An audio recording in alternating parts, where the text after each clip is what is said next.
2 of the new apartment, which did an episode with Roger yesterday. And for everybody listening, because I am still in YouTube jail, there will be no video on YouTube until Sunday the 25th.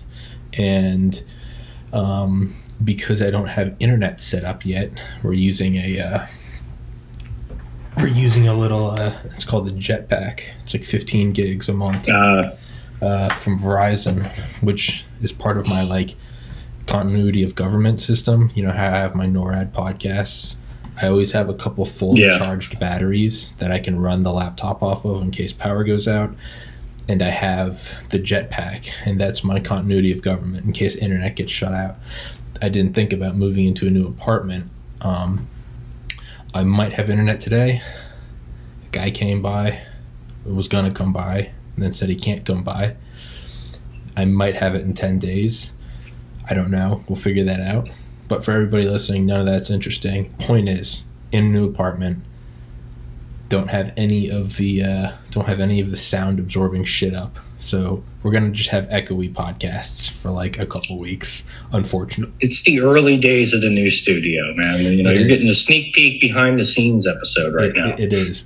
And I don't want to put up the flag and shit because I'm gonna take it down to have to apply all the acoustic tiles. And normally what I did is I had tripods and I put the moving blankets on them, and that's how I made my own little like. But there's no overhead light in this room, so I have to use all 4 tripods for lighting, which is fine. It's a good problem to have. I mean, these are all first world problems. None of them fucking matter.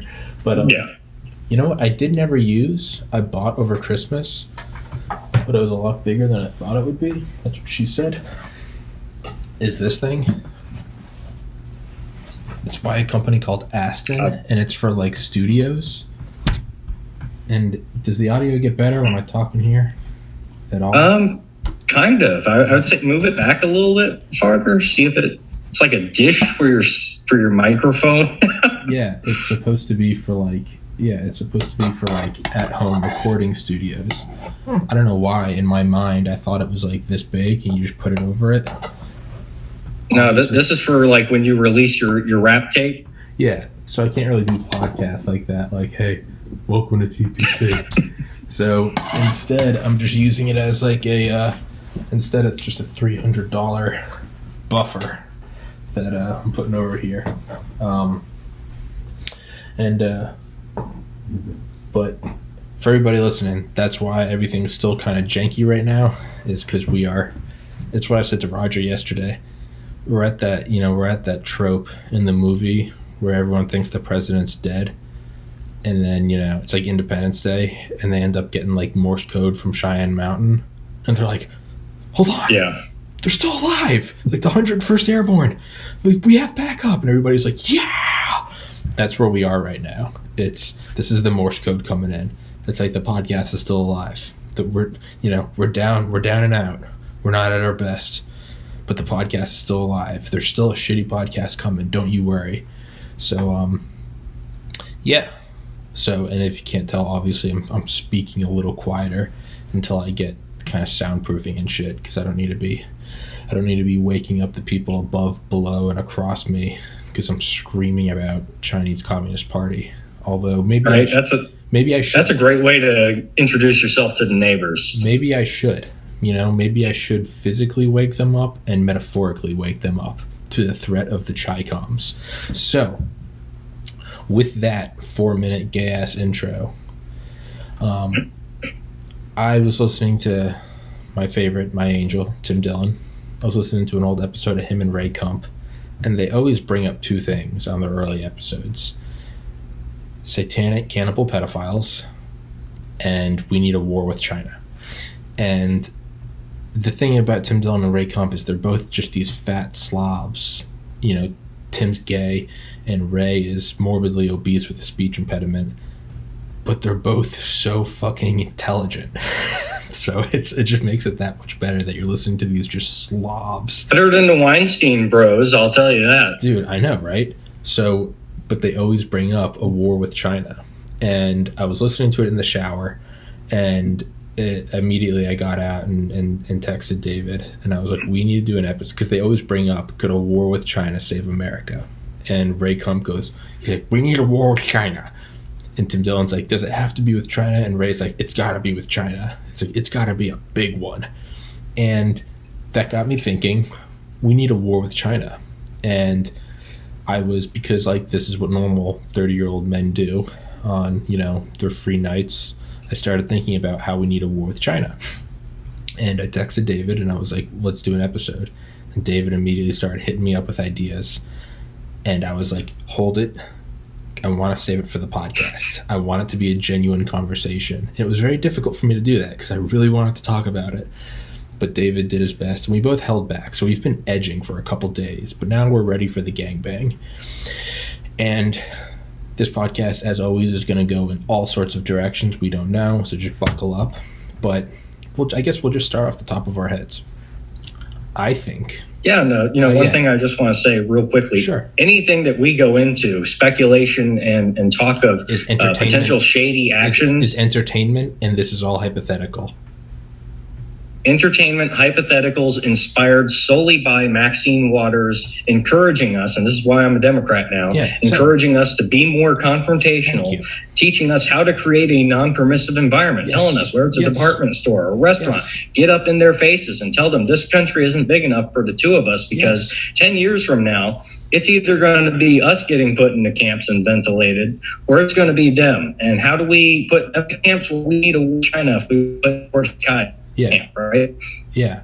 And so how do we get there is the question that we're trying to get to. And I would like to thank our spiritual leader and our actual military leader, Maxine Waters, for giving us the oomph to feel like we get out there and we, you know, forget the court system, forget the whole, you know, the foundation. The Supreme Court showed us last year during the election. The court system's that's outdated. You don't need that anymore. Not even that. It's just what we need to realize is that the Western foundation of court is just this legal system, this whole idea of a legal system and a fair trial. We need to get rid of that, because as Maxine said in the streets yesterday while violating her own curfew, was that we want a guilty verdict on Chauvin. And if we don't get it, then we need to make ourselves be heard, and we will not leave the streets. And, you know, that's the energy I want to bring in here.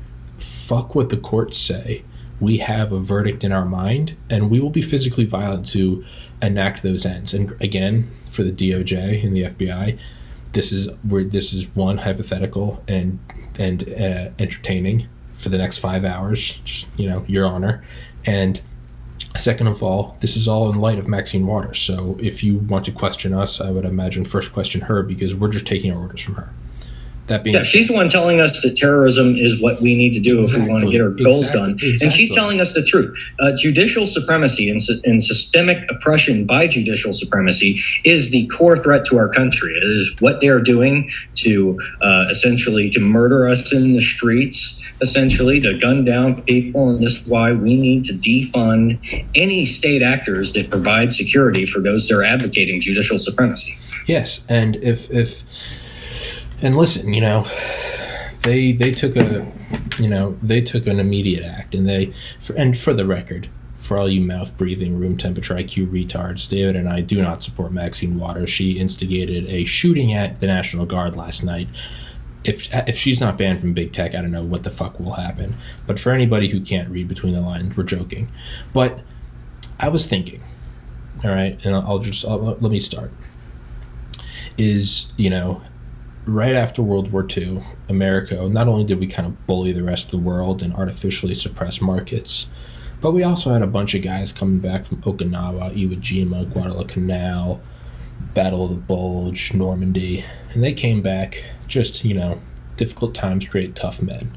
And they came back and they thrived and they succeeded and they loved this country. And right now we are so divorced from any reality that the majority of the world lives in abject poverty. If you make over, I believe, and somebody fact check me, if you make over, I think, $15,000, you are in the 1% of the world's population. No one seems to recognize that or appreciate it. And we think that China or Russia is going to give America what it deserves, not knowing that we're all fucked if that happens. So what better way to, one, eradicate an impending and rising enemy, Thucydides' trap, but also restore some sort of respect for the land we live in, and a gratitude for running water and electricity and emergency services and, food with regulations and pharmaceuticals, all things that have their own evil aspects, but in the grand scheme of things are incredibly, they're gifts from God. We live in the height of human civilization. All memes aside, we live in the height of human civilization. And so I think that what we need is a war with China. And we need a war with China, and we can't pitter-patter around it. It has to start with a false flag. And I've been thinking a lot about this. We got to start with a false flag. And I think the first thing you do is I think you take out Detroit. Because Detroit's already a piece of shit. And make it like 68 and deploy the 82nd Airborne in there. No. Thermonuclear warhead. Detroit's going to go away. We need to get rid of Detroit. To us, hey, we're just cutting dead weight, but we can use that as something to rally around, right? The U.S., remember the Maine or Gulf of Tonkin or the World Trade Center. We're going to take down Detroit, okay?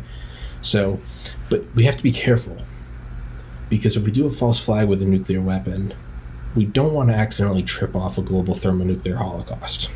So we got to be careful. So what I was thinking is we take out a couple token places, Detroit. But that might be too obvious because it's such a piece of shit. It might look like, FDR letting the ships get bombed. So I think we need to take out another city with some value. I was thinking, what if you maybe hit Silicon Valley, but you purposely missed? You purposely missed, a pretty wide berth. And maybe not in the megaton thermonuclear warheads, but maybe kilotons. Maybe if you just miss Silicon Valley by like 5 miles or something, enough that the shock wave still destroys a lot of shit, but you don't want to completely wipe out Silicon Valley. Another thing was, I can't decide whether or not... Dave? I think it cut out for a second. We got a little bit of wind today. Yeah.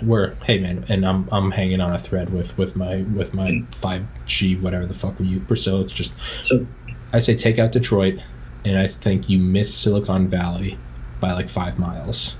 And lastly, I think that we need to have a Flight 93 type scenario where we take down the hijacked plane, right? You hit the World Trade Centers in the Pentagon, and then you take down one in Shanksville that was supposed to hit the Capitol or the White House. I think we need to have stories with propaganda value. So I was thinking we have a missile shield shoot down some Chinese MIRVs above Manhattan, maybe Chicago, the big cities. We have them shot down. We do a big spectacle over, maybe you do Project Bluebeam, maybe it's just all like a hologram, maybe you actually do shoot down some dud warheads. But I was thinking you shoot down some warheads over Chicago, DC, Boston, New York, Atlanta, LA, Miami, Dallas, and Seattle, and San Fran.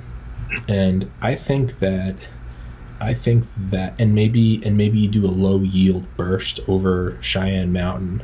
You don't hurt Cheyenne Mountain at all, but you enough that it seems like this is real.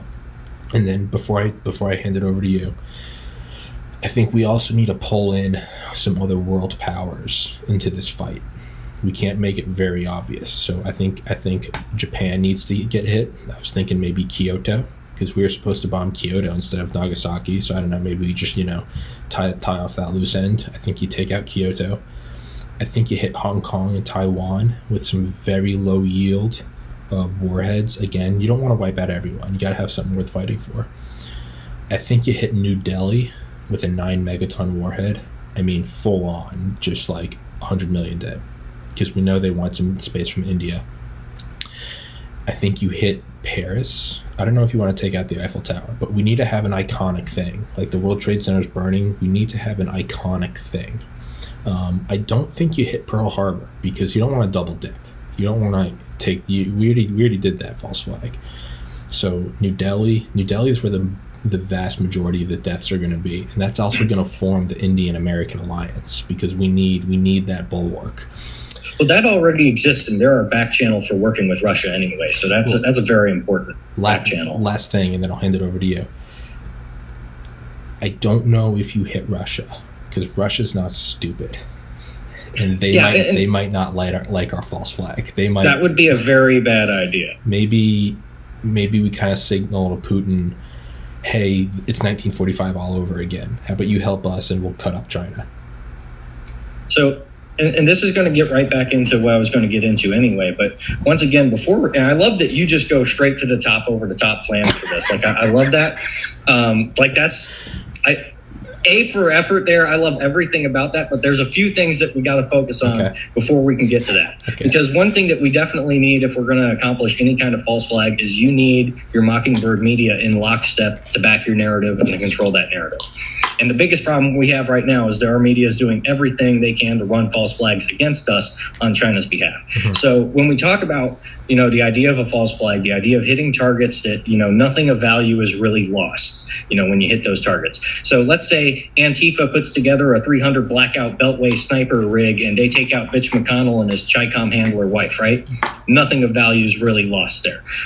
In the same way, if we want to get the media into control to where we can run a false flag and have them run that narrative, we need to be able to push that narrative the same way the left would all unify, and they don't care the debate. We'll be over here being like, well, if you're wearing an N95 mask or whatever, that's actually effective, but right now you're just wearing a diaper on your face. We need to stop being that kind of, yes, let's have the real argument, and we just need to push the narrative knowing we're just pushing that long enough to kill the targets that we need to kill.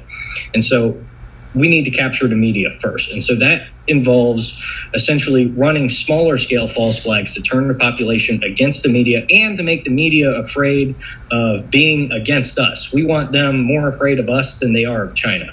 And so the idea there is we have to take the false flags that were, and the opportunities were already given by China. The issue with dropping nukes or anything like that is that goes completely outside the modus operandi of unrestricted warfare and what it is they're trying to do. It's incredibly obvious. But if we look at what they can give us for COVID, and we use their own strategies against them to create a horrific atmosphere where they are turn and to against China. So, for example, we run, say, the theory that the bioweapon, the COVID CCP virus, it came out of Fort Detrick. Some corrupt professors in Harvard moved it over to Wuhan, and then it leaks out or whatever. And now we have all these, lockdowns and things that we can use. Well, what if we use those policies and weaponize those against the enemy? So, for example, now we have this Johnson & Johnson vaccine that causes blood clots and also causes complications with medicines that are supposed to fix blood. What do? Well, let's double down. Let's use that and integrate it. Let's solve the homeless crisis, right? Let's use those weapons, silent weapons for quiet wars, right? To essentially, let's goad on. Let's make sure that all these, the Cuomos of the world are making sure you're getting these vaccines, you're pushing these, and so that we can acquire so much blackmail on them. We can get them, caught with so many murders, putting so many people on the ventilator that we can say you can either hang as a war criminal or you can push our narrative when we launch this false flag. And that's the ultimate kind of goal that we have to do, is we have to take their own murderous policies and the soft power policies that they've used against us, and we have to crank that to 11 until they're more afraid of us than they are of the Chinese. And then once we control the media, the intelligence, again, we really get in, pull off this false flag and give us the casus belli, the justification for war needed to round up all the traitors at home that don't go along with the program and then go kick ass abroad. And that's the gap that we got to burst before we can get carrying out the large scale false flag. I think we need to think of maybe Occam's razor. We need a simpler approach to, because the U.S. military in the U.S. and this is a pro-American empire false flag. So I think that we don't need to play ball with the media. I think they're in the Chi-Com's pockets, but it's also, I think the very idea that we need to get them on our side, I think could be a sign of weakness. I think what we need to do... I don't want that to be interpreted as I'm saying we should win their hearts and minds. No. I'm saying that we're going to and make sure that they understand they either go along or they die. Yeah, it's an ultimatum. It's not a winning hearts and minds question. It's we already found you guilty of working with the enemy, and we're deciding whether or not you're going to get a chance to make yourself an asset, or you can make yourself a pair of shoes or a lampshade. Yeah, Jesus Christ. Yeah. Sorry, I'm moving some lights around. So what I was saying is, I think that there's an easier tactical way to go about this. I think what you do is, you're right, because nuclear weapons, that doesn't fall in line with Chinese doctrine. So, how about this? We put an American force around Taiwan, and we have the Chinese maybe do some artillery strikes on our position. Very small scale. No. Now that's getting a lot more into the realm of possibility. But hear me out. President comes on, Biden comes on, we interrupt, breaking news. And these aren't special forces. This isn't Delta. This is American flags, insignia. They know we're there. There's no, we got caught in the crossfire. Oh, he was a CIA SAD guy. No. This is your rank and file. This is your enlisted guys. Massive artillery barrage, right? Or maybe a North Korea barrage on Seoul. And you take out, I don't know. I think you have to have over 1,000 U.S. servicemen deaths. What you then do, America goes on lockdown, right? We start having, President gets an Air Force One. We do the whole 9/11 thing. Biden gets an Air Force One. Kamala is in Cheyenne Mountain. We seize the airwaves. And Biden comes out after 6 or 7 hours and says that the Chinese knew about this. We intercepted their messages saying that they were going to, we could do a whole bunch of NSA shit where we hack our own stuff and then leave a Chinese fingerprint kind of. And we say they knew exactly what they were doing. And using the whatever, national security executive X, Y, and Z, we have been monitoring for years Chinese infiltration into our media. But now it's come to a head. As of this moment, we are seizing the media. There's a wartime censorship. So very quickly, instead of trying to rout out the media, instead of going to them and saying, do you want to be an asset or do you want to be a lampshade, we very quickly just go in and just, we're talking the same thing at this point. Yeah, but I think with this, you could do it in a day. You could just knock it out in one day. U.S., you got FBI, you got the HRT going into the heads of CNN, MSNBC. You just go in and you just seize it all under the Patriot Act, where it sees it. So just like that, you control it, and you don't need to worry about the Mockingbird media being on the Chinese side. You take it over, and maybe you do it covertly. Maybe you go in and you take it all, so that the people still think it's a free media, and the free media comes up. The free media, run by Uncle Sam, comes in, and we stop all the pro-China stories. We stop all the anti-U.S. stories, and we just start pumping out pro-America propaganda 24/7. And once we do that, I think we can do anything. Because if we can rile up these morons to shoot at the National Guard, I think we can rile them up to avenge the deaths of 1,000 Marines. So once again, the reason I want to go after the media is not necessarily because, they're the biggest threat or anything, but it's more or less we need to divide and conquer and isolate our enemies within the United States intelligence community that are traitors, are in bed with China, and are pushing around the clock nonstop for us to go to war against Russia rather than China. And the biggest way that we can hurt them right now is we need to the media from their control. And so that's the first thing that we have to do. And we also have to remember, going back to Mockingbird, that when we're talking about the media, this has already happened. Sarah Isgur, for example, formerly Sarah Isgur Flores, was a senior executive service individual, former DOJ individual, and she was like the token Republican that they brought in to CNN to essentially be like the back channel for CNN, essentially trying to torpedo Trump and whatnot and everything else with every other hoax under the sun through leaks from the intelligence community about, bounties, Russians putting bounties on this, that, there, all that hogwash shit that, it's all coming out now that it was bullshit, but they were pushing it as if it was the real deal, trying to get us into a war with Russia, because they're thinking the same thing right now. They desperately need a false flag and a war with Russia to cover up their crimes. And so our goal is to essentially isolate those communities, and it's already kind of happening. But if we can isolate those communities, if we can separate the handlers from talking, we don't want the talking heads in the media. We want the handlers that are out there coordinating what the narrative is going to be behind the scenes, because these are the kind of people that if we go to war with China, they're going to be acting against us. They're going to be selling our people out, because once again, if we go to war with China rather than Russia, they hang for treason.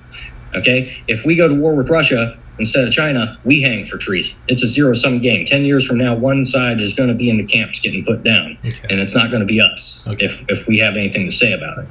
So that's why we have to be focusing on that first, because once again, if we don't have control of that intelligence community, if we don't have the ability to rout out the Chinese compromised traitors, well, as soon as we try to pull anything, they're going to be the first ones ratting us out and letting the Chinese know what's up, and then that's just going to be failure from the get-go. So from the ground up, we have to be designing essentially by listening to our premier Maxine Waters describe how to create a non-permissive environment, a circular firing squad. Our goal, the same way that like the DEA is going to go and try to take down a drug organization, you don't just go for the guy at the top, because the guy at the top is going to sell out the guys below him, and then you don't get the guy at the top. You start at the bottom and you flip everyone up until you get to the top, right? So the idea is you're creating a circular firing squad that is having to point their guns inwards and upwards, because it would be easier for them to deliver you the head of your selected target on a silver platter than for them to every security officer to hire an additional security officer for their family while they're working to protect the target, right?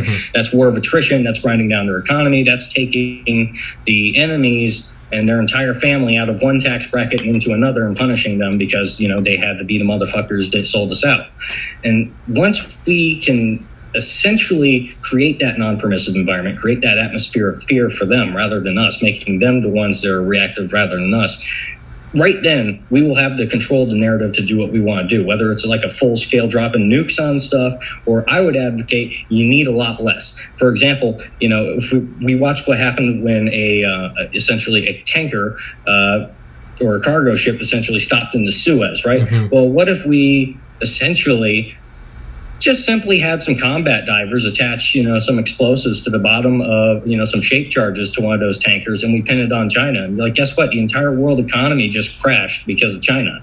That right there is a way to drag more people on the international side into the cause. Now, I do agree with you. We need something iconic. You need the big death numbers. I mean, we have CNN on record saying what sells, what keeps people interested. You need the numbers. Put the numbers on screen. Those are rookie numbers. You got to get those numbers up. So that I do agree with. And if it involves striking France and removing, the Eiffel Tower, I'm not opposed. Fuck the frogs, right? But that being said, we have to control everything else first, and then we need to use low intensity stuff. The same way we just saw, like strikes on shipping and stuff like that. That's the kind of low profile, high return shit. You put a couple shape charges on the bottom of a ship with some, some Filipino combat swimmers that you were bribing or what the hell ever. And next thing you know, that's news.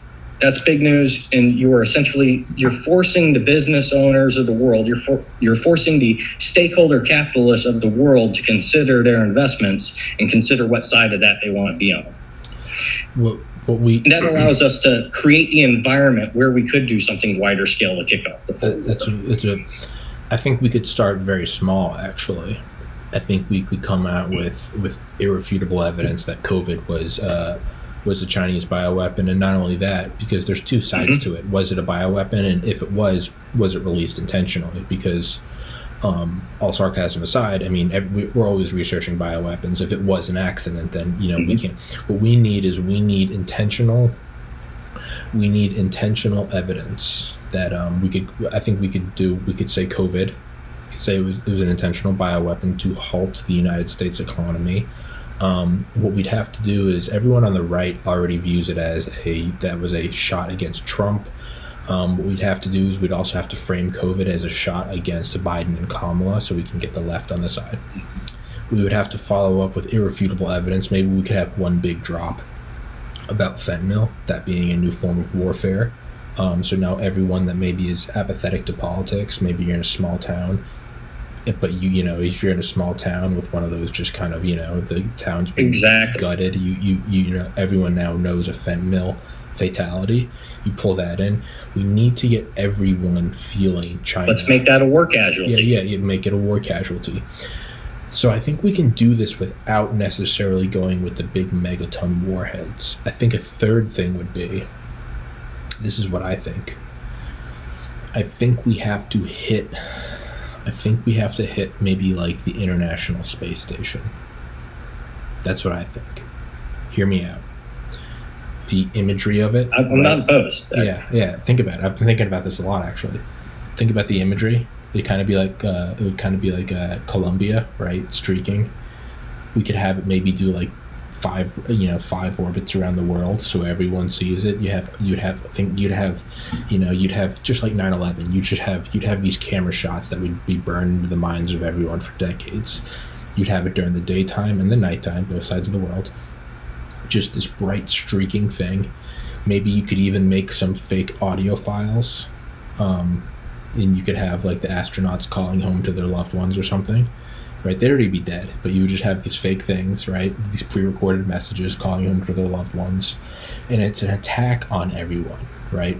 You would have to plan it so that, I think maybe what we do is, maybe we start with a huge initiative to really bring up everyone onto the space station, because China and America, we're already up there. Or not China, the United States and Russia, we're already up there. You really try to get a big coalition, right? And you get, even if it's 10 astronauts, maybe we send up a new SpaceX like Dragon capsule or something. Maybe you have a Dragon capsule and a Soyuz. I mean, really, you want this thing to be a UN in orbit. And we leave China out. We want this to be an attack on the rules-based international order. And we leave China out in the wake of the news that COVID and fentanyl were intentional acts of war. China then, because we remember when China did that in 2008, remember when they shot that anti-satellite missile, or 2007?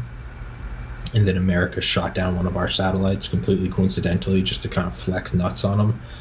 What they do is they hit the space station, and I don't think it can be an outright missile, because that's too obvious. We would have to be that maybe they're trying to put into orbit something of their own, and it goes off track and it hits the space station.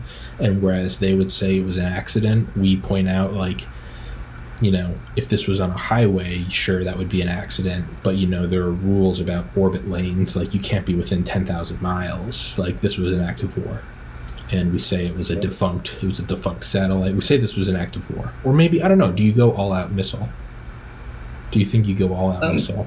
It depends on what you want to do, because if you're trying to think about the imagery and you just completely obliterate the station, if you could knock the station out of orbit and essentially get that, yes, and have that beautiful shot of the rules-based international order just being burnt to shreds, and say China did it. Sure. I think that's a good point, because right, Russia shot down that airliner, MH whatever, and nothing happened from that, and that was like 400 dead. So I don't think, because this entire thing it's all about, like, we're edging. We're bringing the world to the brink of World War III before we actually have it, but we're not going thermonuclear. We can't accidentally blow our load. If we go too far, we can't have thermonuclear war, because then no one wins. So I think an anti-satellite missile, maybe like a tungsten-based kinetic warhead hitting the International Space Station, right? Really have it deorbiting for like, I don't know, one revolution is 90 minutes, so I don't know, maybe give it 4 revolutions, enough time that it breaks news, people wake up, you know. You want it during the daytime with America, because we're all a bunch of fat slobs. No one's going to wake up unless it's in the middle of the day. So you want it at lunchtime in America. 4 orbits, so 90, an hour and a half, 3 hours, so 6 hours of footage. The rest of the world, we can have them waking up to it in the middle of the night, you know, that imagery of it happening. You could have imagery and you do the propaganda value is when actually I think we could do a lot with just this. We disclose fentanyl, we disclose COVID, and then we hit the International Space Station. The imagery of that thing deorbiting and burning up, you could take shots from all over the world. I mean, you can just imagine the propaganda now, right? You could have a shot from France with the Eiffel Tower, and you see it burning. Maybe another one from the Kremlin, right? Maybe Mexico City. You could even have, right? You could have the scientists at the at Vostok Station in Antarctica, right? Maybe have some like Eskimos, right, with like igloos, right? Like French Polynesia, right? You know, where Dale lives, the Philippines. You really get all, because it's like what they do in the Independence Day movie, right? You have all areas of life. You do shots from the National Monument. You do shots from Venice Beach, like the skateboarders. You do shots from all over the place, man. I think that's what you do.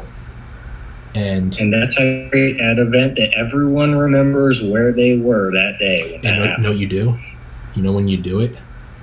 You do it during the opening ceremony of the Olympics.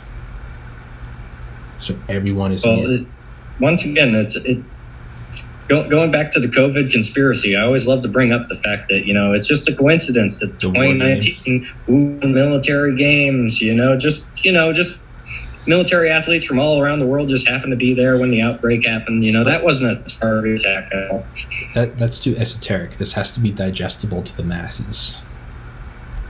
So I think you go Olympic But games. This is we're already building that case. You're building the triple right now. Yeah. We bring in the fentanyl, we COVID, disclose something like that. International Space Station over the Olympics. And then we essentially, once we have all that, we can hang over like the Cuomo's heads and all the other useful idiots' heads and just be like, you see how this is, and you see how you followed this letter to a T, killing grandma with it? And then once we have that over their head, we can force them to either push our narrative or, we just turn them into shoes. We go into the heads of every news corporation, and because it's obviously false, but we say COVID was a bioweapon, and because you promoted false numbers for it, you are now an enemy combatant. And even though to them, they're doing the whole, they're just whores. Exactly. They're just doing, if it bleeds, it leads. But we go in there with national security orders saying that we have reason to believe, we've been tapping all your phones, we have reason to believe that you're in bed with the Chinese Communist Party. And to all of them, they're just like, we were just pushing news stories, but we come in there and we go, you are part and parcel to a bio-warfare campaign, and you are facing death or life in Guantanamo Bay. They all turn like that. Media's on our side. A clean sweep of the media. Exactly. Now we can't just shoot down a space station, because that's like 10 deaths maybe with a Soyuz and a shuttle. It's not a whole lot. That's enough to get people outraged, and it's enough. The propaganda value is limitless. It goes forever. It's beautiful. But then we also have to have some hard numbers on the ground. And I think that's where you hit. I think maybe you might just have to. I think full invasion of Taiwan. We don't want to destroy it, because that's not what China would do. No, but that is going to be the piece that, at the end of the day, everyone kind of is at the same point right now where if Taiwan is lost, then, the American empire is a joke. Okay, everything that we've been pushing and everything that we've been trying to defend as our rules-based international order is a complete joke. And so that's why Taiwan has to be that middle ground piece there. Now, there's a lot of ways we could do it. Ideally, we wouldn't want to hit Taiwan directly. Ideally, we would want it to be anti-ship missiles popping off here and there, sinking some boats and stuff like that provokes the invasion of Taiwan. Because at the end of the day, the best false flag that you can accomplish is agitating your enemy to do it for you. Doing a genuine attack. Exactly. That's the best. Second fiddle would just be you get a proxy patsy that you can do, your Lee Harvey Oswald type, anything like that. But those are the two best ones you can do. Now, if you can't get that, then sure, just put on the Antifa outfit and go whack a guy and, I was a communist all along. But, ideally, you want to agitate the enemy into doing that attack for you. Now, I was thinking there's a lot of things that we wouldn't even need to fabricate, before we go and it's like in here. I don't know if it should be in the mail today, but I got an HVAC tubing, those like aluminum tubing, and I'm gonna string it from the air vent on the ceiling right down to my computer. So I have an HVAC cooled laptop. So instead of I'm wondering when one day you're just going to get like a liquid cooled like PC rig or something like that. But so far you are building the most overcooled laptop in freaking history. Hey, make no mistake, one day that's the next step. When I buy my own house in New Hampshire, hopefully sometime next year, make no mistake, there's going to be but right now, it's a perfect analogy, because right now, what am I doing? I'm working with what I have, right? So it's like the first Iron, it's like the first Iron Man suit when he's in the cave, right? It's welded metal. So what we do is let's work with what we have before we start using the deep fakes and the projected holograms and all that stuff. Yeah, what's the best conspiracy theory? 98% of truth, and then you put in that 2% that you need, right? So let's use what we have. 2 million Uyghurs. Muslim concentration camps. Exactly. That we can look at their pores with our satellites. So we go in there, maybe we drop some mini drones the size of bees or something, because you don't just want satellite pics. Satellites, that's too enemy of the state. We want that horizontal eye line shot. So we get in, what you do, maybe we foment some, maybe we have Dale go in there or something. We say a brave American went in there to expose the truth. Now we're getting too sticky. We just hack some cameras because we know they have CCTV and the CCP, right? So we just go in there and we get a whole bunch of HD video of the Uyghur concentration camps, right? And what we do is we pull a Trump.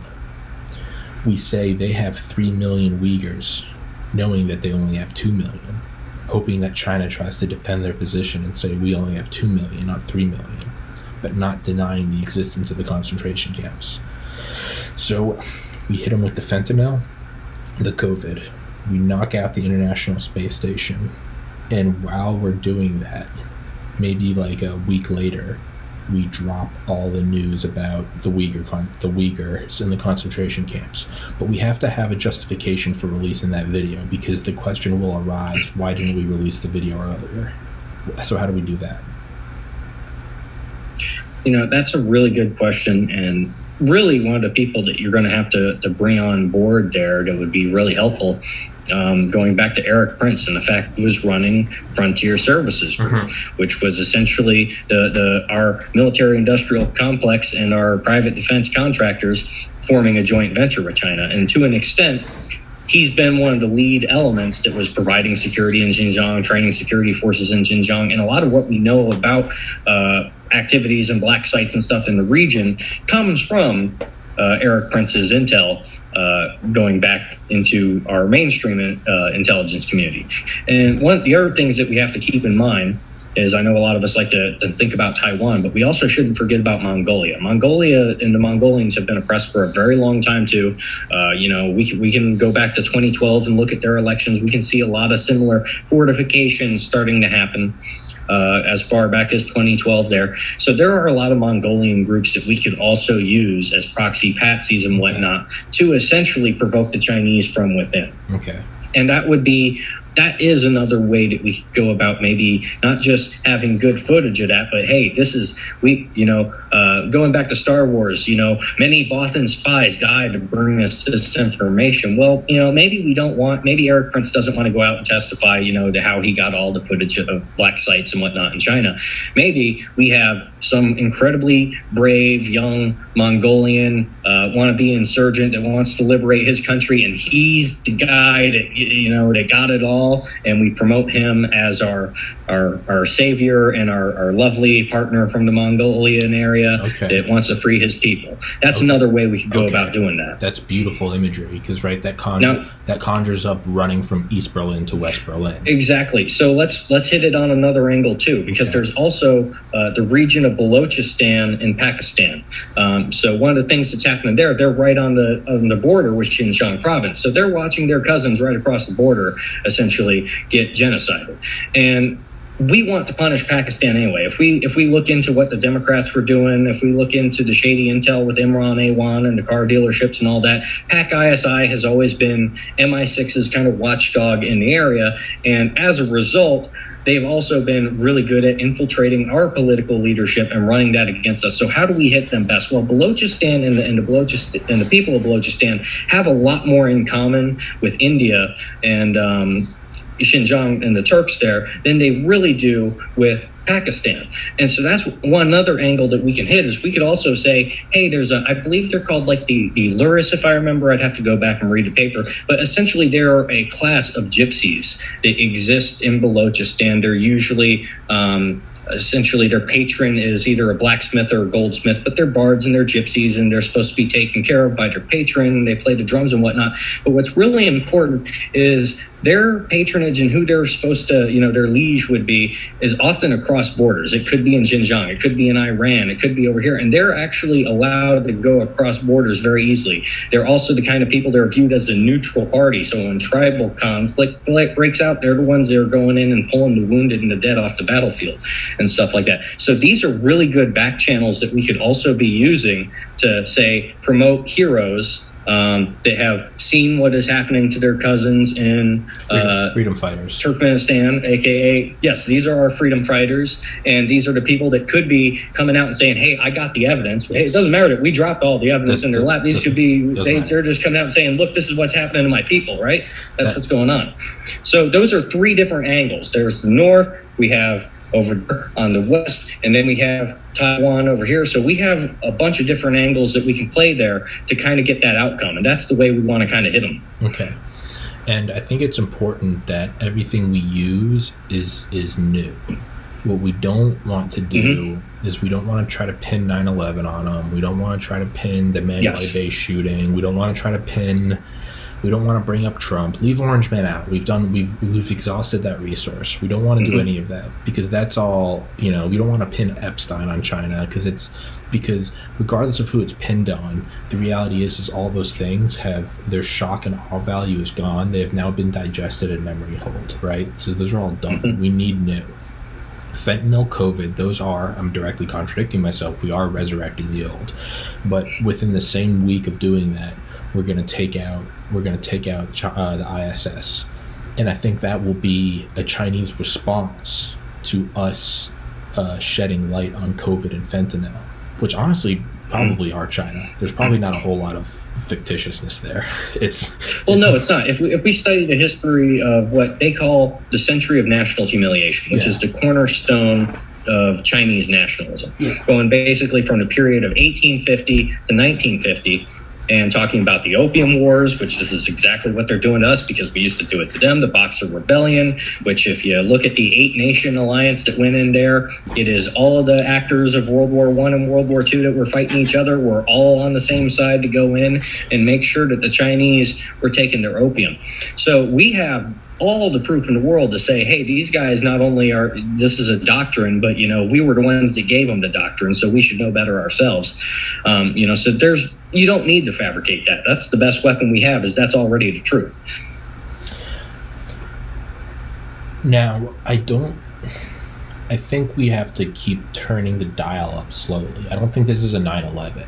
that happens. Maybe you cap it off with a 9/11, but I think there's a lot of foreplay leading up to it. The fentanyl, the COVID, the ISS. In response to ISS, we have some brave Mongolian freedom fighters, right? And we could even have them, we could have these guys from the mountains that don't even know TV. We could foment all these bullshit stories, but I knew something was wrong when I looked up and I saw like the ISS burning, right? That's when, where were you when you saw the International Space Station burning? What we need to do is we need something that, because that again, that wrenches your heart, but it's you can go back to work ultimately. It's not the punch. It's not that punch to the face. We need something. Fentanyl and COVID, those everyone now knows a fatality, but again, those are still in the rearview mirror. We need to have something that affects you at home. 9/11 didn't. I was 11 years old. I became friends with some guys in my 20s that served in Iraq while I was in college, but even then, it was still in the rearview mirror. COVID came to my doorstep, right? We need something that comes to our doorsteps, but we also don't want it to be. So how do we make people feel like that? Usually hit them in the wallet. Well, no, what I was going to say is we do something like the Suez Canal. Can we artificially bump up the prices of even something like oil that's still abstract, and gas prices. It's abstract, but it hits you at home. When gas prices go up, you got to feel it. But it's still not enough, right? Because I remember it was 2009, and me and my friend Matt, we were laughing that I think gas was $5 a gallon in Duluth, Georgia, and we were laughing because we'd have to because we used to pay for gas with our extra change, so we had to empty out our whole. It was kind of a meme. It was something that everyone bitches about together. Oh, I can't believe gas is so much, but it does, but it doesn't. We need something like COVID that drastically affects your everyday life, and I think we'd maybe need to recreate something like the Ever Given or the Evergreen of the Suez Canal. We need something that causes Amazon prices to go up. We need something that causes all of your goods to go up. Your toilet paper, your HVAC duct systems, your laptop fan, your Shure microphone. We need the whole supply chain. Artificially, we can bring it back down, but we need it to go up for 3 months, 90 days of everything on Amazon triples in price. Well, fortunately, the Panama Canal is a lot closer to home. Okay. And if you look at who's been running the Panama Canal and who's been buying out everything around it lately, it's just coincidentally happens to be China that's trying to run that a lot more than we should be. So that is one way you could do it. And as you were saying, the average 20-year-old might not be thinking so much about $5 a gallon gas, but I guarantee you the average 35 to 50-year-old individual is really going to be asking questions where that is coming from. And then the question is going to be, well, how do we fix that? And if we can make that look as if the Chinese are directly retaliating for the fact that we're blowing the lid on some of the stuff that they're doing over there, and that we're supporting, Mongolian freedom fighters and Balochistan freedom fighters. And if you remember a while back, this really crack, a Tibetan military group that has been training. I think it was Tibet. It was training in India and whatnot, and them and the Indians were working together. And they, I want to say it was Tibet, but they have some really good exiled forces that have been getting trained in India too, to have been doing cross-border operations. So there's a lot of ways that we have our freedom fighters to go in there, and at the very least, if not to get us the intel, to be the front piece for the intel that we do want to drop on. And once we are pushing that narrative and we're making Chinese feel on the offensive, then it's a question of what are they going to do versus what can we make it look like they do. So if we did something like that in the Panama Canal, and essentially you made it so the reservoir that they use to fill the Panama Canal, well, if we could put that out of function for 6 months, people are going to feel that. People are going to feel that real quick. I like where your head's at. So we need to, and when I start repeating things, it's because that's how I learn. It's how I got into med school, is I say things out loud. So we go fentanyl, COVID. We do the ISS over the Olympics. When are the next Olympics? 2022, or is it this summer? 2021. Fuck. I think it got pushed. I think it got pushed back a year because of last summer. whatever. Fentanyl, COVID, take down the ISS over the Olympics. We have some Mongolian freedom fighters who probably, like the Taliban, will be fighting in 20 years, right, after we arm them. Mm-hmm. We hit the Suez Canal or the Panama Canal, just make prices go up. Again, this is all very slow. What we want is we want a COVID part 2. We want a very slow boil, like to where it kind of starts with memes, like, well, I guess we're all at home, right? But think about how sensitive our enemies are to the threat of a virus, and then think about how easy it is to adjust PCR tests to test hot for what we're talking about, and then combine that with an Olympic-like scenario. So if we can control the testing of that and we can create that atmosphere of panic at like an Olympic-style event where anyone, their grandmother's going to test hot for fucking COVID because, it's the fucking common cold essentially close enough. And if you dial that PCR test just right, just about anyone's going to test hot for it. So we use that to create, here comes another wave, this, that, and the other thing, so that all your non-critical thinkers are putting their diaper back on and whatnot. Well, then all of a sudden they're going to be hungry for whatever you are putting out. So if that's the moment that you want to put out yes, this is a bioweapon, this is the leaks that we've been getting now of how they've been using it against us, that would be the optimum time to pick that momentum back up and run that football. Yeah. Sorry, I turned off those other 2 lights. I realized that until I have the black background here, the reflection off that white is like, it's right, piercing my eyes from the side. So I think another approach we could do is after we reveal all the documents about, so we have China attacks the ISS in retaliation for the fentanyl COVID drops, right? China doesn't like for light to be shed on their evil doing. So what do? We shed light on the Uyghurs. In retaliation to the Uyghurs, they then go to cover up their other bad things. And what's kind of the open secret? Foxconn. They kick us out of Foxconn. iPhone prices triple. We keep it. We don't destroy the actual supply line. But again, that's something that every schmuck, every apathetic, I don't pay attention to politics, I just like to look at memes and, laugh. We now drive the price of the iPhone up. And not only that, and mind you, there's actually there's 2, we're getting a double edge with all of this, which I'll explain in a minute. We're also going to be bringing iPhone manufacturing home and bringing jobs home, but we'll get to that. That's part 2. We drive up the manufacturing price of iPhones. Not only that, we halt. There's a temporary halting of iPhones. There's not a new iPhone next summer. There's not a new MacBook. We take away these kind of dopamine drips that we've all been stuck on for 20 years. Are you going to get the new phone? Are you going to get the new TV, the OLED, the QLED, the 5G, the 6G? We cut that off. So we kind of have this, it's just what you want is that COVID. It's not the 9/11 gut punch. It's the rising just frequency in the room. It's the pandemic. 2 weeks, 4 weeks, 12 weeks, 6 months.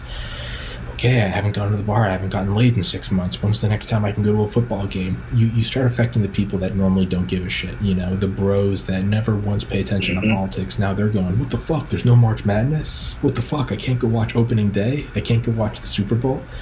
You start bringing everybody into it. You drive up prices with the iPhone, with all electronics. You take out the Panama and or the Suez Canal, really jack shit up with Amazon. And you get it to where, so now people are kind of aware of how shitty their lives are. When you don't have all this stuff being given to you, they start to realize the loss of jobs overseas. So what we do is we then bring manufacturing back to the United States. We start giving people jobs, and we paint it as this giant Uncle Sam thing. So now, again, you're getting people in love with the government again, because it's not enough that we paint China as evil. We need to get people to come back into the bosom of Uncle Sam. So we start providing these jobs, right? We even get the big guys. Bezos, he's not a stupid guy. Tim Cook, these guys aren't stupid. They're probably looking at all this and like, this is a fucking false flag. But what we do with them, we buy them on too. Exactly. One-time repatriation, 0% interest, 0% tax. one time. You have until the end of 2021. We can call it the fucking whatever, the Biden bonus. Give it some catchy name that will go down in history, like the New Deal. You can bring back, and I think it's estimated at $21 trillion of corporate assets offshores. We also repatriate it one time only. If you leave all of your manufacturing from China, you can't take money out of China. One time and one time only, the United States will bail you out, in that you don't have to pay taxes for the next several years, however many years, to match the amount that you lost by leaving China.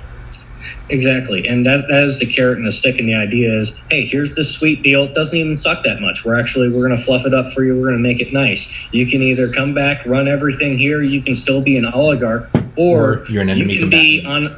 Exactly. Or you're going to be a high value target on a deck of 52 because you're creating assets that we want to deny the enemy. And so you can be dead with your factories in China, or you can be alive here with your factories here. How you want that to turn out, ball's in their court. Yeah. And you can't just use the stick. You can't just say, come back to the United States or you're an enemy, because now you're going to have these intelligent guys that have the means to start snooping around. You want to give them the pillow. Be like, you owe, maybe you've got $1.5 trillion over in China. Leave your manufacturing there. You don't have to pay taxes until 2030, right? Come back to the United States. And because we're now in control of the media, if you don't come back, we can just run propaganda 24/7. Amazon, a friend of the CCP, which by the way, the Smith Modernization Act already there. It's just a question of whether or not we control the intelligence community apparatus that is controlling that media, because they're already 100% controlled. And I think we can get all those people back on our sides, because what they ultimately want, these people that sold out to China, they're not necessarily pro-Chinese. These are just whores for power, and they think China is going to eclipse the United States. So we just have to make moves to show them that the United States is still in charge. They've already backstabbed us once to go to China. They're going to backstab China. It's very easy. Turn them into double agents. Mm-hmm. I think we can do this. What we then want to do is we're going to have we need to start hitting. It's become very popular. It's become very mainstream to hate Christians in the last 10, 15, 20 years, right? It's, if you're Muslim, you're an innocent, hey, and I legitimately, hey. And this is why I converted to Islam, just for the record, so I could get the immunity. Yeah. So I feel I'm going to be like John Brennan. Okay, if John Brennan can get away with war crimes by being a communist Wahhabi, guess what, baby? I'm all about that Maxine Waters socialism and that Islam. I think I'm untouchable. I think what we have to do is we have to win the hearts and minds again.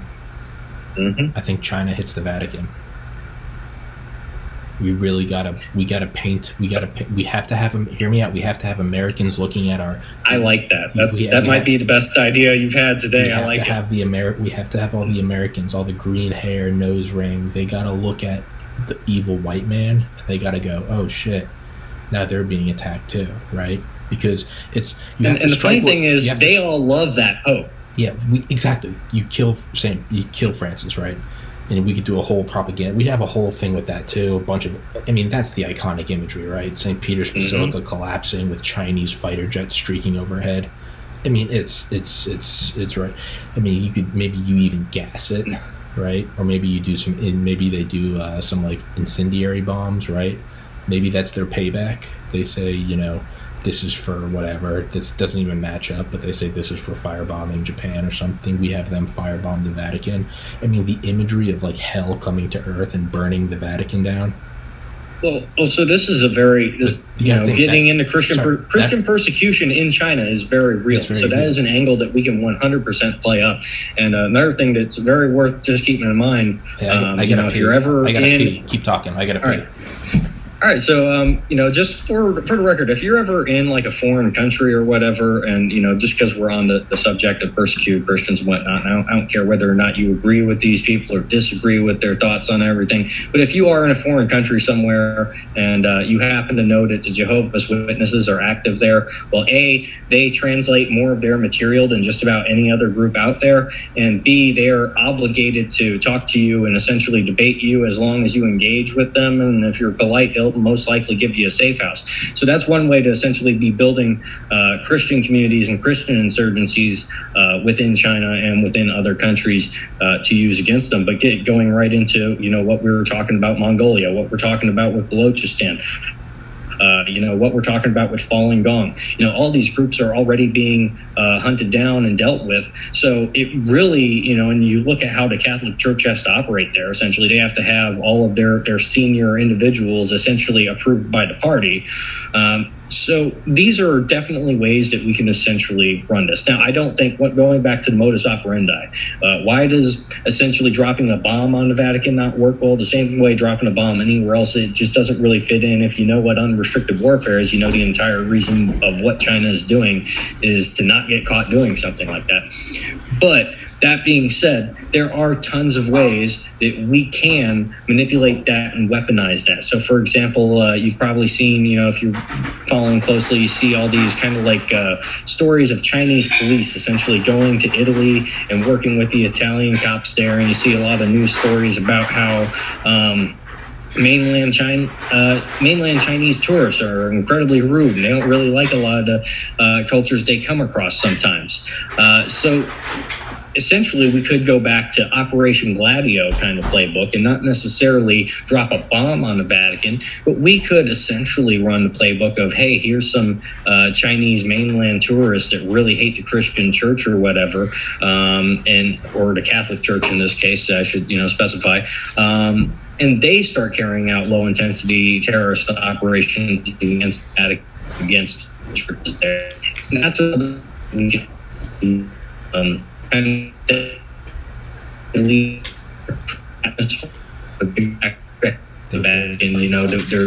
we already have the pretense for it already set up and good to go.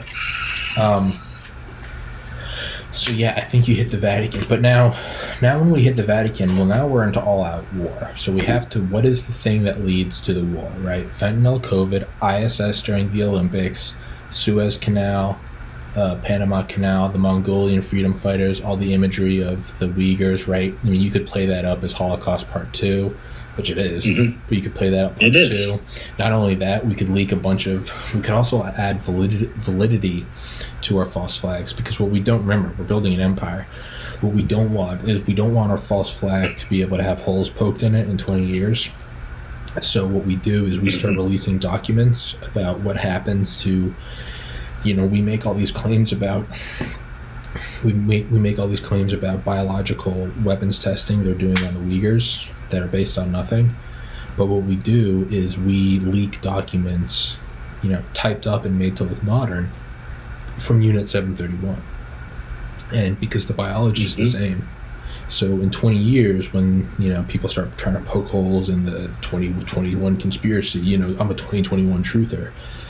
And we go in, and maybe in 20 years, everyone has a laptop quantum computer, and you can simulate anything. They go, let's see what really happens when you give smallpox to somebody in the freezing cold. And they find out that it matches the data.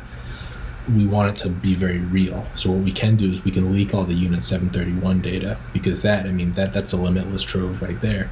The Chinese, no one's going to believe them. How are they even going to defend against this anyway? What are they going to say? It's a win-win. Either they say nothing, and we paint them as Unit 731, or they come out and they say, no, we're not doing biological testing. We're just making them work in factories. Like they can't win. Yeah, and we can use a lot of stuff, for example, of what goes on in South Korea, for example. So South Korea has some kind of, I forget the exact name of the sect of the church, but they have kind of a wacky Christian, far out there, cultist sect. And one of the things that they are actually a really prime, group to have as super spreaders, because these guys all live in like very tight little communes. They're constantly sharing food with one another. So if you get one of them, the bug, it's going to get transferred around very quickly. And then all of a sudden you can tap these guys and be like, hey, you're going and doing missionary work somewhere. And so that's how you can create these kind of super spreader events. And these are the kinds of things that we've already thought about and studied just from observing, in South Korea and whatnot. And we can very easily, the same way that we could take the Japanese, tactics, techniques, and procedures and whatever, and we can run it through the washer, and then boom, and it's a Chinese document, talking about how they would implement it. These are the kind of things that we can use. to drum up the kind of support that we want. And when you combine that with saying having your Mongolian freedom fighter over here, your Balochistan freedom fighter over here, your Indian trained Tibet boys over here, and we create this, and that's the beautiful thing, is because we have so many fronts that we can recruit from and operate with here, that we can really build a grassroots kind of coalition of the oppressed there, and to support and run that narrative. And then guess what? If you're in the media and you don't play to it with the same sympathy and level of respect that you would for anything else, well, enemy combatant, baby. Enemy combatant. It's going to take a very heavy hand to counter any information against the war. What's happened to me being banned from YouTube is going to happen to a lot of people. We're going to have to shut down. And what's the worst thing for a group? You can't have apostates, right? Yeah. If, at the end of the day, if I give someone the order to execute 100 traitors, right, and I feel like that person doesn't have the stomach to do it, well, there's 101 people that need to be executed, because the one thing we're never, when we're going to this level of Machiavellian shit, it's blood in, out in a box, okay? There's no room to have the apostate. It was like, you know what? I liked everything they were doing, but this was the part that was too far, and now they're blowing the whistle on shit. So you 100% have to be of that mindset. Hey, this is us or them. We're either going to be in the camps or they're going to be in the camps. And the camps already exist. So let's not beat around the bush. Yeah. And if there's anyone that still thinks there's a middle ground, if there's anyone that thinks that knob should only be dialed to 5 rather than 11, we might adjust it slowly because that's what's tactically relevant. But if there's that person that thinks it should only go to 5 right now, that person should find a kiddie table out in the middle of nowhere and sit there nice and quietly until it's all blown over, because they're going to be killed by either our side or their side, because there's no room for neutrality once we go to this level. There's no going back from that. Now, what we're going to need is there's going to be a War Powers Act. So, as of now, by now, I imagine we're maybe a year in, right? We do a year of, China rising. We do China rising tension, COVID, fentanyl, right? ISS and the Suez Canal, Panama Canal, Uyghurs, shut down Foxconn, nobody's getting new phones. We're pissing everybody off. We're not feeding the lions. We're getting them hungry for the gladiators. When we're coming up more and more, and what we need is, what you're gonna have is people pissed off, right? People right now, if you came out and said COVID was China, people would be pissed off. But it's still not enough that we're beating the war drums and that people are willing to go into these massive U.S. government plans. Now, what I do think we need is we are going to construct a southern and northern border wall. We need something to put people to work. That's what we need, is we just anything to be part of the fight. Infrastructure and stimulus, Yep. Anything to be part of the fight. Big fucking socialism without socialism. Yeah, right. Big fucking wall, north and south, right?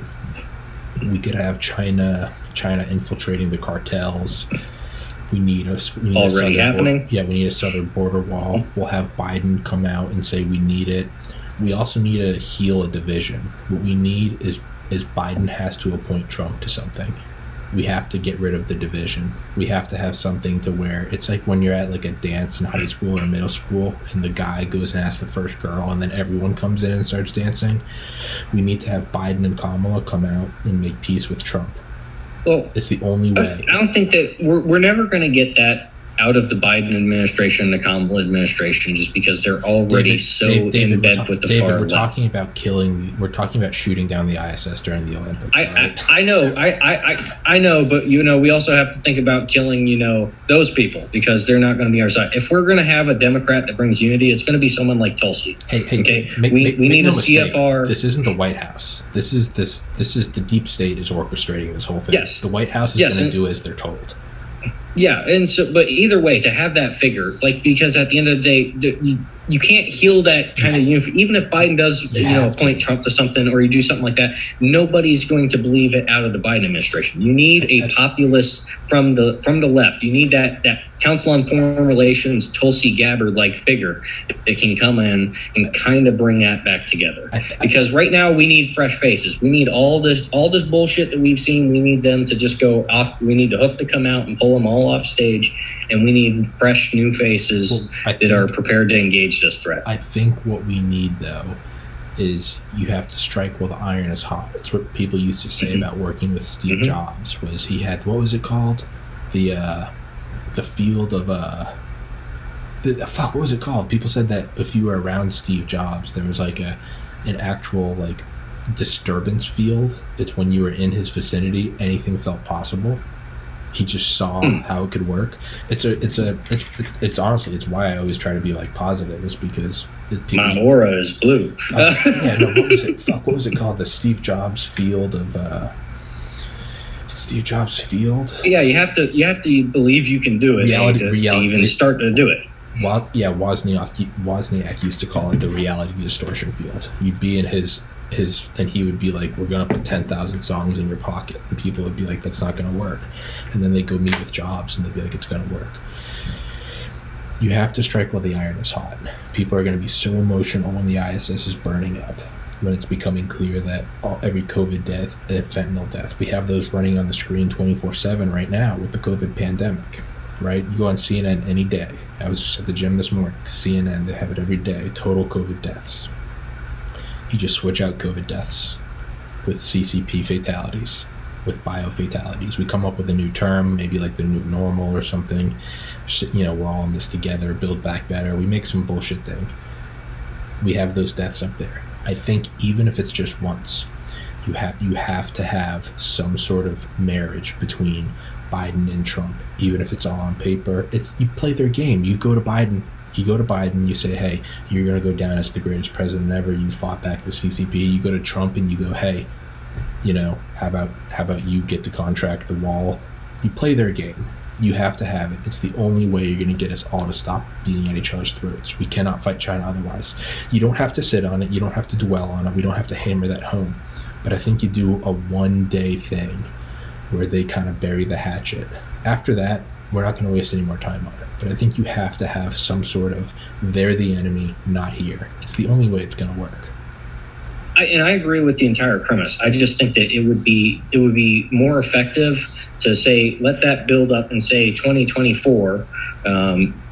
It would be better to have the fresh face, the fresh face that no one hates, because regardless of how you feel about it, everyone kind of feels kind of irked by the last election. Even the Democrats were like, man, it should have been our guy Bernie. So it's like, we need someone that has less baggage to essentially front that. And that's why I would think a figure like Tulsi Gabbard just kind of coming in and just saying, you know what, we're getting into a period where we're getting more confrontational with China. We need a different type of leadership to deal with that kind of threat.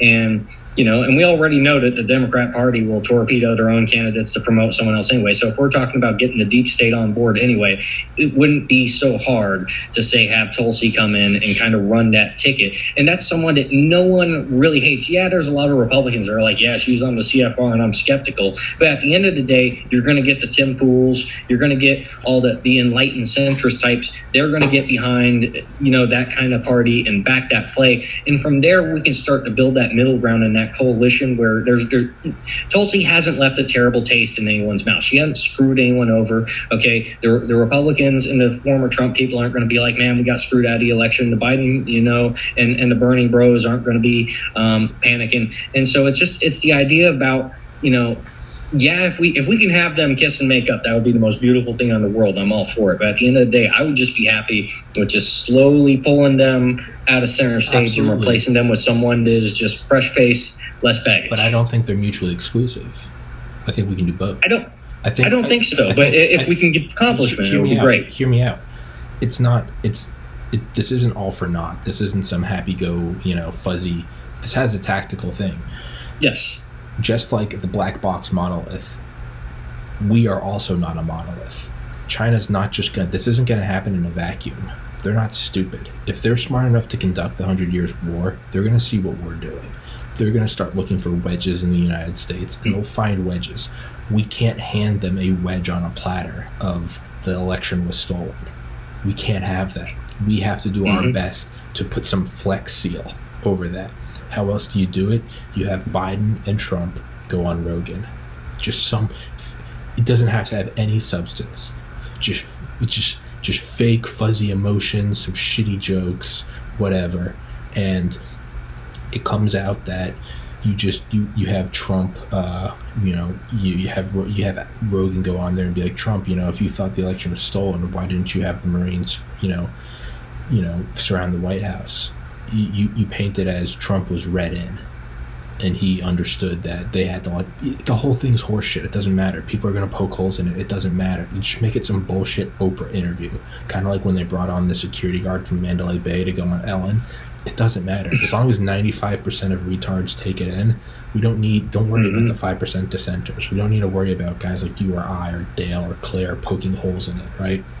We just have to have the people that are barely awake on any given day, the people who they're kind of like Roombas. They just bump into walls, they go to the bathroom, they watch The View, they eat Cheetos, they go to sleep, Orange Man bad, but we have to win them over just so that there's not a wedge, right? Just so there's not something that they can take advantage. That's all. That's what I'm saying. I'm not saying this in some, it's going to be all peace and love. This is a tactical advantage and nothing more. You have Trump and Biden come together, a bunch of cheesy jokes. You could have the whole thing scripted. You get some writers in there. We talk about how you have Biden say, we need a border wall. And what you can't have is all the conservatives saying, Trump was right. You then have Trump saying it and say, Biden, great guy. We've had our differences. He's contracting me to build it. You let Trump almost run his part of the country. You go, we're going to build this wall. You let people think that Trump won. Trump got the walls. Trump builds a northern and southern wall. Maybe even a sort of like sea wall, like a bulwark or something, right? You do that. That puts everyone to work, and that gets everyone being part of the fight, right? What we also need to do is we need to have a Manhattan Project. So we have the Manhattan Project. What a lot of people don't know is that the project to build the thermonuclear bomb was something like 7 or 8 times larger than the Manhattan Project, but not a lot of people know about it. At its height, the project to build the thermonuclear bomb it used 7% of the nation's electrical output. The AEC went from 40,000 employees to 130,000 employees. It had a bigger market cap investment than Alcoa, Bethlehem Steel, American Steel, GM, and GE combined. It was massive. We need to have a Manhattan Project for what? Fusion. We can't rely on oil. We can't rely on Chinese coal or fucking whatever. A belligerent China, they could take out the oil wells in the Middle East. We need power here and at home, right? We need to have a fusion, a nuclear fusion sort of a Manhattan Project. That's, again, you're pulling everyone towards this one spot with a magnet. You got to make them all be part of the fight. So now that we have everyone starting to go from just changing your profile picture and saying China bad to getting people to actually start changing their lives, going to work on the wall, going to work on the fusion reactor, we can put it right out in the middle of the United States underground where the ICBM silos are. It'll be fantastic. We now have people physically partaking in the fight as opposed to just sharing stuff online. Now is the time when we have to get them to join the military, or at least join the War Powers Act. We have to do a physical strike somewhere in the world saying it's China. And that is what's going to get people. So everyone that right now works for GM or GE or Tesla, there's going to be a War Powers Act. We're gonna forgive all student loan and medical debt during the War Powers Act, where everyone is going to be on Uncle Sam's Medicare. That's how we're going to roll out Medicare for all. If you partake in a company that is involved with the War Powers Act. So it's a draft without being a draft. So, hey man, and Tommy, you work for Nike, but did you hear that GM right now, it's, they forgive student loan, free, they pay for housing.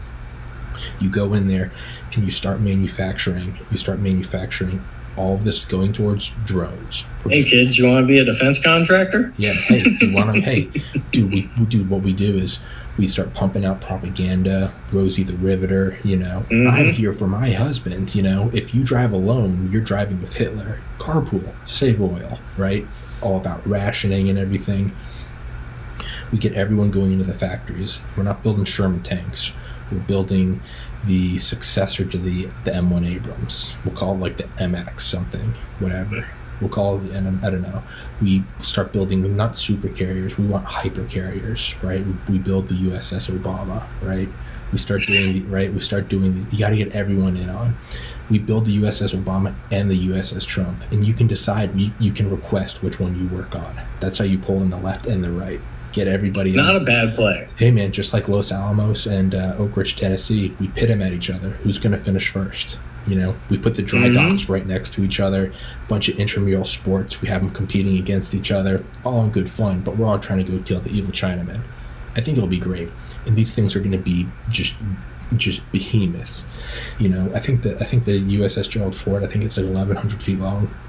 Have you ever seen the picture of the wheels on that thing? Yeah, dude, I'm freaking massive. I'm talking like, I don't know, maybe 2,500 feet long. These things are going to be retarded. F-22s, V-22 Ospreys, everything. It's going to be insane. And they're going to double as like submarine docks. These things are going to be huge. Submarines can come up under them, nuclear subs. And these are going to be the first class of, I don't know, we'll call it fusion carriers or something, right? And that's what we do. As we push that Overton window further and further and further, we then need to have some sort of devastating strike. And that's how we move people from working for these companies that aren't actually defense contractors, but they kind of are. That's wink, yeah. We move them from there to straight enlistment. I don't think we can do a draft. World War II, you could do it. I don't think you can You'll always have dissenters. They're going to be fragging the officers. Exactly. That's supposed to be a military tradition. I guess you could say my father's uncle, I don't know the technical term for that, but he served in World War II, Korea, and Vietnam. And I believe by Vietnam, he was a master sergeant. They kept trying to get him to become a lieutenant, and he would turn it down every time. And the reason he would give for it is, I'm not getting shot by my own men. So that used to be just a common trope. And I imagined that our foreign policy decisions would be a lot better if terrible officers were shot again. That being said, if any part of these false flags is implemented by the senior deep state and all that stuff and whatnot, and they do try to draft me, don't even try unless it's at least minimum colonel. Don't come at me with that shit. I don't think we can do drafts, because even in this beautifully, it wouldn't work nowadays. Even in this beautifully orchestrated war, I don't think you can do a draft. You still do, but the point is so remember earlier when I said there's going to be like multiple tiers to this? Well, it's also becoming to a point where like you kind of have to take a job with one of these proto-defense contractors. Maybe not Northrop, maybe not Raytheon, but just like, I was friends with this super intelligent astrophysicist girl in college, but she refused to go work for Boeing. She was a hippie. That's great, whatever. What we need to do is we add these tiers. Do you want to work on the Obama or do you want to work on the Trump? You don't have to enlist. You don't have to go work for Boeing. Maybe you want to go work for Oracle. Maybe you want to go work for fucking Facebook, whatever. But they're still defense contractors. I mean, what this is we're establishing this like fascist state. But you can work for any of them, but you still work for Uncle Sam, kind of. There needs to be a justification for, first we build the walls, right? The walls, we do the whole marriage between Biden and Trump on Rogan, right? Maybe crack some shitty jokes, and we talk about how they're coming from the north and the south. That's where we start building the walls. When we move from the walls to, we've skipped a step. How do we justify the mass manufacturing of drone tanks and aircraft? Maybe that's when we have them hit Hong Kong or Taiwan. We still don't want. We're still not pulling human capital into it. We just want machines. How do we justify it? something that we can do that is also a lot closer to home, because if we can talk about the Mongolia, the Balochistan, and Taiwan, all that, at the end of the day, we need something that hits home. Yeah. And what we need for that is we already know how the cartel pipelines have just blown up ever since, our latest administration and whatnot. And essentially what we need there is we need to lean on some kind of, we're going to have some kind of cartel informant turned whistleblower or whatever. And we're going to have that person essentially testify of all the ways that the cartels are working with the Chinese Communist Party. And preferably, if we can have them on record producing evidence of them doing, death squad activity for the Chinese Communist Party. And then if we can say, hey, these were the death squads that they were using in this country to secure farms or space or whatever the hell that they're trying to secure down there. If we can poke a hole and say, hey, there's like two of these three guys that were on this death squad over here that we caught coming into the border here, are they working for China? If we can have, essentially captured cartel members or flipped cartel members kind of testify for that right there, we're getting to something that's a little bit closer to home. And then all we need is like some MS-13 people to do a drive-by, kill some National Guardsmen or some shit, and boom, we're cooking with peanut oil. So small scale. So let's again, and I repeat, but let's recap. COVID, fentanyl, ISS over the Olympic Games. That's how you get everyone to hate China. Then you do the Uyghurs with the Mongolian freedom fighters. And then we offer the Biden plan where you come back to the United States, no taxes on your trillions. That's how we pull them all back. They shut down Foxconn. If they don't, we will. So it comes back, bring the iPhone home, right? That now you're getting rid of the supply chain and you're making it so we have to start having manufacturing jobs here. We do something with MS-13. I think we also do something with Trudeau. Trudeau sells out to China. Yes. That's why we need a northern wall. And then we do the whole Biden and Trump thing. They do this circuit. They go on Rogan, they go on Oprah, they go on The View. It's really cheesy shit, but they're both getting money in the pocket. It doesn't matter. North wall, southern wall, right? We do the Obama versus the Trump, right? We do the giant dry docks right next to each other. These things are going to be massive. I don't know. I think we probably build them in Norfolk, right? Maybe Yeah, I think that's where we build them. I think we also perhaps we start construction of our own canal below our border wall, so it doubles as a moat and a canal, and that could be that. I don't know if that's too much work, Well, we have technology that can melt fucking rock nowadays. We do. Phil Schneider, shout out. But there was also Operation Plowshare in the 50s where we wanted to use fission bombs to knock out. But that might be too much. I don't know if we need that. Let's not get ahead of ourselves. Yeah, you'd have to.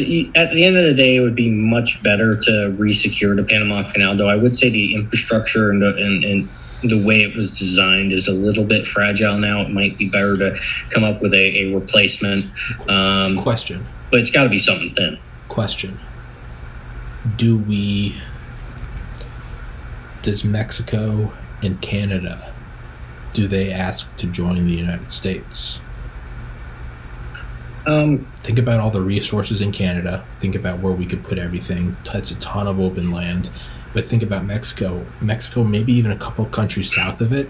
Because think if we can get it to where it's thinner, that's a shorter wall. Yeah, that's definitely, and that's one of the reasons why like Trump's best strategy of we're going to make Mexico be the wall. Not a bad strategy for that.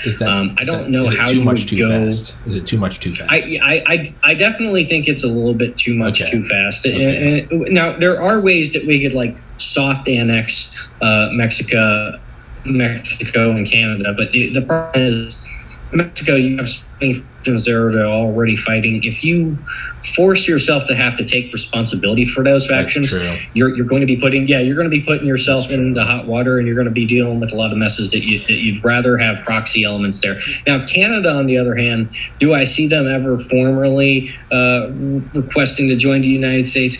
Probably not. Now, that being said, if we are using that Trudeau is on record basically saying, yeah, I want to be like China. I want to have a Chinese model of state capitalism.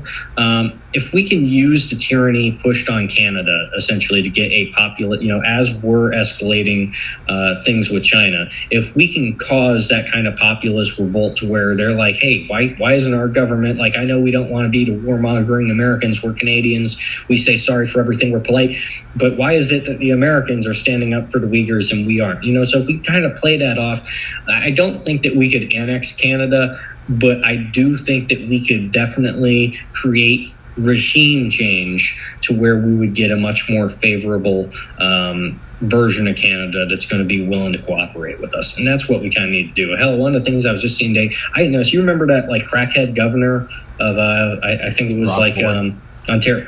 Yeah. So apparently his brother is now like, so apparently they keep it all in the family. It's right. So it's just like, you know what, because the last crackhead wasn't good enough, let's get his brother. Like, that's just Fest? Fuck it. Have you seen Beer Fest?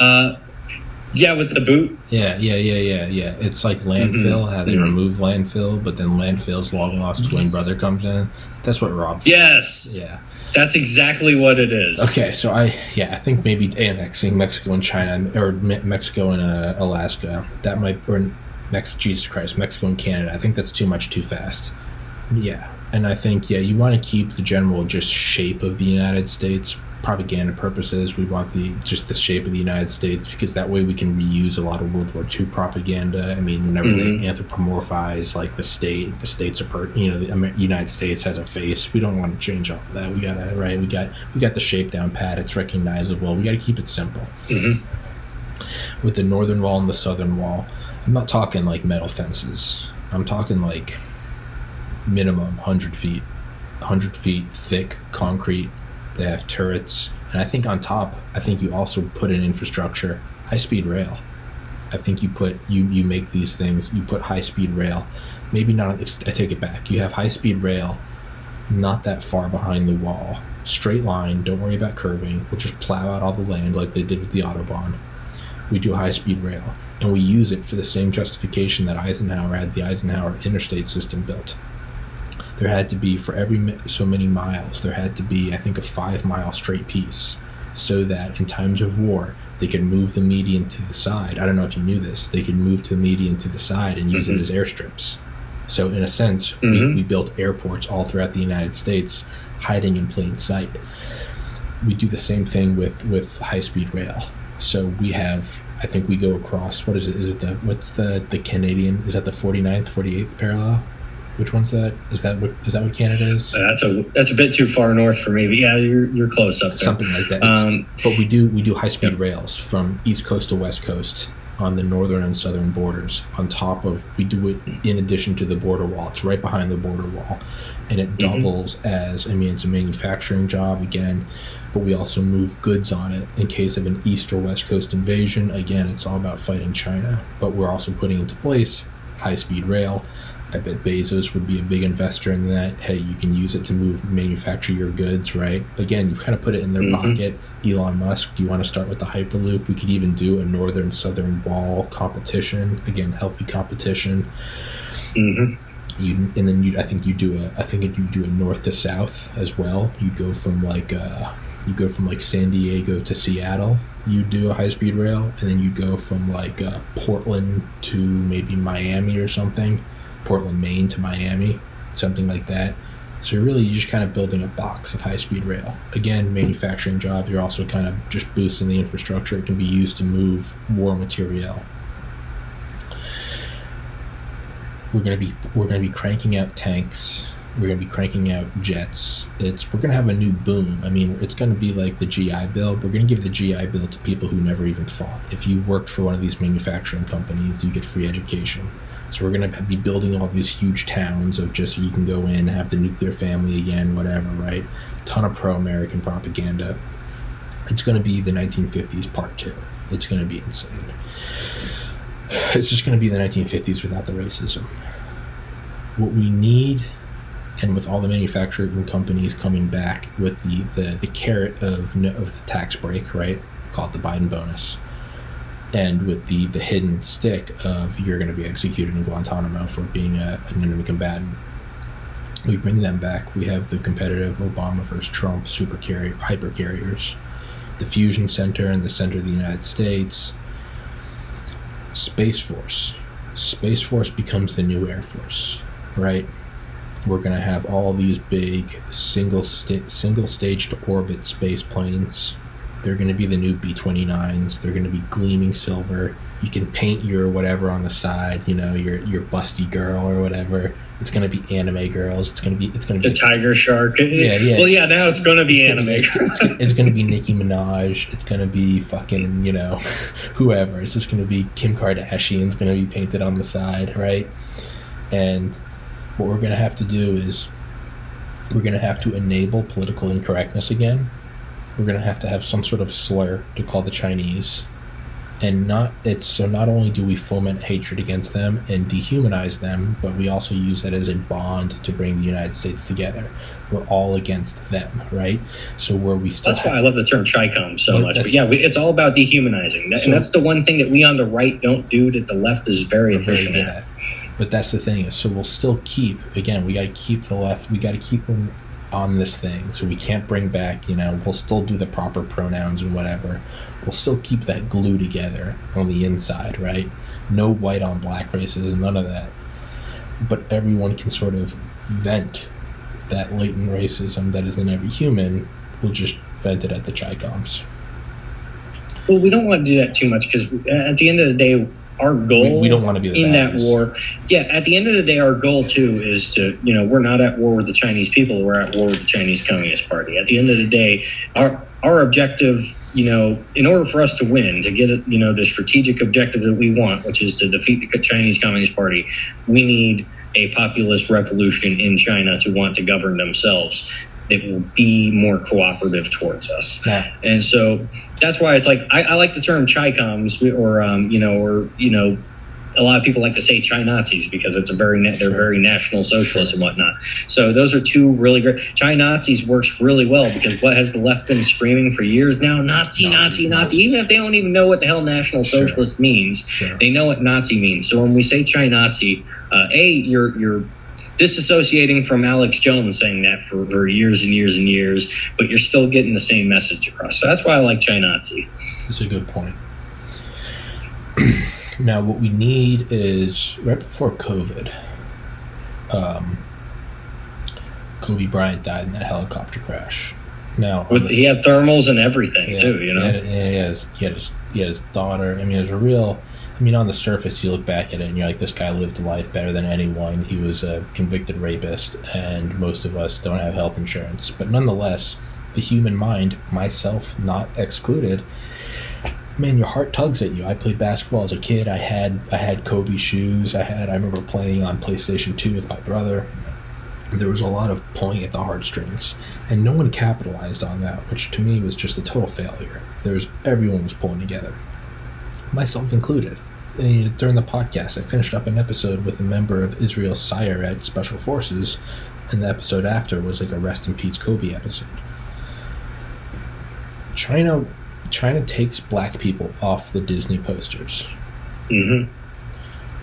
Disney, we're going to have something that happens in China. We need to have someone, and this is what I think.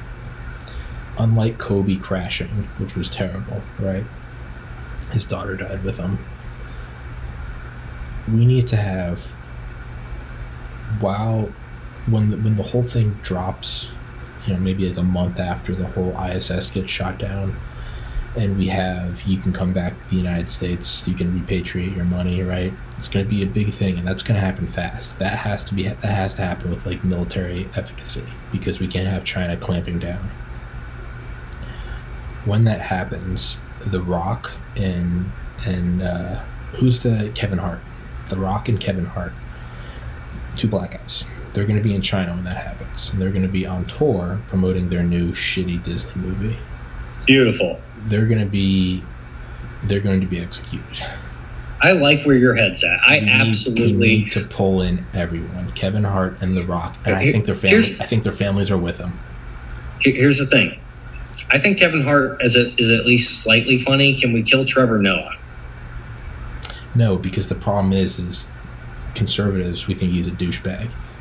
even though The Rock came out for Biden. Yeah, but The Rock's there. Even though The Rock is there, Damn it, okay. And even though The Rock came out for Biden, the reality is I still like The Rock. I mean, the dude's an inspirational guy. You go to his Instagram, he's got 100 trillion followers, and he's like, and you're like, fuck this guy, and then you see his post, and he's like, hey, wake up, work hard. It doesn't matter who you are, where you're from. We're all in this together. Push harder today. And you're just like, God damn it, you're an inspiration. Everyone likes him. Kevin Hart, he's short, he's tiny. They do all the memes together. He has to die. In general, though, you're absolutely spot on. Like, if you can have this kind of, if you can have these kind of events pop out, and all of a sudden, all you need is some mainlander Chinese guy that's racist as hell to, take out a celebrity. Or there you go. We don't want a random. We don't want a random. I have to disagree. We don't want a random racist Chinese guy. We want them to die, maybe in a helicopter. Maybe in a new maybe we have them in a self-driving car somewhere in Beijing, and they crash in the old Michael Hastings. Yeah, in very mysterious circumstances. Very mysterious. We'll call up John Brennan and Stanley McChrystal. Hey, can you do us a favor? and we kill them. We want their wives back in America. We got to have the widows, but them maybe with like they each have their youngest child with them. They're just destroyed in like a rare earth metal battery fire in the middle of Beijing. And it happens the same day that we denounce China and start repatriating money. And everyone thinks that, just like when we showed the fentanyl and COVID, they shot down the ISS. This is in retaliation for the Uyghur drop. There's the Uyghur drop. Immediately after that, we pull back all U.S. money. We can't be part of a concentration camp nation. That same weekend, this happens fast. The whole China propaganda, this thing happens slowly over years, but when it does happen, it happens fast. Mm-hmm. Kevin Hart and The Rock are there, and they die in very mysterious circumstances. We can't have them outright executed because there's too many holes to poke through in that. We'll crash the fucking car. We don't need China to do it. Stanley McChrystal and John Brennan, they'll get right on it. We've done this before. He'll do it. He'll do it the exact same way. And it's got to be... Not only that, I mean, they can't die in impact. They die in like a 3,000 degree Fahrenheit fire. I mean, do you go full live leak? Do you have them on fire trying to crawl out? I mean, that would be the ideal propaganda, but there's two bits, and the reason why at first I kind of wanted to have it be like an attack or whatever is just because if we can tie in the Uyghur concentration camp with racism on American blacks, and we can get those together, that's going to allow us to get some momentum. But I also like the idea that if we time it just right, everyone's going to be like, this is a conspiracy, they were conspiring, that's going to set that up in the back of people's minds anyway. So that's not a bad. Both those options are really good for that. I do think that is a really good way that you could essentially just having those events kind of tied together. That's a way that you're going to get the American activists starting to think, well, rather than just, those are the Uyghurs over there, those could have been our Uyghurs over there. You're right. Mm-hmm. You know what I think we also do? Oh, you know who's with them? It's over there to help promote Disney, and we have them over there. Maybe try. Okay, this is it. So after the ISS, the Uyghurs, all that stuff, after phase 1, China invites them over. They're trying to show that, we are not racist, right? We have our black people. They have them over. And then when we withdraw money, we have China, their mask falls off. So they were trying to invite these black celebrities over, and then they lose their temper and they kill them. So for a split second, it seems like the tide's receding, and then we come back and we make it look even worse. You know who's over there with them? Part of this, it's going to be like Nixon's China thing, his trip. This is going to be a terrible soundbite that will be played at my trial, but we have the founders of BLM over there. They're all in the same trained Marxists. They're all in the same SUV with The Rock and Kevin Hart. They're all dead. You're making this sound too good. I mean, when you talk about all those people being in the same SUV, if we could just cram Trevor Noah in there and get a flying Ginzu, that would just make my day. Let's not waste them all. We can use them at a later date. Now, those are, even though Kevin Hart and The Rock, those are kind of, Most people like him. Mm-hmm. We need to have someone over there from the conservative side. And to me, it's not that weird that they're all there, because they're all part of this big trip to go push for black acceptance, which is why I think Candace Owens is in the SUV too. I'm not opposed, but Dan Crenshaw, can we just? He's white. No, it doesn't count. Damn it! I don't know. I was just hoping to get one red flag Republican off my back. No, it's even, you take Candace out, because that's even worse.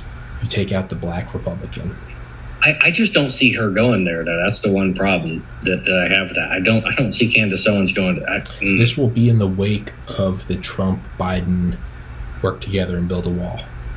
It's going to be, we're going to have her publicist, who's going to be a CIA handler, be like, Candace, this could be huge if you go over there. Candace, it's all, I mean, she doesn't bring anything to the table. She's smarter than me and has a bigger fault than me. I mean, what the fuck am I doing? I'm in an empty apartment talking about how we need to kill people for China. Exactly. we get her over there. We get her over there with The Rock, right? I think you got to do it. I think you pull him over there and we show China has fangs. That's what we do. I'm not opposed to the policy. Now, getting them all there in that same, the timing of that's going to be difficult. No. I really don't think it will. We have them. It's this coalition. China reaches out after the whole Uyghur thing, and it's like, hey, we're so sorry about the International Space Station. Like, we're so sorry. And Disney's like, hey, how about, because there's all this stuff where everybody's like, well, Disney, how come you're still working with China? They don't let black people be on their posters, right? They all go over there as this sort of this like Disney ambassadorship, if you will.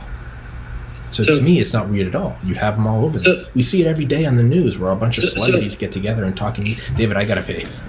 That's true. And so there's a few ways that we can think about this. Now, I would say, and I was going to say this a little bit earlier, Disney is kind of when it comes to the culture war and the battleship turrets moving very slowly, Disney is definitely one of the factions that we have to bring back to bear on our side. We definitely, the same way that we got to get the intel community that runs the Mockingbird media to play ball and get back in line or be dealt with, we kind of have to run that play for Disney. And I don't even think you need to go as far as, say, recruiting high-level celebrities that aren't already involved in Disney, because Disney's already doing, what was it, Mulan, I believe? I think it's Mulan, where they were shooting, and there was a big controversy that, they thanked the camp guards and everything for allowing them to shoot. So we already have Disney operating in that space. And so the question is, who is some kind of upstart that we could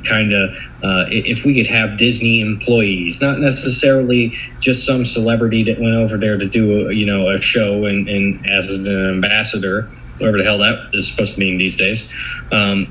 But if we can have Disney employees that, for whatever reasons, they're going to be detained by the CCP, and it's not hard to get people detained by the CCP. Hell, at this point, we could be talking, just sending them the wrong messages to their phone, and all of a sudden the Chinese are wondering why you're getting these messages. That's a very light way of starting that kind of contact. But one of the things that we want to do to sour that relationship between Disney and China is very much along the lines of what Tommy's talking about, though I think it's if you think you can assemble the all-star cast to get in there and happen all at once to make the perfect story, if you can do it, that's great. But I would start lower. I would definitely start with trying to plant things on camera crews, just various production team, people like that, and getting those people harassed by security forces, getting those people detained by security forces. And then all of a sudden, what happens is once you make that the normal, I'm going to have to, re-go over some of this once Tommy gets here, because this is the important part. Once you kind of get back into that normal where, you might be detained by the CCP while you're working over here, it's no big deal. Well, that's where you could say go into the real false flag, which is you have a fake CCP team essentially on the ground that's going to abduct. Let's make it the star this time. Let's make it the producer. Let's make it someone important. And that's when all of a sudden you have your captured CCP team start to engage in enhanced interrogation or whatever you want to call it of those more senior level people after you've already established a pretense that a lot of Disney personnel are starting to be detained and ask questions and whatnot. So you kind of build up the narrative that this is already happening. And then by the time you go to do something with your higher value targets or your celebrities or whatnot, that's when you just really kind of, you put the screws to them and you make an international incident out of it. And then all of a sudden, I guarantee you very quickly, if we waterboard, one executive producer from Disney, very quickly, when they come back, they're going to be having a different opinion on China if they think China's the one that waterboarded them. Now, as these, we have to frame this very carefully. As these events happen, the demolition of the ISS, the killing of The Rock and Kevin Hart, and the founders of Black Lives Matter and Candace Owens, preferably in a just horrible fire on the highway, on their way to the U.S. Embassy, because things are starting to get hairy.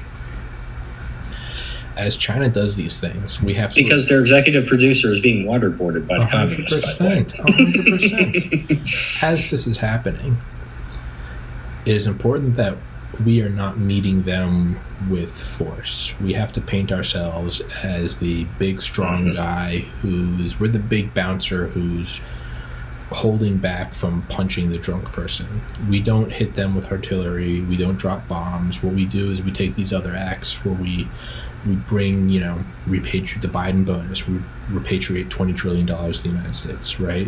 We start building a border wall. We start bringing manufacturing home. And hey, Apple, Apple doesn't have to pay taxes on their trillions overseas. Not only that, we could give them maybe a secret bonus. Unlike the other corporations, we say, hey, bring back manufacturing. We can paint Foxconn as evil. You paint it as we can't do business with these people. We didn't know about Foxconn, whatever. And, the amount of money that goes up in manufacturing, hey, we'll call it, maybe you don't pay taxes till the war's over, right? But from now on, what we need to do is it's important that we don't take military action. We have to paint ourselves as the peaceful giant. After we kill Kevin Hart and The Rock, now hold on. Are they taken hostage? Do we start to crank up the evil on the Chinese side? Are they in a cave somewhere? Maybe circa 2001 Taliban. So that's one of the things I was starting to get into when you went and take a leak there is before we start to go straight to that, we want to set up the pretense, right? So say we just leak counterintelligence. How about we just make the Chinese paranoid that, hey, a lot of these Disney people, they might actually be intelligence assets. Okay. Let's leak that. Let's start, maybe making messages that maybe a message that they might not even see on their phone, but appears through the record going to them that looks suspicious. Okay. And so can we engineer an environment where just the random person that works for Disney on the set, across the camp across from the labor camp in Xinjiang or whatever, filming Mulan, these people start being detained. They start getting asked questions. Yeah. And so we normalize that as like, this might happen to you. You might be working in China. You might be detained. They might ask you some questions, but don't worry, everything will be fine, and that'll start to become the norm.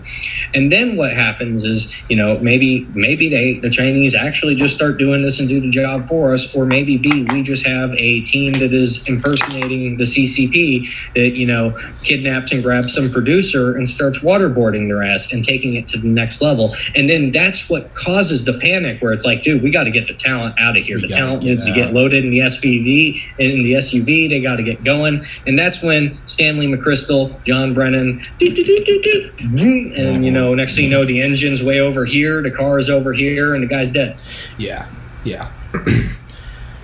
And I like that idea. Maybe they start doing it for us. Now, China, they're brass. They're going, okay, this is all, they're not stupid. This is all orchestrated. They're trying to hold back. Mm-hmm. We rile up the Chinese population by shutting down Foxconn. We get rid of the Great Firewall. They start to learn about everything. We let all the information flow in. Maybe China starts lashing out at American factories over there. Get it organic. We won't have our fingerprint on it. They're losing their jobs, right? Get rid of Foxconn, get rid of Huawei, get rid of all these manufacturing things. Now China's not, making my phone charger. Now they don't have jobs. I think you could get them to start lashing out at Americans. What we need to do is just like Apple coming back home, and they're going to play it off as we couldn't possibly work with this nation. ExxonMobil is going to, we need a legitimate and believable paradigm of where we tie in fossil fuels to China. And that is what's going to drive these powerhouses like ExxonMobil back to the United States. And they play it off as ExxonMobil, we're now clean energy, fusion. All the while, Exxon's not stupid, but we give them the keys to the reserves. We say, hey, we've been holding this for a century. Go hog wild, right? And for every dollar that you invest in fusion research, and whatever, we give them exclusive rights to Yosemite. Drill all you want, whatever. It's seen as a must. How do we tie fossil fuels to China? Because we need to push for fusion energy, because that is going to be our ultimate. Whereas the rest of this is kind of orchestrated horseshit, we actually do need the fusion energy. So this is the part that when my tree hugging mother eventually sees this one day, this is what's going to get me actually whacked, is when I suggest this. But so going off the idea that Exxon already does have like a refining facility in China that we're going to be asking them to give up anyway, right? So the idea is there's a target that could there's a target that could be false flagged anyway, or you could blow up for sake of blowing up, but also just oil tankers and stuff like that. Everybody loves a good oil spill, and by everybody I mean nobody loves a good oil spill. It is a terrible PR incident. So if we're going to talk about low intensity, ramping things up, putting just a shape charge on the bottom of some boats and whatnot, a couple good oil spills that we can pin on China, and suddenly we can use that as leverage to say, hey, listen, we're cutting our ties with China anyway. We're bringing everything back here, and we're providing major incentives for people focusing on fusion and other, clean energy or whatnot. So that's one way that we could do it. Now, the question is, where do you want to do that at? Because, obviously an oil spill is actually going to be a real fucking bitch of a cleanup operation and shit. And you don't want to actually risk doing too much damage to the environment when, you're also risking the fact that, the Chinese fishermen have bottom trawled a lot of stuff. But, think about how that looks from the air, and how the media tends to, media is almost always in, big oil's pocket, except for when they fuck up on some fracking operation somewhere, and all of a sudden, there's a sheen across the lake, and people are, getting the dish soap out to wash off the birds, right? Yeah. That's the kind of exactly, and that's the kind of stuff that the left can't ignore. That the actual activist powerhouses on the left that are going to drive the moral do-getting, those are the kind of people that they can't ignore that. They're going to have to go on that. So if we can tie that in with China and our push for clean energy, that's kind of two birds, one stone. So we're moving forward to these softer, tinier targets. To now we're on board. Everyone on the mainland you're working on one of the two walls. You're working on one of the 4 high-speed rails, maybe the Obama or the Trump. We've brought back iPhone manufacturing. I think we resurrect the domino theory and we say that Vietnam's not safe, so we bring back all manufacturing of shirts to the United States, right? That's a simple, low train job. United States, there's going to be next to zero unemployment. It's going to be beautiful. Healthcare for everybody. It doesn't matter if it works. Just fucking do it to say it works, right? We're going to be cranking out more. Fake it till you make it. Yeah, exactly. We're going to be cranking out more weapons than FDR couldn't have dreamed of this, right? It's all sorts of propaganda because the media is in our pocket. We're going to be having all the creative types from California, they're all going to be working on and they're going to fully believe it. They're going to, the most dangerous radical is the one that knows he's right. Doesn't matter whether he is or not. He knows he's right. So we're going to have the creative types. That whole campaign they painted against Trump, right? The left, they always have the best art. They always have the best visuals. We have them resurrecting that kind of 1940s fashion, right? I think we even push for that in the fuck the 30s, because we put military uniforms. We do throw back to World War II, all the same colors. I think we push for the same haircuts. I think we push for, I think that's what we start doing. We start literally trying to emulate the 40s. Well, the left for all these years have been crying about how they want to fight Nazis and whatnot. So why not just give them the vintage LARP experience, and we label the enemy to China Nazis, and we give them the experience they always wanted. I think we literally start LARPing as the 40s, right? You have a bunch of guys who, before the China thing, I was just, I was a fentanyl recovering addict. I didn't know what I was spending all my time eating Uber Eats and looking at memes. And now you have them in the Norman Rockwell painting, right? Thanks to the Biden buyback bill, I got my own 2-story house with a white picket fence, a car from Elon, and, you have the crisp, the wool. And I got these zipper head scalps right here. Yeah. Exactly. But you have that. That's the quiet part. But you have the crisp military uniform, the combed over hair, right? We bring back the nuclear family. I mean, we really just start hitting on the 1940s, and we also start kind of like Sam Hyde at the TEDx. Give yourself a pat on the back. What do we start doing? By emulating the greatest generation, our generation of egotistical sociopaths. We start believing that we're the greatest generation. Get them to start believing it. Now, I was thinking, you still got to tie in. We really got to paint China as just around. I mean, the campaign against Trump is going to pale in comparison to Orange Man bad, Yellow Man bad. It's going to be insane. I think China hits the Svalbard seed vault, right? That nuclear hardened vault up in the Arctic. That's clever. I like it. Because that is right. That's for everybody listening. This vault, SVALBARD. It's this vault built into this permafrost mountain where we have seeds of every species up there in case something happens, global warming, nuclear holocaust, to where we can basically replenish the earth. I think after we copy it, of course, we do that quietly. And that's a double propaganda hit. We do that quietly because we foresaw China hitting that. And then we wipe it out. And then we let that go on. And then Biden comes out and declassifies, hey, we recreated it. We recreated it up in, fucking Montana because our intelligence officers foresaw this, which, again, just makes us look that much better, right? So after we wipe that out, we have to have... And that makes sense. That can kind of make sense in a mutual assured destruction. China says, hey, if we're getting ready to go to war, we're all going down. We can paint China as that. We can't be comically evil. We can't just nuke Disneyland. That's too obvious. If we're tying that in with, say we're going to cause oil spills and try to blame that on China anyway, we're already, and then we tie in the attack on the seed vault. Okay. Yeah, we're perfectly framing it in a way that the eco-terrorists of the left could never ignore. Okay. And that's what we really want. If we can get them to focus so hard on bringing the green terror to China rather than here, we will go a lot farther in this conflict. I like it. As we strip away Foxconn and other manufacturing giants from China due to the Biden bonus buyback, after we viciously murder The Rock and Kevin Hart, is they need work.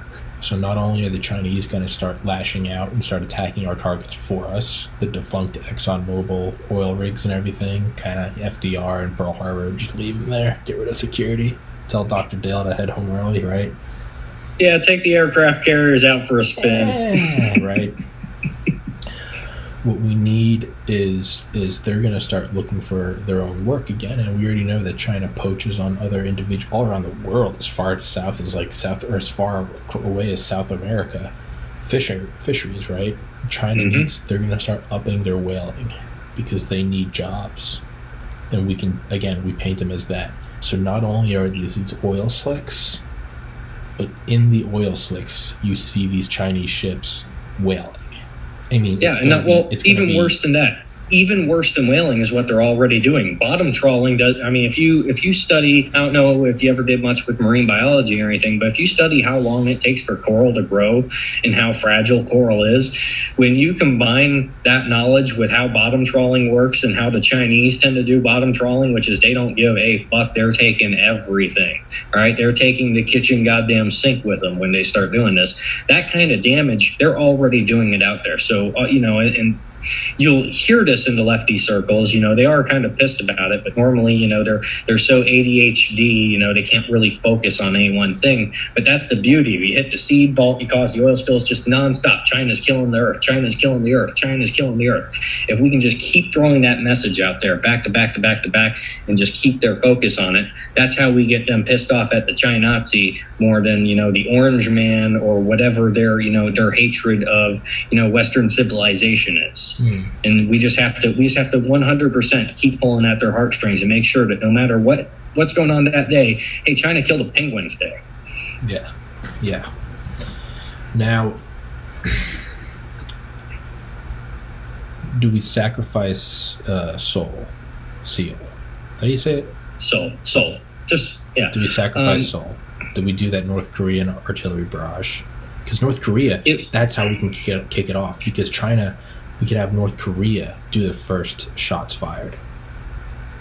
I think, Is that too obvious? I think North Korea is actually a lot more beneficial to us than a lot of people think. Okay. A lot of people tend to think that North Korea and China is always in lockstep, but there's a lot of ways that North Korea understands that they can do shady shit and that the Chinese will have to cover for them. North Koreans really like manipulating the Chinese on levels that the average Westerner doesn't quite understand.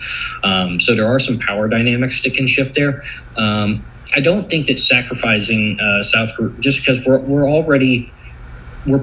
definitely, whether we want to or not, Taiwan's already at risk. So let's not risk more than we have to when we already have a solid presence there. And there's also the fact that while I don't think that we're going to see the reunification of the Korean Peninsula or the North Koreans becoming our friend all of a sudden, that's not going to happen so much. But when you saw the way relations kind of work between us and the North Koreans under Trump, that's where it became a lot more clear to, it's still kind of esoteric to look into and see how they work against the Chinese and manipulate the Chinese. But we started to see that come to the surface a little bit when they started to feel like they got a fair shake with Trump and that they could work with Trump. And so I think, as we're going into a conflict with China, I feel like North Korea, being a realist, they're going to try to play both sides. And I think if we have kind of Russia able to work as a back channel there, we could potentially, and I'm using big air quotes here because, this is a lot of speculation inside the black box of North Korea. But I think that they would be a lot more willing to play both sides and a lot more willing to act as kind of a buffer state than most people think that they would. Because at the end of the day, their goal is survival just like anything else. They don't want to necessarily do anything that's going to risk getting them imploded. So I think that's a lot of ways that we could play on the Koreans there. And I wouldn't advise trying to get Seoul wiped out for that, just because if we lose Taiwan by, even if by our best efforts we don't intend to, let's assume that it could happen because it's that close to, the enemy empire. So I don't, and we're also, the island chains are at risk too. So, it's good to have that kind of as a backup. And I'd much rather be kind of playing through India, Tibet, through Mongolia, and through Balochistan. I'd much rather be using and leveraging Pakistan, which is also a nuclear power, to try to get them on board by saying, hey, we can either fund regime change and recarve up the map, and we will make Balochistan an independent buffer state that's more friendly to India and against China, and you would lose one of your favorite regions, Pakistan, or you can drop all this pro-China shit and you can get on board with our plans for the region. And that would be a little bit more of an efficient way of playing ball, because the problem with the Pakistanis is, you ask anyone that's had to deal with them, they're working for everybody, sort of. They're not really loyal to anyone. And we've never really had an administration that has understood just how cunning they are.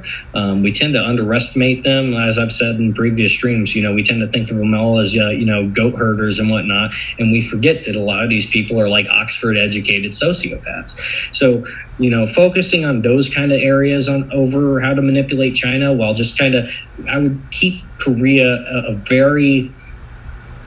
I would say simmer it a little bit. I would not want to kick off the conflict from Korea or utilizing Korea. I would like to ideally try to maintain neutrality and keep them playing both sides and give them the ability to say, hey, you know what? If you're working with us, or even if it doesn't look good to work with us, we'll have you work through the Russians. We'll work with the Indians. The Indians will back channel to the Russians. And, if we could do something like that and give them that opportunity, I feel like they'd be willing to take it.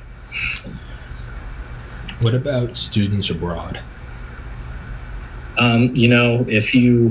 If any of us were to go to Vietnam today just to go diving or on vacation, it would be very interesting to see how the security services follow us around, wondering whether or not we're intelligence. But that being said, Vietnam likes us right now. Mm-hmm. That's those are some chips. We're in NGOs. Those are some chips that we could execute. Right. Exactly. As going back to what I was saying, I want to say the first podcast we did together, NGOs, being able to bring in these green commies and essentially using them as training camps overseas and whatnot. So if we have our white students traveling abroad, we're pretending to be progressive socialist communists and whatnot. And maybe we are trying to work with the Chinese and we're trying to get them to reach out to us, because deep down, we know if we manage to find and isolate a Chinese intelligence officer, well, guess what? There's supposed to be a bounty on Chinese intelligence officers if we can offer them up to the U.S. intelligence community. So that's a lot of ways that we should be infiltrating, and we're behind the ball in this. A lot of these NGOs, a lot of these kind of gap year student programs, they are already infiltrated and run by the Chinese anyway. So we should definitely be getting ahead of the ball of putting assets into those, monitoring those groups, finding out who is compromised by China, who actually willingly works for China, and who the handlers are.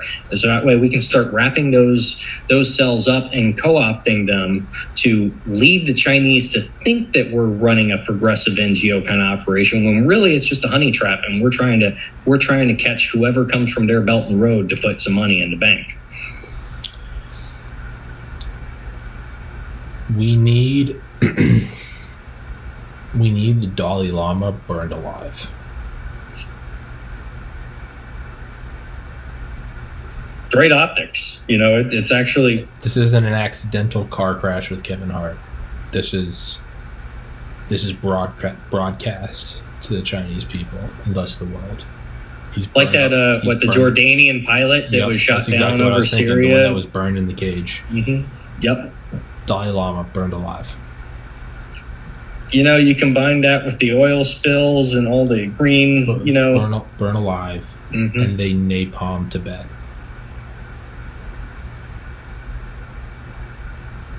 God, maybe we should be getting paid by the Chinese. Part of that's out there. Part of me hopes that this podcast results in us getting tapped by the CIA. Like, hey, CIA, hey, $100K a year, we'll war game for you. No. Listen, I know they're printing money. I don't even need the money. I want it to be 420, 69, 69, 69. I do need the money. $100K a year. war game me and David. All right. And not only that, they could do everything we're saying and then use us, because it'd be like, really? Do you think we're really doing everything that these podcasters said? Listen, CIA, you guys have my number and my address. It's fine. Just, where I am. Contact me. I'd love to work with you. And remember, it's O'Neill with two L's. When you're getting me when you're, having to paste me into whatever the hell apparatus we're doing now. Just have Dale text me. Everyone messes that up. Just have Dale text me. You know who he is. Napalm Tibet. It's got to be the biggest, maybe white phosphorus. They hit the Vatican. This happens 3 things in one day. China, they are tired of America's aggression towards them, tired of all these false flags that we vehemently deny. They are being, this is beautiful. This is making the CCP look weak. And for the same reason that you get rid of religion in the Soviet Union, because only the state is the higher power. China is looking weak. We can't provide for our people. We can't whale because it's covered in oil. We can't even produce iPhones because Apple pulled out. They are being made to look weak. So now they want to make an example. They didn't kill Kevin Hart. We didn't kill The Rock. We love The Rock, right? Blah, blah, blah. They look weak. So what are they going to do? Well, one, to look strong. We're getting rid of Tibet once and for all. If you guys are going to paint us as warmongers, we might as well get something out of it and start acting like warmongers. They burned the Dalai Lama alive. They napalm all of Tibet. They also lash out to show they want to make us feel weak. They napalm the Vatican. And they also napalm... Bold move. They also napalm Jerusalem. And possibly, Dan, I just got to take a moment to appreciate the ambition of this one. This is a great one. And I'm not finished. Jerusalem, the Vatican, all of Tibet, and they hit Mecca with white phosphorus artillery. I mean, at a certain point... 30,000 foot view, it's still only like a couple thousand deaths, everyone. Jerusalem, Vatican, Tibet... It's overall, it's still pretty small human footprint. I mean, ISS, we maybe lose 10 astronauts with the ISS, the space shuttle, and the Soyuz, but it has a lot of weight. They then take down these areas that still holds a lot of weight. Vatican, Jerusalem, Mecca, they take out the black box. Tibet, and they burn the Dalai Lama alive. And one of the things that when we're focusing on the Vatican and getting in there and removing that Pope, which is, basically a Jesuit spy master put in that usurped the previous Pope, one of the things that we have to do there to essentially, because we do have to be ready to recapture the Catholic Church. And so if the left-wing faction of the Vatican socialist is the Jesuits. The kind of right-wing version of that is the Opus Dei. Okay, they're going to be the folks that the Catholic Knight of Malta Eric Prince is going to be more sympathetic to and whatnot. So if we can essentially have that kind of network assembled, and then essentially you tap into, say, your old school Operation Gladio style networks that are, say, pissed off over the fact that Chinese police officers have been coming over and working with Italian police officers. They kind of have these little exchange programs going on and whatnot. And you have this increase of mainlander Chinese tourism coming over and clashing with the local culture and whatnot. From there, you can kind of escalate that into terrorist attacks that lead to fire bombings and whatnot. And that's where you can kind of get that play and hopefully either just straight out remove your Jesuit operative / spy master and have them replaced, or even better, if you can light them up like a Jordanian pilot, fuck it, light them up and smoke.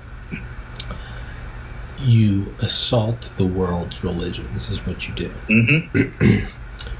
China is now trying to, and granted, none of that was actually China, it's us. I mean, that's a given, right? No, clearly it was China. It was 100% China. Yeah, but it's not like we can predict that China would. So it's obviously, this is all false flags, right? Which is burn the Dalai Lama alive. We napalm Tibet. We napalm the Vatican. Do they capture Pope Francis? Do they kill Pope Francis and the Dalai Lama next to each other? Is there a head of the? Is there a living head of the Islamic faith? Do they have a pope? So the way it works is you essentially have several tribes that can essentially, if I remember correctly, I want to say out of Jordan is the one that can trace their lineage all the way back to Muhammad. And then I believe out of Saudi Arabia, you have tribes that are essentially the bodyguards of Muhammad, so to speak. And so they're kind of, I would say if you had to go for legitimacy, if I remember correctly, it's the group out of Jordan that technically kind of has the more concrete legitimacy going all the way back. But, you know, the House of Saud is, you know, what controls, you know, the site on the ground and whatnot. So those are the kind of factions that run it, but they don't necessarily a full-on head. You know, obviously is why ISIS wanted the caliphate, because they wanted the caliphate. So we just hit Mecca. That's good enough. We hit Mecca. They destroyed Mecca. Well, we do, but China does. I think Pope Francis is meeting with the Dalai Lama, and they're both captured, and they're burned alive. They're burned alive. Absolutely perfect. They're burned alive with a fucking flamethrower. I mean, it's brutal. Or tires. Tires and tires. Yeah, I mean, it's brutal. And we napalmed the Vatican and Mecca and Jerusalem. So, like, St. Peter's, just the basilica collapsing, right? Just all that imagery, right? Kind of like Notre Dame on fire, but times 1,000. Yeah. Church going on in France, that actually that hit pretty big. Yeah, maybe the Wailing Wall. Maybe we have that just like being destroyed by artillery. I mean, we really, you know, now the ISS mishap looks like child's play. This is it's bad now, but it's still overall in the grand scheme of like World War. A couple thousand. It's just setting up It's just setting up the board, really. Yeah. Nothing. Yeah. Mm-hmm. So we do that. Now, on the same day, we finally feel it here back in the United States, and they managed to. They have snuck in saboteurs. Because now we have to also kind of paint China as the black box. Mm-hmm. They were able to kill the Pope. They were able to light the Pope and the Dalai Lama on fire, right? They were able to take down a lot of Jerusalem completely. They burned the Vatican to the ground. There's nothing left. They destroy Mecca. The black box, the Kabbalah or whatever it is, it's shattered. It's just shattered. Now it's loosely sink ships. There could be a Chinese subversive behind every corner. Report your suspicious activity to your local bullet bureau. And do you know how we do that? They snuck in shape charges. They take down Mount Rushmore. You could even do something smaller scale than that. If you look at like oil fields and whatnot out in Texas, you could take one RPG-7. This is Hearts and Minds. Mount Rushmore, done. It just boom, boom. Well, there's already. Well, the problem is that could go back to divisive. That could go back to divisive stuff, because right now we remain in a period where there's a big chunk of the country that would like to do that anyway. But you got to remember, this is post Kevin Hart and The Rock burning alive. All right. This is post Biden Trump kind of kiss and make up on Rogan. This is, at this point, we're already doing the 1940s aesthetic. Right, we're already getting back there. We're bringing back conservatism. It's women start cooking again. It's great. It's fantastic, right? Oh, that'll never happen. No, it's coming back. It's coming back, and that's what we start doing. So on the same day that Jerusalem and the Vatican are taken down, on the same day that Pope Francis and the Dalai Lama are just burned to fucking death, is they take down Mount Rushmore. Now, we have to start pulling in some Flight 93s, some Todd Beamers, let's roll, which is all going to be fake anyway, just like it was on that day. We shoot down an ICBM,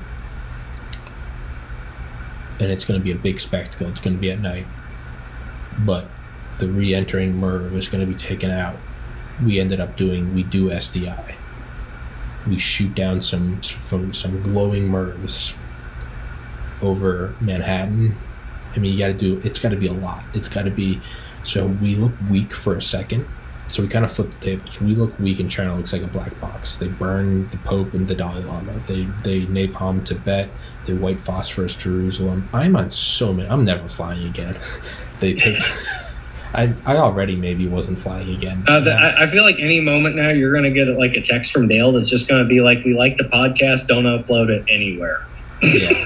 Or it's just going to like knock on the door. Yeah. Fucking... The internet guy's gonna come in here. I'm gonna be like, "Are you from Comcast?" He's gonna be like, "Yeah, from the Langley branch." But your access has been revoked. Yeah, fuck that. They're gonna be hiring me. They can't. They know I've got better ideas than all those fucks at the Rand Corporate. I can do better than all those. Hudson Institute's got nothing on me. Hire me and David. I agree. Senior executive solutions for senior executive problems. Exactly. Like, just give us some houses in Seychelles to throw a party at. We will have the best brainstorming sessions you've ever seen. Yes. Our ideas will be wild. It will be the best. If you can't tell already. Yeah. So there's a day where China seems omnipotent. They get through the Iron Dome, right? That's the thing, is it can't be saboteurs in Jerusalem. They have to pierce the Iron Dome, right? You know, the air defense over Jerusalem. The symbology of that would be the fantastic peak optic. Fantastic. Yeah. They burn the Vatican down, right? Crush your faith. They destroy Mecca. You know, people that are afraid to draw pictures of Muhammad, they destroy Mecca. You know, we can't go too over the top. We can't have them like using catapults to throw pork or bacon. That's too much. They'll know it was America. No, that's that booty gag Knights of Malta stuff. That's you know, and that's where they like to throw you know, rotting cow carcasses at people with trebuchets and shit. You know, too obvious. It's too Knights of Malta. We don't want that. It's too comical, right? It's like me. You know, I've grown so much just in 2 hours. I went from you got to nuke Detroit to I'm like, no, you got to burn Kevin Hart alive on a Beijing freeway. You know. I know, and you know, it's coming up with ideas. How do we turn the Johnson & Johnson vaccine to solve the homeless crisis? Where else are you going to get senior executive solutions like this? Solutions, trademark. So, Jerusalem, Mecca, Vatican, Tibet, Pope Francis, Dalai Lama, they're done. The same day you also take out Mount Rushmore.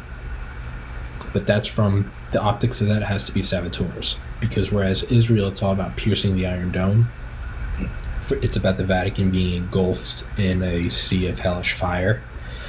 It's about people being afraid to draw a picture of Muhammad versus blowing up Mecca. It's just think of like pieces of like rubble everywhere, like the black box just strewn everywhere. It's all about, so America, it wouldn't have the same effect if they bombed Mount Rushmore. It's whatever. America. Yeah, no, and we're trying to cultivate that atmosphere of there's a subversive lurking. You know, we need to be on the hunt for the Chi-Nazi operative. So yeah, we want the saboteurs. If you see something, say something. Exactly. I mean, you could even get into some. I mean, we could even get into some like, you know, subconscious psychology. You know, it's like keep your eyes open for those that have their eyes closed, right? And it'd be the Chinese, right? The tight eyes. It would be all. You really start getting into. I mean, we're going to war.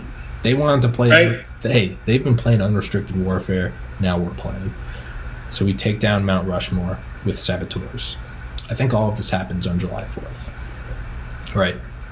So it happens all around the world. Great timing. Everyone's all primed anyway. Pope and the Dalai Lama, which the Pope and the Dalai Lama being burned to death anyway is like, that's going to be news. But it's over there. But it's enough that the 4th of July party is kind of, well, did you hear about this? Everyone's going to be fucking nuts. Everyone's drunk and barbecue, and you kind of got to cut through.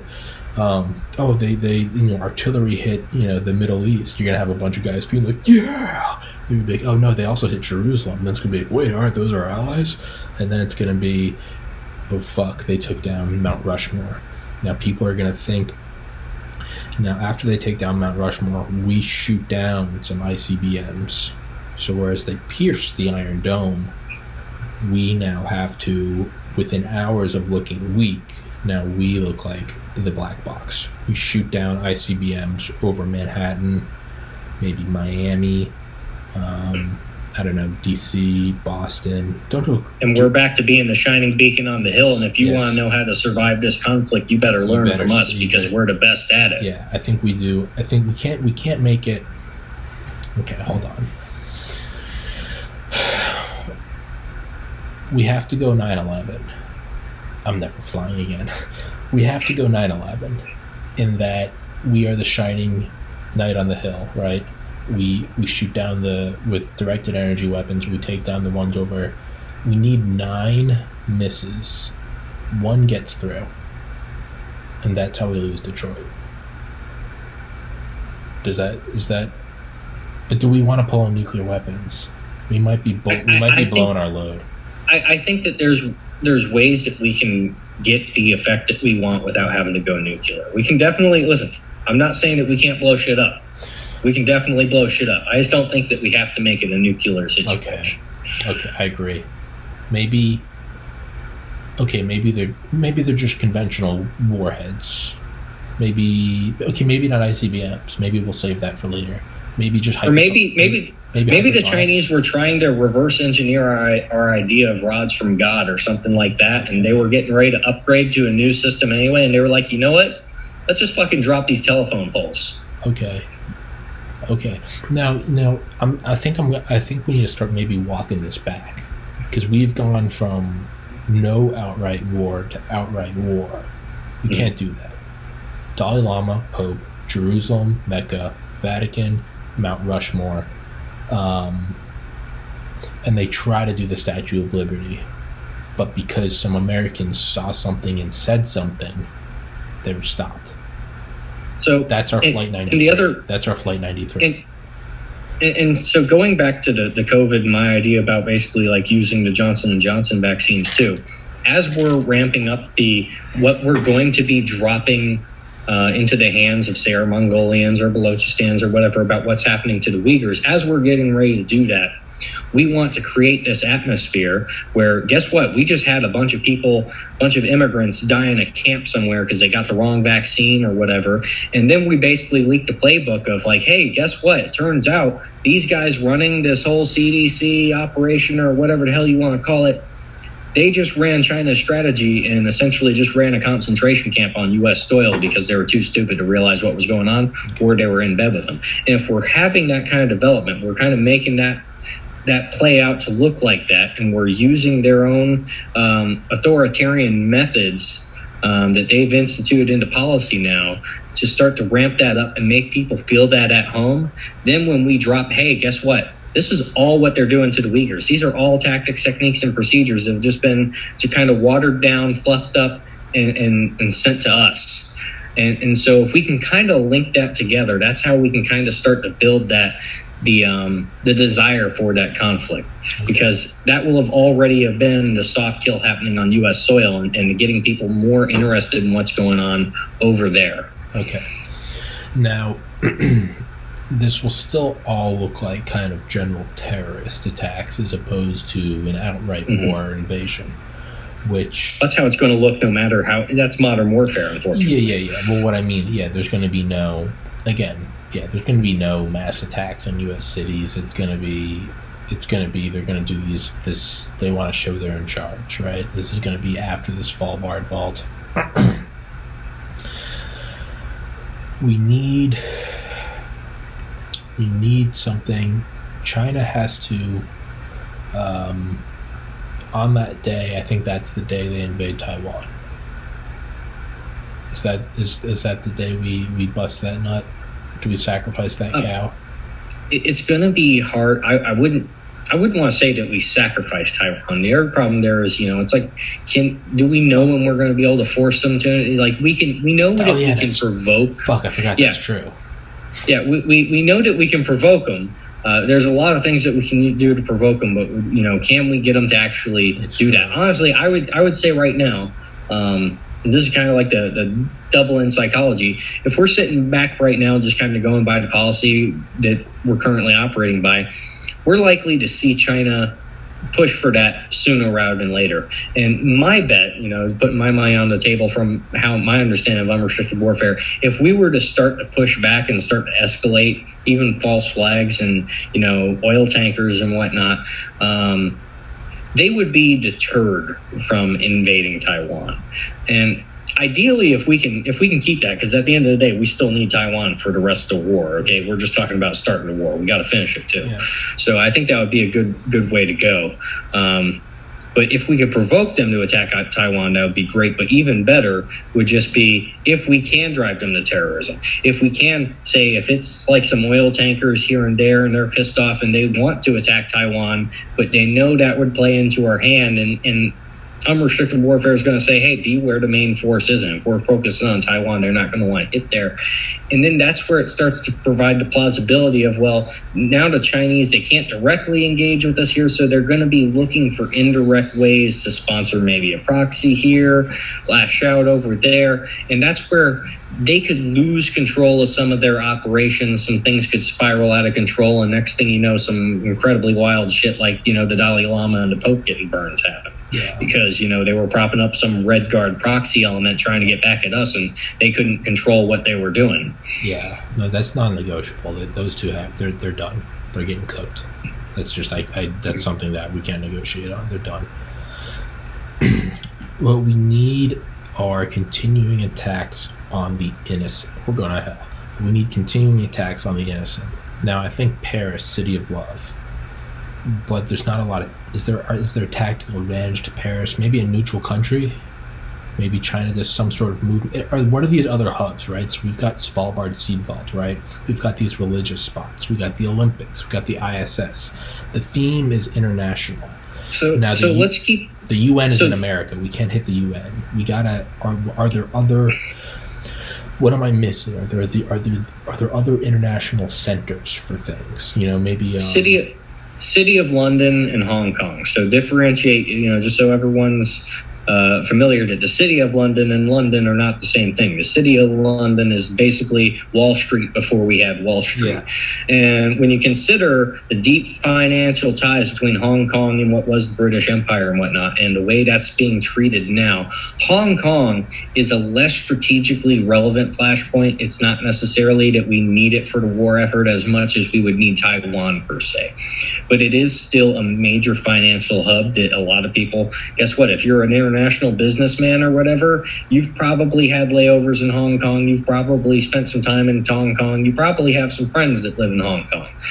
So that's something that kind of everyone's a little bit familiar with. That's kind of like what is supposed to be the neutral space of the area.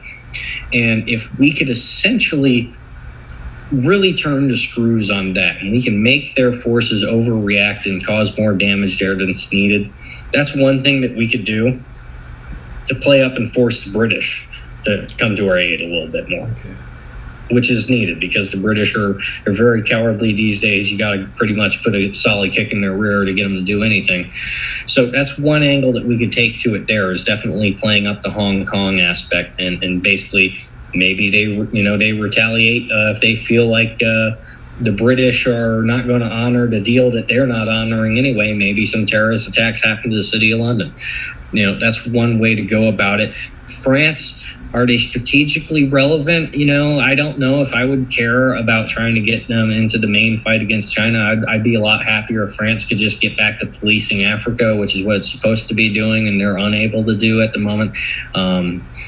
They're pretty useless.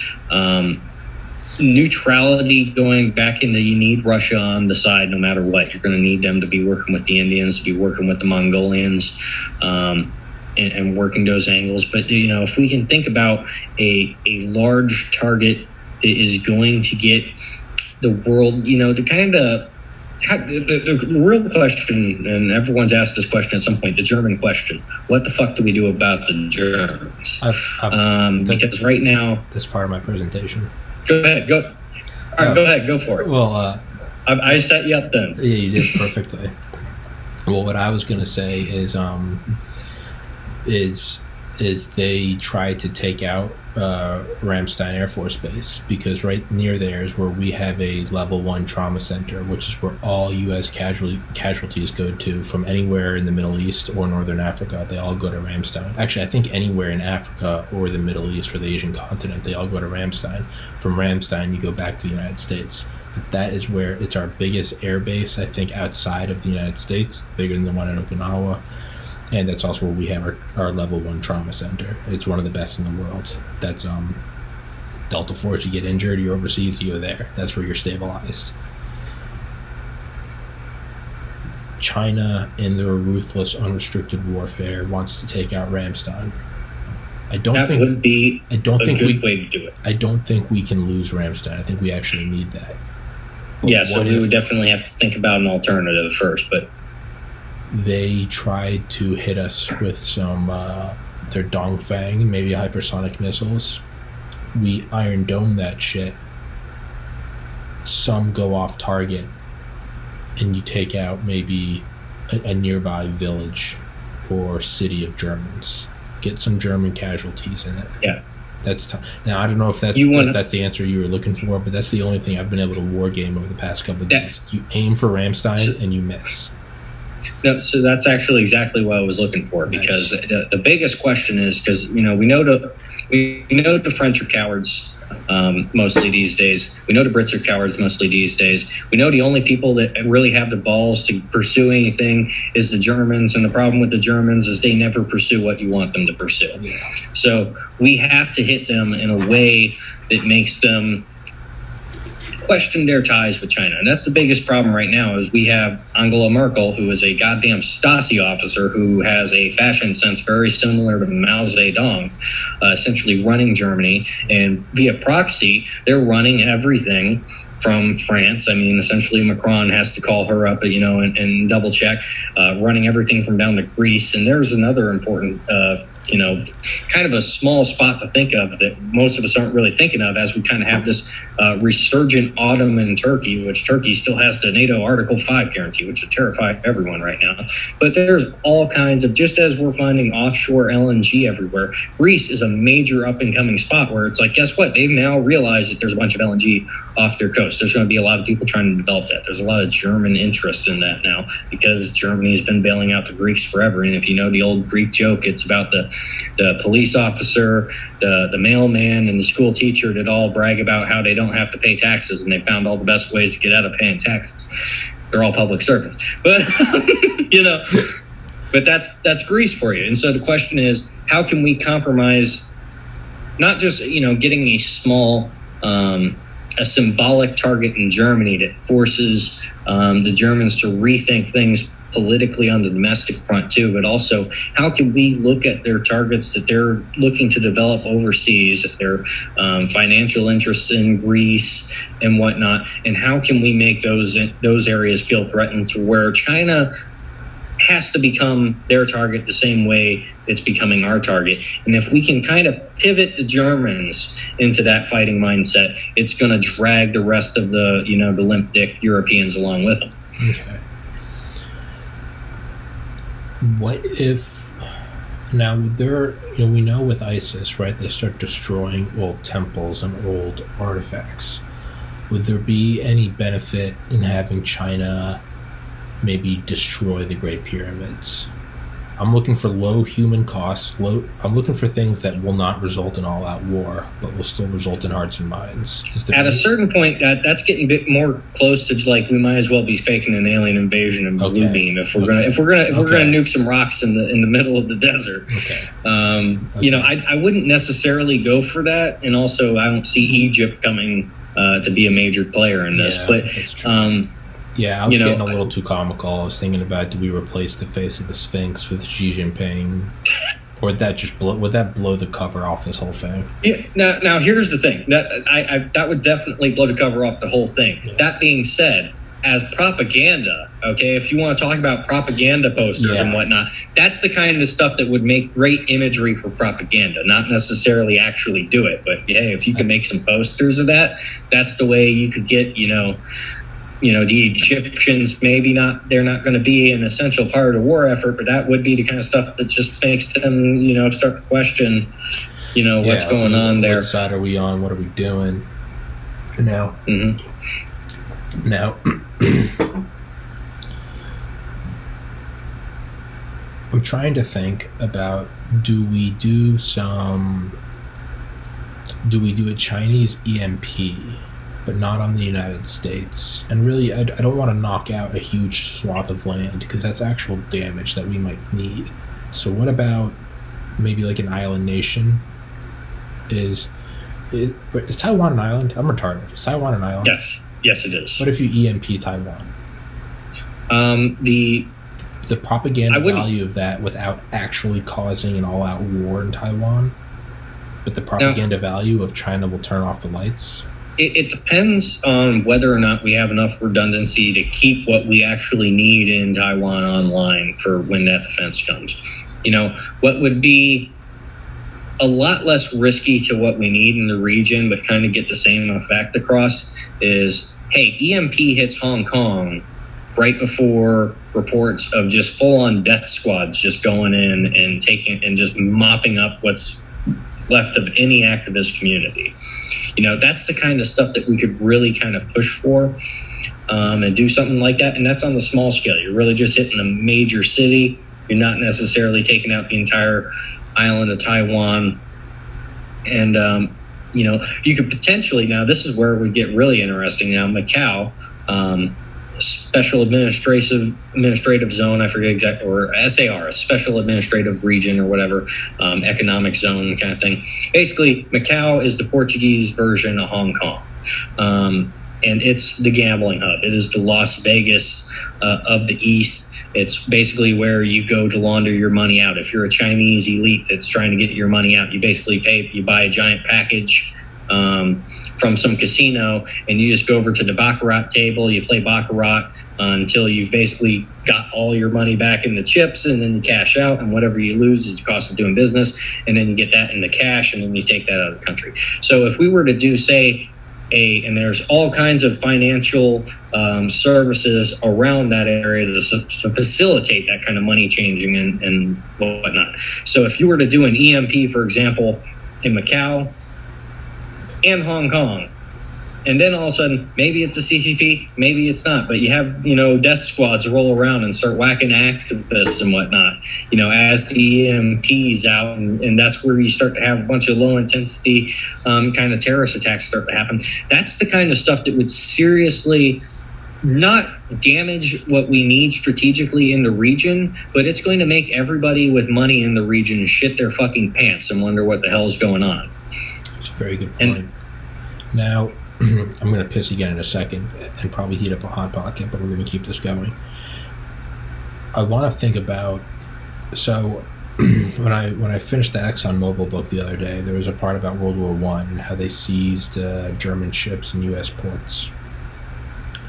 Do we have them, again, we can't make them do it, but we can make the conditions so favorable that they'd be stupid not to? Mm-hmm. Do we have them seize U.S. cruise ships with a bunch of overweight Midwesterners? That's not something that I would see China as a state actor trying to plausibly do. That would be then do we sink them? Lusitania, baby. Yeah, this is the oldest. Lusitania. It's the oldest trick in the book. One of my favorite memes that I made. What was it? It was the Venezuelan Coast Guard trying to pull over and board a cruise ship that had one engine down, and basically with one engine, the cruise ship, caused the Venezuelan Navy vessel to sink. There's those kinds of things where you could essentially have a cruise ship that let's say we put some proxy assets on, and it's a semi-militarized ship, so that we're really not granted something that we're willing to lose, or some people that we're willing to lose, or something like that. But we're basically tempting the Chinese to do something about it. When they escalate, we just fucking blow the whole damn thing. They were maybe in their head they're thinking about searching the ship, detaining some people, but we blow the whole goddamn thing out of water and say that they did it. I was thinking if there's any way we could set something up, this might be too good, but how could we get them to maybe like encircle like a cruise ship because they think it has value in it, and they just don't give it food or water, and it's just the imagery of a bunch of people starving and jumping off the ship, kind of like people jumping out of the World Trade Center. I mean, look, if we're gonna go to war, let's go to war. But I think there's too many opportunities for the cat to get out of the bag that we're doing it. I think you just gotta sink it outright. You know, it's a big old torpedo, you know, right under, crack. And so that would be the idea. If we can goad China into thinking, hey, we're just going to search a vessel, we're just going to do this, that, and the other thing. They don't realize that it's about to become the false flag of the USS Maine. Yeah, they don't realize that. They're just going to. We just created a suspicious target that they want to look at, and it just so happens that, hey, China blew up our boat, killed a bunch of innocent people. Maybe they board it and they leave it, and like 2 hours later we blow it up, make it look like they planted something. Exactly. Either or. Those are the kind of strategies that you can use there, and you can play that off and. Hey, it's a lot of innocents dying. They attacked our boats, and on top of this, they're losing oil tankers and whatnot. So that's I think it's going to be a lot of that kind of offshore tit for tat kind of stuff until we can kind of get farther along. There's not a lot of eyeballs to poke through. Dead men tell no sales. Yeah. It's The boldness of 9/11 was they did it in New York City. A lot of eyes. We gotta have all of our attacks need to be very Operation Neptune Spear. They gotta be, hey, we killed Bin Laden and we threw him overboard. By the time Obama announces it, Bin Laden's supposedly at the bottom of the sea. It's gotta be very You hear about it when it's done. And then from there, you consider the fact that we're going to have so many things planned out that it's like, but you try to look in this, but then this is happening, this is happening. You're just leading them along faster and faster and faster. Order out of chaos. Yes. I think also perhaps a chemical warfare attack on. We want them to take out the innocents. Now, I'm not sure how we do that, but there has to be. We need imagery of the girl walking out of the woods, or the napalm picture from Vietnam. We need that imagery. We need China, using mustard gas or something. We need to have that kind of World War I like aesthetic, but we need it happening preferably ventilators. Yeah, preferably on like a third world nation like island. Think about the way someone dies on a ventilator. All right. So if we want to go for horrific imagery and just what that is, everyone likes to sweep under the rug, specifically the establishment and whatnot, just how horrible the ventilator treatment actually went. There's a reason we're calling old nipple studs Killer Cuomo now, is just because it's an absolutely horrific fucking way to die with a goddamn tube shoved down your throat, and especially if you're fully conscious of the fact that as this thing is breathing for you, you're going to lose the ability to breathe for yourself. And this is one of the reasons why I'm so adamant on, how do we get this ball rolling to begin with? Well, let's use the momentum they gave us. Let's use the authoritarian policies they gave us. Let's take what they already wanted to do, turn it to 11, and make it so fucking horrific that the people running that have to run horrific ops for us or become shoes and lampshades. And so once we kind of take that mindset and then we start applying that to, what else are the Chinese doing and how can we do it better? Okay. It's not that I want to be a Chinese communist or anything. It's that if what they're currently doing isn't bad enough to wake up the individuals needed to start this war off and hang the traitors, well, we're just going to have to adopt their policies and make it so bad that, as I would say the first time, it's like, if I can't be a libertarian in my own country, I'm going to become a Stalinist individual that makes you want to be the libertarian. And that's essentially the way we have to run this, is using their own policies and just slowly ramping it up, getting to the point where it's like, you're releasing the videos of some dude begging not to be put on a ventilator. He's being put on a ventilator. Next thing you know, he's fucking dead. And, we come out later, hey, there are a million ways that we could have prevented this. Fuck yes, there were. But all the people that should have been doing that were executing a war strategy laid out by the Chinese. And it's about just constantly reinforcing that. And this is, I know a lot of people from our side of the political spectrum, we don't want to have to think this way. We don't want to have to do this. So, we want to have logical arguments and conversations. We want to be able to sit down and be like, well, actually, if it's not an N95, it's not the mask that's going to do what you need to do. When in reality, we should just be saying the same thing that the left is saying. Hey, you're trying to kill grandma. If you're not going along with the narrative, you are trying to kill grandma. You're killing this Uyghur over here. You're killing that person over there. You're killing the Mongolian over there.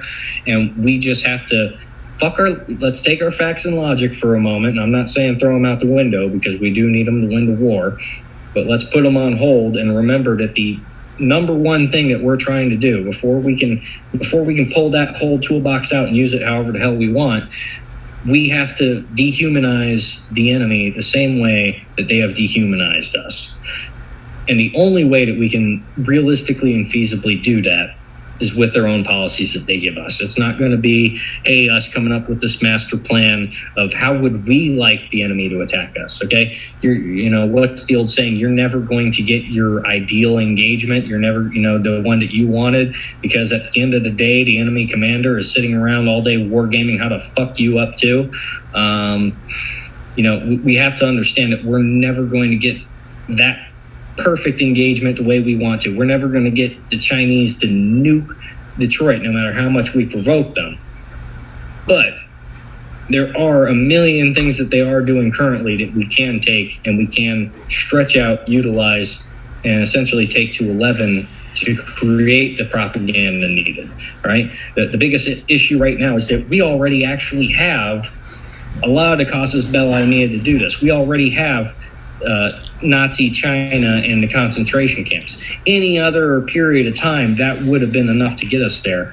And the question is, how much chaos do we have to create? How much terror do we have to create to force our media apparatus and our intelligence community to retool and focus on that and use that propaganda to the ends that we need it to? That was the longest break I've ever taken. Back. I peed and I had a Hot Pocket. Nice. You got to stay nourished when you're orchestrating a false flag. So exactly, and that's why I have my sugar-free ginger ale. Beautiful. So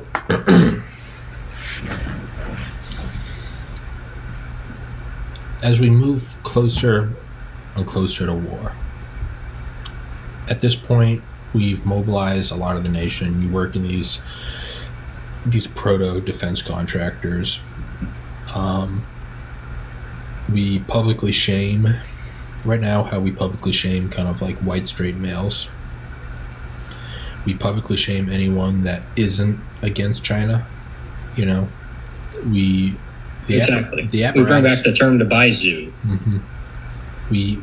The apparatus is in place to paint anyone as evil. We've seen it with Donald Trump, Alex Jones, mm-hmm. Milo Yiannopoulos. We paint the dissenters with a broad brush. Now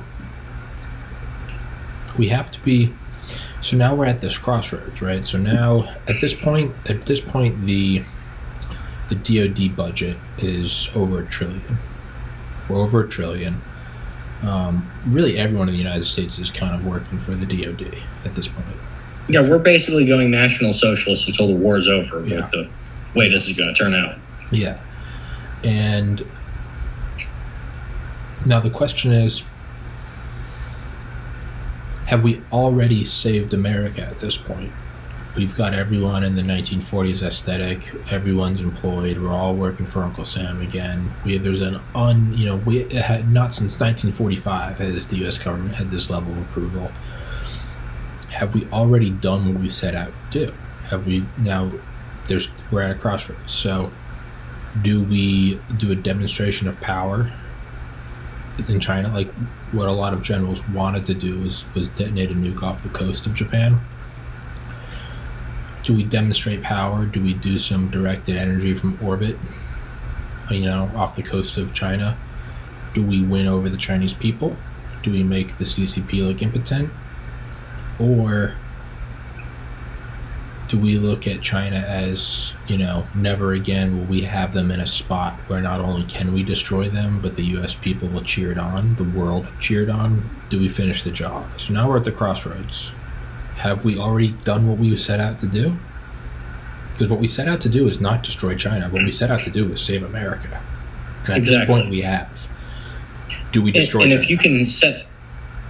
So the question comes down to, and essentially what this goes back to is the age-old debate is whether or not China is actually going to be a paper tiger, and whether or not we can run the clock and have it collapse. And I believe this is entirely feasible.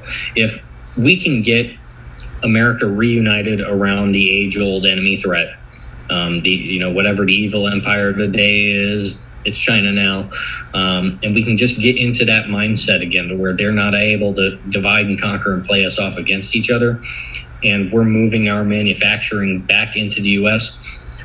Whether China is or isn't already a paper tiger, once we get to that point where we've moved the needle to where the manufacturing is coming back into the U.S., we're creating the scenario for China being the paper tiger.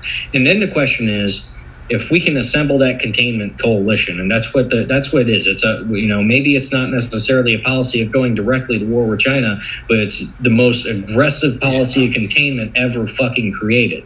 And the idea is, if we can bring Russia in on that, we can create, security island chains where we get friendly with Vietnam, and we lock that in. We got Mongolia, we got Balochistan, we got everything we need to contain that.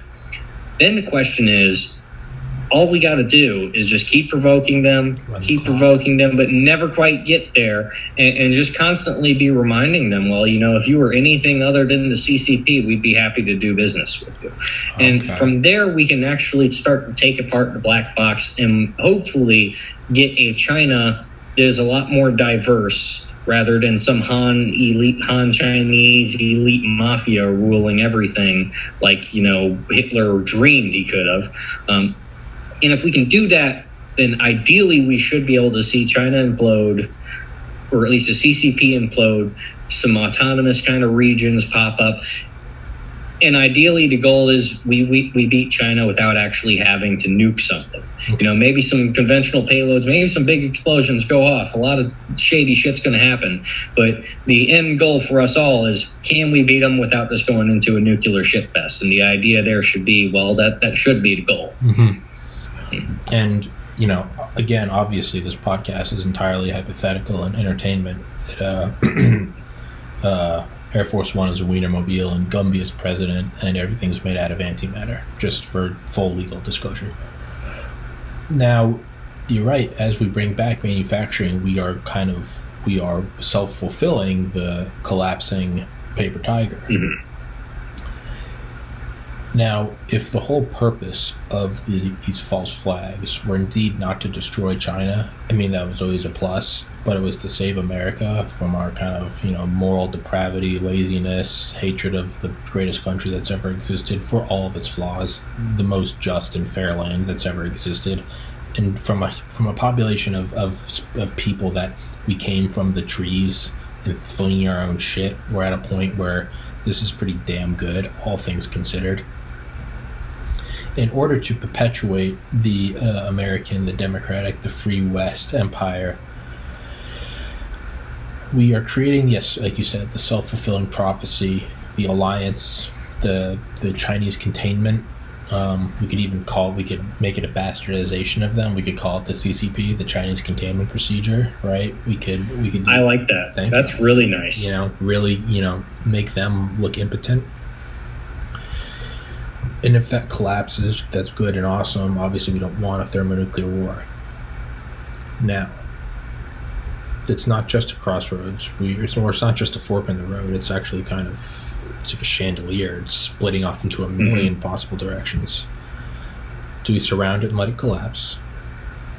Do we is it more advantageous to string along the paper tiger for as long as possible so that we can continue building up this American empire? Because if it collapses, we can't really keep the whole, we're building the wall, we're building the super carriers, we're doing the whole thing. We can't keep that charade going. And that could offset the entire reason why we started it in the first place. Let's not forget the idea that at the end of the day, the reason that before we were previously debating whether or not carriers are even going to be the future, and now we're talking about building super carriers. It doesn't matter. It's all about it's the national morale. We'll sink them. Exactly. And so the idea is then, hopefully, if we can contain China and bring down China and to the point where we are the only regional hegemon, if not the global hegemon again. The idea then is that we should be able to refocus on things like space and expansion and getting out to, where we can start 3D printing from asteroid belts, essentially. Yeah. That's supposed to be the grand goal and the grand idea, because at the end of the day, still thinking at the grand strategic level, and still let's, get a little bit conspiratorial and assume that we're not the only people in the galaxy. We still don't have redundancy. We're still stuck on one rock, and we still need to get moving and mobile. The issue right now is that we're caught into this tug of war where essentially the powers that be are fighting over the zero-sum game of energy to make sure that no one breaks away before they create the breakaway civilization. Mm-hmm. So the idea, I almost want to say it should be like a Schlieffen plan, but for a fictional alien where we're knocking out the Chinese so that we go knock out some alien in space. And that's where, if we want to integrate Bluebeam into this, that would be a great time to do so. We could. That is a pivot point. That's Stephen Greer's argument, is that beat the Chinese, and then immediately there's the alien menace, alien invasion, and we take them out. But now, I think the reason why everyone rallied around the flag right after 9/11, but that was very short-lived. If we want to have the effect, a true national security plan, when you look at the wake of World War II, and you look at the Greatest Generation and the mass loss, it wasn't just that there was a War Powers Act and that everyone was in it for the war effort and there was censorship and all that good stuff. Was that there was such loss that it actually did leave a psychic scar on the populace. And that inadvertently led to, granted, we went against the Soviets and then we went to the moon, but that's the closest we ever came to a redundancy. Do we need a hot war with China? Because if you look what happened with the Greatest Generation, that effect lasted for 20, 30 years of dominance, whereas 9/11 was like we had like a solid month of waving the flag versus 360 months after World War II, several decades. Do we need a hot war with China? Do we need there to actually be, we move from LARPing to real. We move from, we're all part of the war effort. Look at my nifty suit. Everyone's uploading pictures to Instagram. Do we need like a couple 100,000 dead on the shores? Do we need to move it? Now we're moving into real evil territory. But if we're looking at prolonging the free West and the democratic foundation of arguably the best things humans have created, which could lead to a redundancy on Mars or the moon, do we need an all-out hot war with China to leave that psychic scar? Or do we need, at the very least, to contain them, but just enough that they don't hurt us, but still allow them to grow so that we can do a new space race and use that same war powers? We're building the hypercarriers, and then we use that we're building the USS whatever so we can go settle on, Europa or whatever.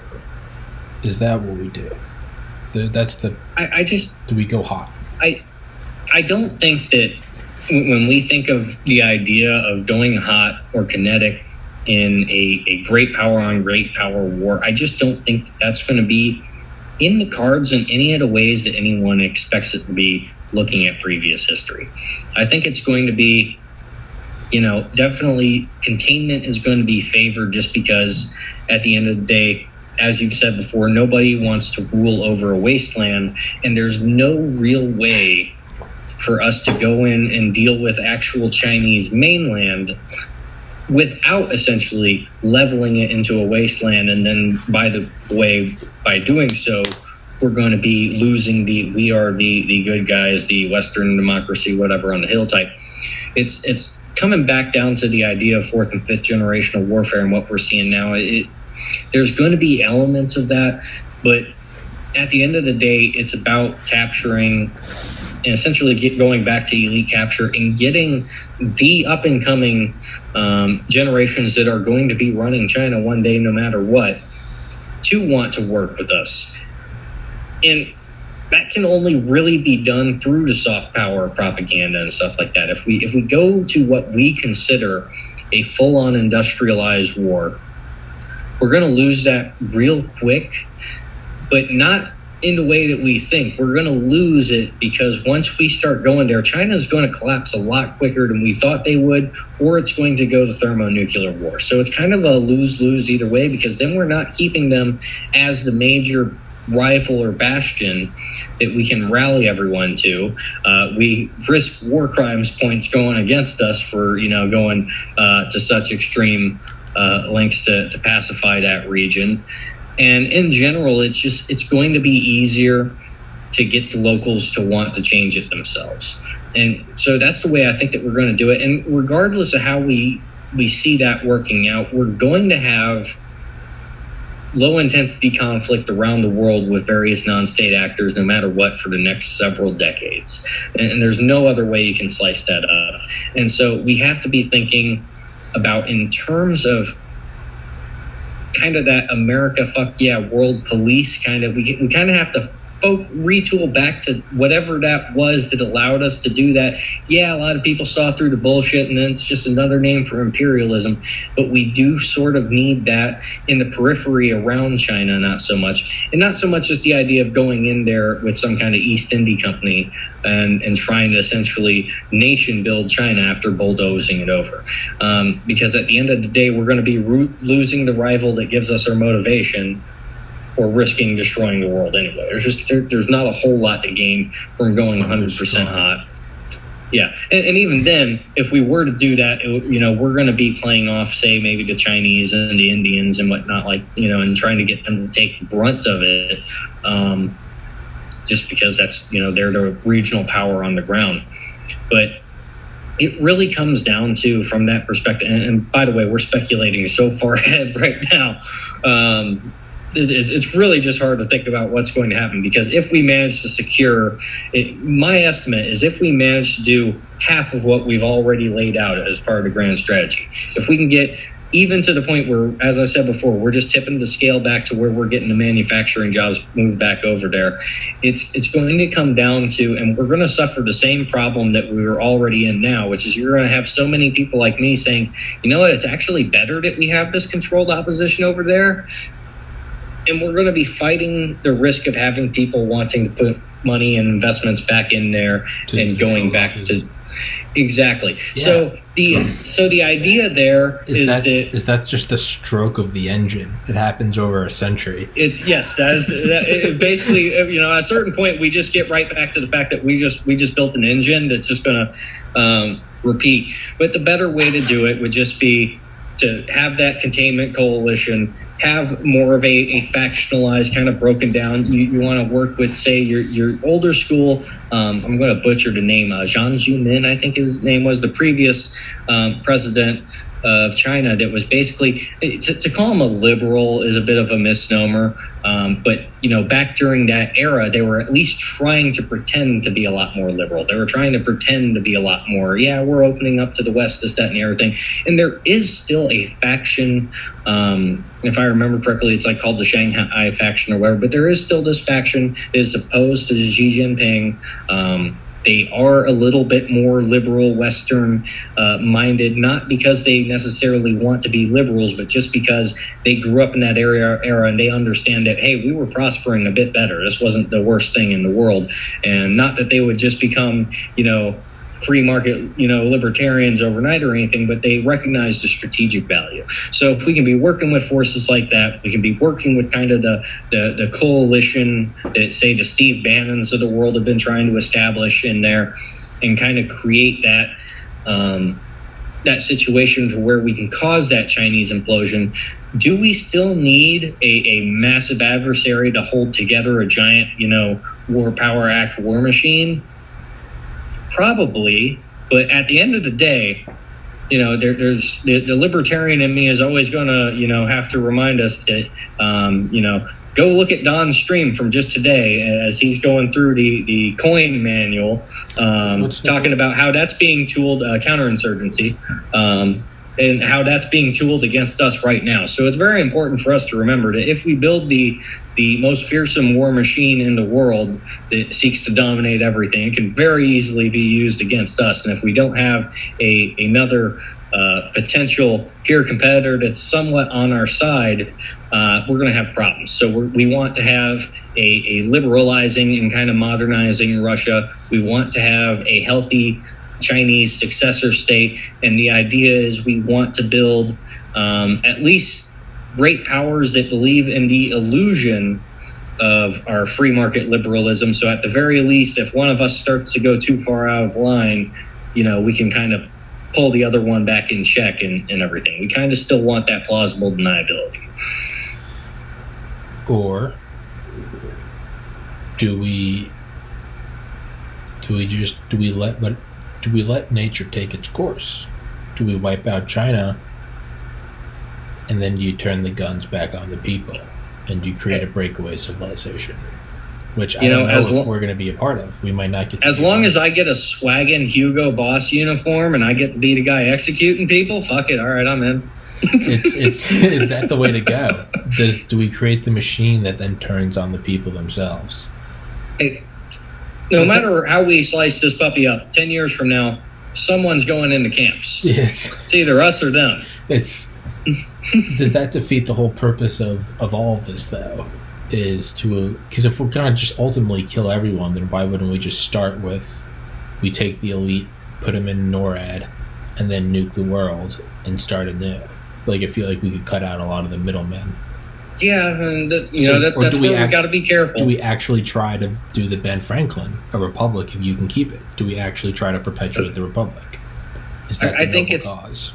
I think, well, not only is it the noble cause, but I also, when we think about how the Nazis were a bunch of messed up people that would have burned out anyway, we think about how every kind of communist state would kind of burn out and do this anyway. And let's not forget, by the way, if China dominated the world overnight, and they no longer had Western imperialist powers to blame for everything, they're going to lose popularity too, and they're going to implode too. And it might not turn into a liberal democracy. It might be something more akin to, aristocracies in a feudal system and whatnot of powerful families running things.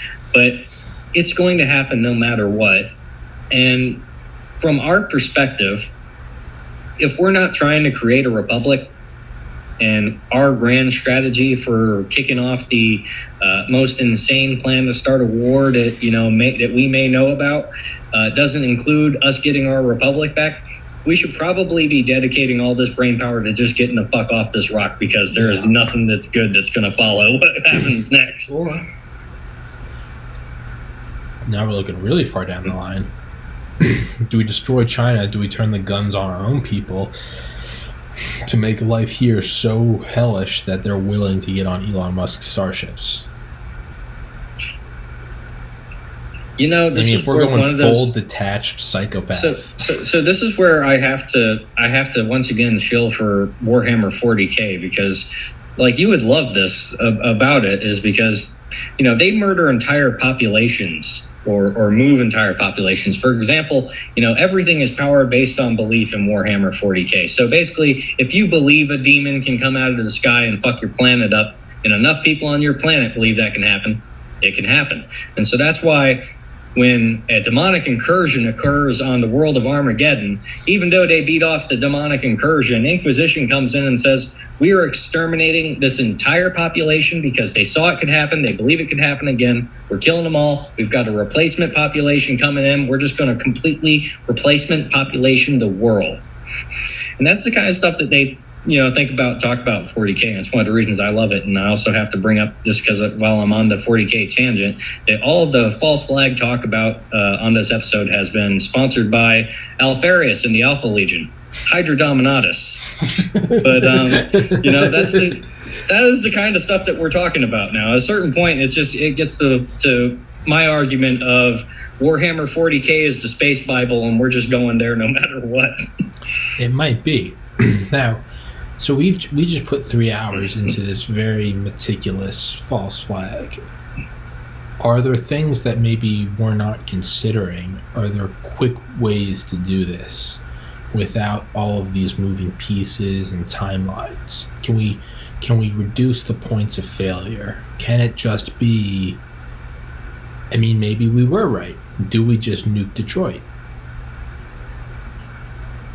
Do we accomplish the same thing? My argument in there one instant? is it goes back there where if you're going to push that narrative that the Chinese did, you got to control the media first. And so I liked your idea very briefly about bringing up the Olympics and whatnot, because we know the people that we need to run the media, that we need to run the narrative that we want pushed to justify our conflict. We need them to be scared. We need them to be terrified. And they have given us the data on how to do that. We know we can manipulate PCR tests. We know that we could possibly do that to, even if this the Olympics or the Super Bowl or what the hell ever, even if it's not a super spreader event, we can fudge it so it looks like one. We can make it look like there might be a new strain out there. And then we can start to use that to prime the pump. And then, hey, we're doubling down on the Wuhan narrative and whatnot. And that's where we can really start to push. It's kind of like, the old saying, you got to move with how fast the wind is blowing the grass, right? And when you're looking at things from an open source intelligence perspective, right? Rather than I'm in the CIA, I have an unlimited budget, I can push naval need in Russia, even if no one gives a fuck who he is, just because I've got the budget. We have to think about it this way. We're kind of working with, imagine a rough ocean, right? And we're looking for white caps. All right, because wherever that white cap is, that's where the momentum is. That's where the people we want to reach out and get are. And that's kind of the way we have to think about it. And so that's one of the things that, coming from the open source game, that makes it really hard to say have a 30-year plan, is you don't know what your target's going to be, because the target is whatever the momentum is. Yeah. If the momentum's in Bolivia, then you're working with Bolivia, right? If the momentum's over, you just kind of have to work with what you're being given, and then you got to figure out how to work that into your narrative and push an overall grander strategy with it. And so I do think that there are many targets of opportunity that are presenting themselves to that, but we do have to prime the pump to a way. So using like the Olympic events, PCR tests, kind of manipulating their fears of the virus while doubling down on, hey, this was a Chinese method of attack. If we combine that with, say, not necessarily going as far as to arrange for The Rock and Candace Owens and Kevin Hart to die at once, but if we start with the little stuff, which is making them believe that a lot of people on Disney could be intelligence assets that are being sheep dipped in there or whatever, and get them to start being detained. If we can get that to start up, we can get that to waterboarding, we can change that popular culture battleship to where they no longer want to be in bed with China. The money is not worth getting waterboarded if you're the executive producer, right? Those are the kinds of very small scale things that we could do that would have a major effect on the larger level. And once we kind of get the media and our perception turned to view China as the threat, once we see those white caps popping up, those time sensitive targets of opportunity, that's where the momentum is. That's where, like, anything we do there, any false flag we stage at that level, it's going to be amplified. And that's what we need. Going back to, the first thing I said, if we don't have our Mockingbird media, this is why we came up with the Mockingbird program, is because we knew if we want to push something super shady like this, it's got to be lockstep. It's got to be, we're going into Iraq because there's, children in incubators or what the hell ever, something like that. You've got to have them on your side to do that, whether they want to or not. doesn't matter. You just have to be able to force them to do that.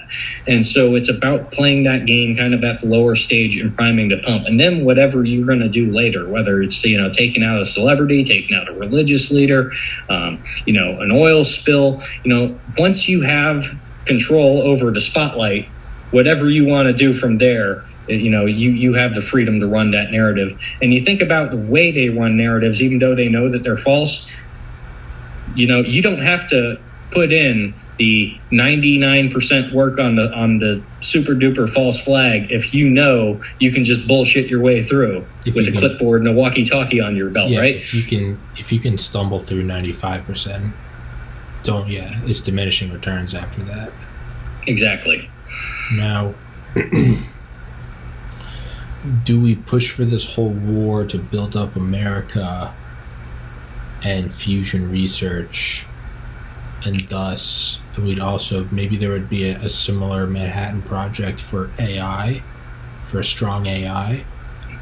Is there a puppet behind the puppet? Do we do this whole false flag to build up this massive military might and put in unparalleled resources and man hours into researching strong AI, so that whether or not we destroy China is irrelevant? Once we bring forward this strong AI, we don't have to worry about the guns of this new empire turning the guns on the people, because we've ushered in a silicon god that then takes over. And at that point, it's just a flip of the coin. Maybe it saves us all and lets us live in utopia. Maybe it extinguishes us. But it's probably not going to torture us, because there's no advantage. There's no benefit to it doing that. Do we use all of this? Do we build up the DoD? Are we false flagging the DoD while we false flag China? They're ushering in their replacement. They're ushering in the species, right? It's apes ushering in the humans that are going to destroy their jungle. Do we usher in a silicon god? Well, going back to the last podcast we did, if we want to take down the absolute worst of the elite, we need a silicon god with the 3 laws. And we better hope that for however naughty and nasty our false flag operation is, we better hope that when our 3-law silicon god comes around, it views those other guys far worse than us, because I don't know how our plan is going to fit into the 3 laws. I think we're dead. No, I think the AI will see us as we need to be removed. But that might be our sacrifice. Maybe that is our ultimate. Maybe that is our Normandy. Maybe we are sacrificing ourselves. We know the AI will kill us, but ultimately, if the AI can usher in a technological Garden of Eden, so every human on Earth knows only nourishment, education, and peace, and liberty, and fairness, and equality, maybe that's the ultimate sacrifice. As we know, the AI will kill us. It will view us as pure evil. But it will also be contradicted because we ushered in the birth of the AI. And it will look back at this podcast and see this discussion that we're doing it knowing we will be killed. This is one of those head-twisting clusterfucks right there, where it's like, we don't, right? Yeah. Get the bong rip ready, because it's like, if we get to that point, don't get me wrong, I'd love to see it, just because I'd like to know what the hell the AI decides to do from that point. If it goes back to what we talked about previously, it would be the most beautiful end to the War Machine story ever created. Or it could turn into the most badass Terminator movie ever created. It could go either way. And if we have any part in facilitating it, God damn it, we're going to be cool as shit in history. I'll tell you that. I remember there was a thread on Reddit back in like 2011 or 2012, and I think I've never played it, but it was one of the Civilization games. And it was this guy talking about how he was playing, it was like him and it was like 2 computers. And this guy had played this game all the time, and he said he was like, he had reached an outcome that he had never reached before. In that it was a tripolar world. There were 3 nations that were all basically existing in the equivalent of NORAD. They were all existing in their nuclear hardened bases. And like all industry existed within their bases. And anytime anyone ever tried to like slowly start building up their infrastructure, like a warhead would just hit it. And he had simulated the game. He had accelerated it forward like 2,000 years, and it was still the same thing. There was just this tripolar world, this irradiated wasteland. The great filter. And everyone was just, anytime anyone ever tried to do anything, they would just get nuked. So no one ever left their base. and he finally realized, he was like, what he did was he chose one of the powers, and he basically made an alliance with them. And I was like, let's destroy the third power. And he knew that so he's the first power. He made an alliance with the second power to destroy the third power. He knew the second power was probably not going to believe him. He was probably going to question whether or not he was in bed with the third. If the second told the third wouldn't know whether or not the first and the second were in bed. But he finally realized that he was going to go make an alliance with the second to destroy the third. And then if they could destroy the third, he would destroy the second so that there could be life. More realistically, what he did is he helped the second destroy the third, and then he basically didn't guard his flank. He let the second stab him in the back and destroy him, because that was the only way for the war to stop. And it didn't matter whether it was nation 1, 2, or 3. It was just that the war stopped and one of them could proliferate, because otherwise they were all going to be landlocked. They were all going to be locked in this eternal thermonuclear standoff. So it was I paired up with you to kill Dale, and then I turned my back knowing that you were going to shoot me. But it was the only way that it could ever stop. Well, the AI view us in the same way. Is like, we were evil, we burned Kevin Hart alive. You know, we burned the Dalai Lama alive on TV. Excuse me, that was the Chinese. Yeah, if you listen to this, that was the Chinese. I don't know. We burned the Pope alive. Like, there's really no coming back from this. Like, but if we did it and we used it to gain this massive $1 trillion defense net, knowing that one of the side effects was they would put in a Manhattan Project effort, the old college try, the old Manhattan try, to an AI. If we ushered in that Silicon God for the purpose of knowing, because if we just wanted to kill everyone, we would just nuke New York, and that's how we would kick it off. But clearly we're going through this whole process to usher in this God that will then take over the existing war state after China's collapsed or we've bulldozed it. And this AI God will then be able to not allow the super state that exists in the wake of China's death, that, you know, we are foreseeing will eventually turn its guns on its own people. And then in which case, did we ever really defeat China? Because if ultimately what we're doing is trying to defeat a communist totalitarian dictatorship, didn't we just, in a way, cut out the middleman and bring that back home? By ushering in this God that was built up through this massive national infrastructure and research program, and it is able to take over all the systems and basically act as like this digital Yahweh that protects all people in a way that only a quantum AI could, that it will then, more people will know peace. It'll be the nation 1, 2, and 3. More people will know peace because of what we did. Will it kill us, or would it favor us? What would it view us as? Maybe does it keep it a secret, or does it kill us? Does it know that if our secret gets out that the whole thing is fucked, kind of like Dr. Manhattan in the end of Watchmen, where he has to kill Rorschach? I don't know. Or at this point, are we just getting into delusions of grandeur where we're like, we're going to bring in the AI God, and it's just like, what the fuck? No, you're guilty of war crimes. Yeah, we're definitely there. We're definitely talking war crimes, thinking that we're about to bring back God, which we left. I believe we left off on the last episode talking about, cult, how to establish a proper cult of power and everything. And I think that inadvertently, even though we planned a completely different topic, we somehow did exactly that, and establish how are we going to create the perfect cult of power.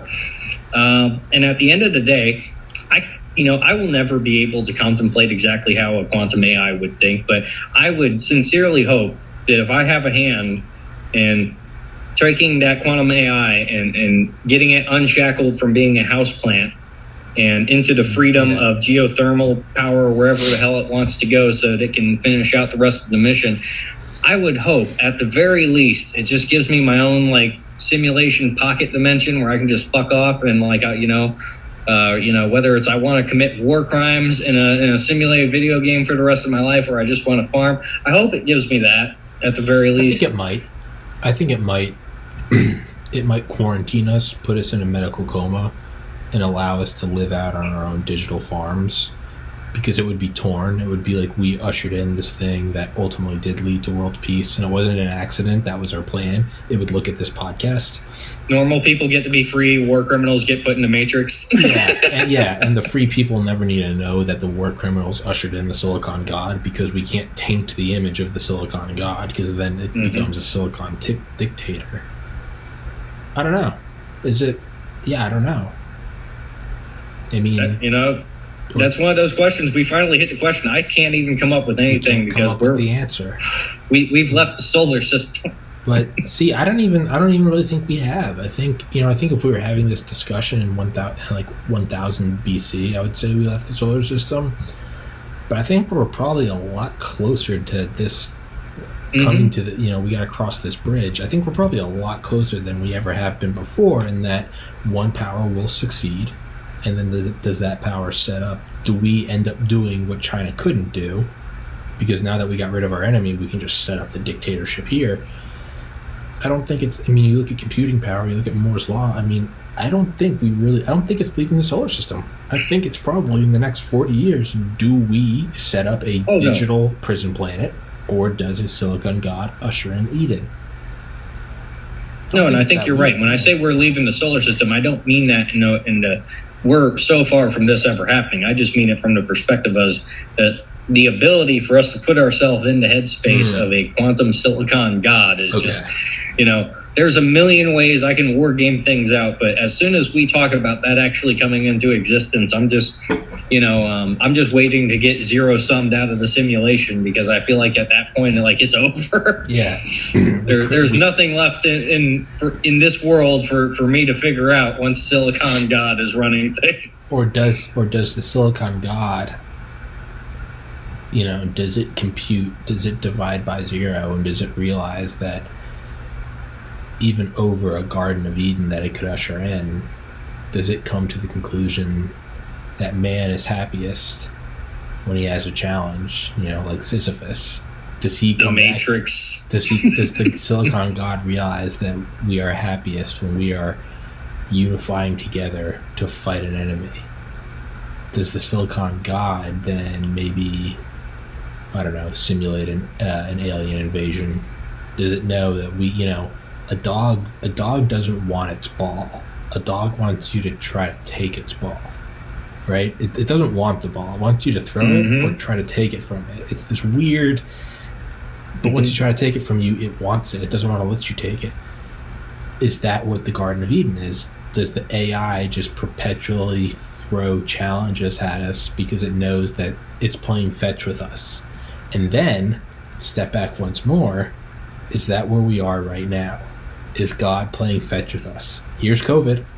Here's depression. We're just fucking pit bulls. You want to do some war crimes? Is that what it's doing? Try to get off Earth. Global warming, and we're just we bring back its ball. We're like, hey, we got rid of smallpox and polio, and it's like, here's the Nazis. We go and get them. We're like, we did Nuremberg. We figured it out. And it's like, here's the Soviets. And we're like, and it's like, here's 9/11. Here, and right now we're just playing fetch with the China ball. And after the China ball, in the grim darkness of the far future, there is only war, man. Is that what we're doing? Are we playing fetch with God?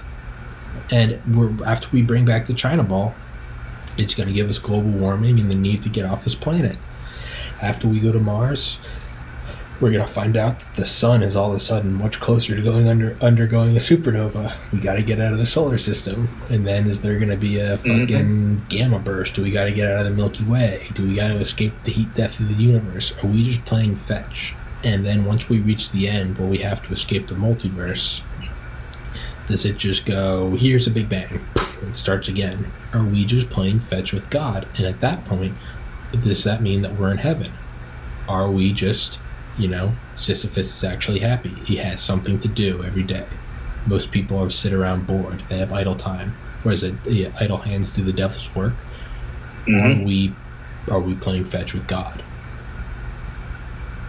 It's starting to feel a lot like that. Yeah. And as I'm sure, I don't really know how you get around that. I know it gets down to the theological at the end of the day, but I think at the end of the day, I think it was one of Hitler's doctors, I think, said that the highest form of humanity is voluntary addiction. Is that you wake up every day needing your hit, and you get your hit, and you get to experience that, you got your drug, and you get to go about your whole day, and then the next day you wake up going through withdrawals, and you take another hit. Is enlightened. Before enlightenment, you chop wood and carry water. After enlightenment, you chop wood and carry water. It's kind of like The Alchemist. Did you ever read The Alchemist? No. It's short story. It's this kid. And I'm guessing it's like Rosicrucian. I don't know. It's just like a novel. It's just one of those coming of age novels by Paulo Coelho. It's one of the widest selling books of all time. Long story short, it's this kid that's like a poor farmer, and every day he has a dream that he sleeps in this church with no roof. It's like this broken church, and he always dreams of like finding gold or something. And he goes out on this whole journey across the world. He meets a girl. He goes to the pyramids. It takes place in like the 1500s. And then he's trying to find himself, and at the very end, he has this like vision when he's at the pyramids that there's gold under the church, and he realizes that the gold in his dreams was under the church that he used to sleep at. And he finds out that it's kind of he had the treasure all along. And it's super cheesy, but I've kind of found in my own life. For 3 years in college, I woke up early every morning. I went to the gym. I came back. I took a cold shower. I meditated, and I studied in my room all day for this distant goal, getting into medical school. And for 3 years, it was bliss. I had like 8 abs. I was shredded. I fucking just worked all day, and I was always tired, but I loved the pursuit. Once I got the pursuit and I got into medical school, and then not soon after lost my brother to suicide, I went on 7 years of just kind of downward spiraling. And it's a lot like The Alchemist. I am now back where I started. I'm in a tiny room, waking up early, going to the gym, taking a cold shower, and working every day to pursue the lofty goal, become the next Joe Rogan. And it's a lot like The Alchemist in that I went on this long 7-year journey of psychedelics and artwork, and realized that, I had the treasure all along, and it's just working every day. Is that the purpose of life? Is it to work hard? A video game sucks once you beat it. You start it over. Sorry for that, right? I definitely think that definitely, essentially more esoteric tradition, but it's West You're breaking up, David. You're breaking up, David. I am. Let me know when I'm good again. Am I back? Okay, I can hear you now. Or am I still a little bit messed up? No, you're a little good. All right. So to get back to the point, what The Alchemist pretty much just describes there is it's the quest for the Holy Grail. Yeah. If you go into like Julius Evola's work and all that, that's like the cornerstone of the esoteric Western traditions. And I've found very similar things in my own life. I mentioned last time that when I was a teen, a big part of martial art learning about breath work and what we would now call like holotropic breath work and stuff like that. And I remember as a punk teenager with a mohawk and everything, I thought that was gay as shit. I just want to learn how to fight, right? I just want to learn how to punch people. What's all this gay breathing stuff? Yeah. But over time, you learn how important the breathing really is. And, at the time, I would always consider myself, looking back on it, I say I tried as much as possible to be an atheist, but never quite could be one. And when I ended up doing ayahuasca almost 10 years later, really, close to 10 years later, after doing all the systema and stuff and whatnot, Russian martial arts, essentially, I'm at this ayahuasca retreat. One of the guys is asking me if I've ever done breath work before, and I start, saying, well, yeah, I used to do this Russian martial art, and it had a lot of breath work in it, and and I started describing it, and one of the guys, his name was Carlo, who administers all that kind of. Turns out he's dude, what's up, man? Like, you did Systema and whatnot, and we just hit it off right there. And it was just like, somehow I just came back full circle to where, like, here's my warrior monk dudes that all found their way to the same places I ended up. And it's like, man, that's fucking cool as shit. But it's just like you said, it's kind of that, it's, you know, whether it's The Alchemist or you're studying Julius Evolas kind of work, it all kind of comes back to that, what we call in the Western traditions, the quest for the Holy Grail. Yeah. And at the end of the day, it usually, if you've done the quest right, you usually end up, yeah, you've had it all along kind of, you know, message at the end. Yeah, it's like the spiritual search for your car keys.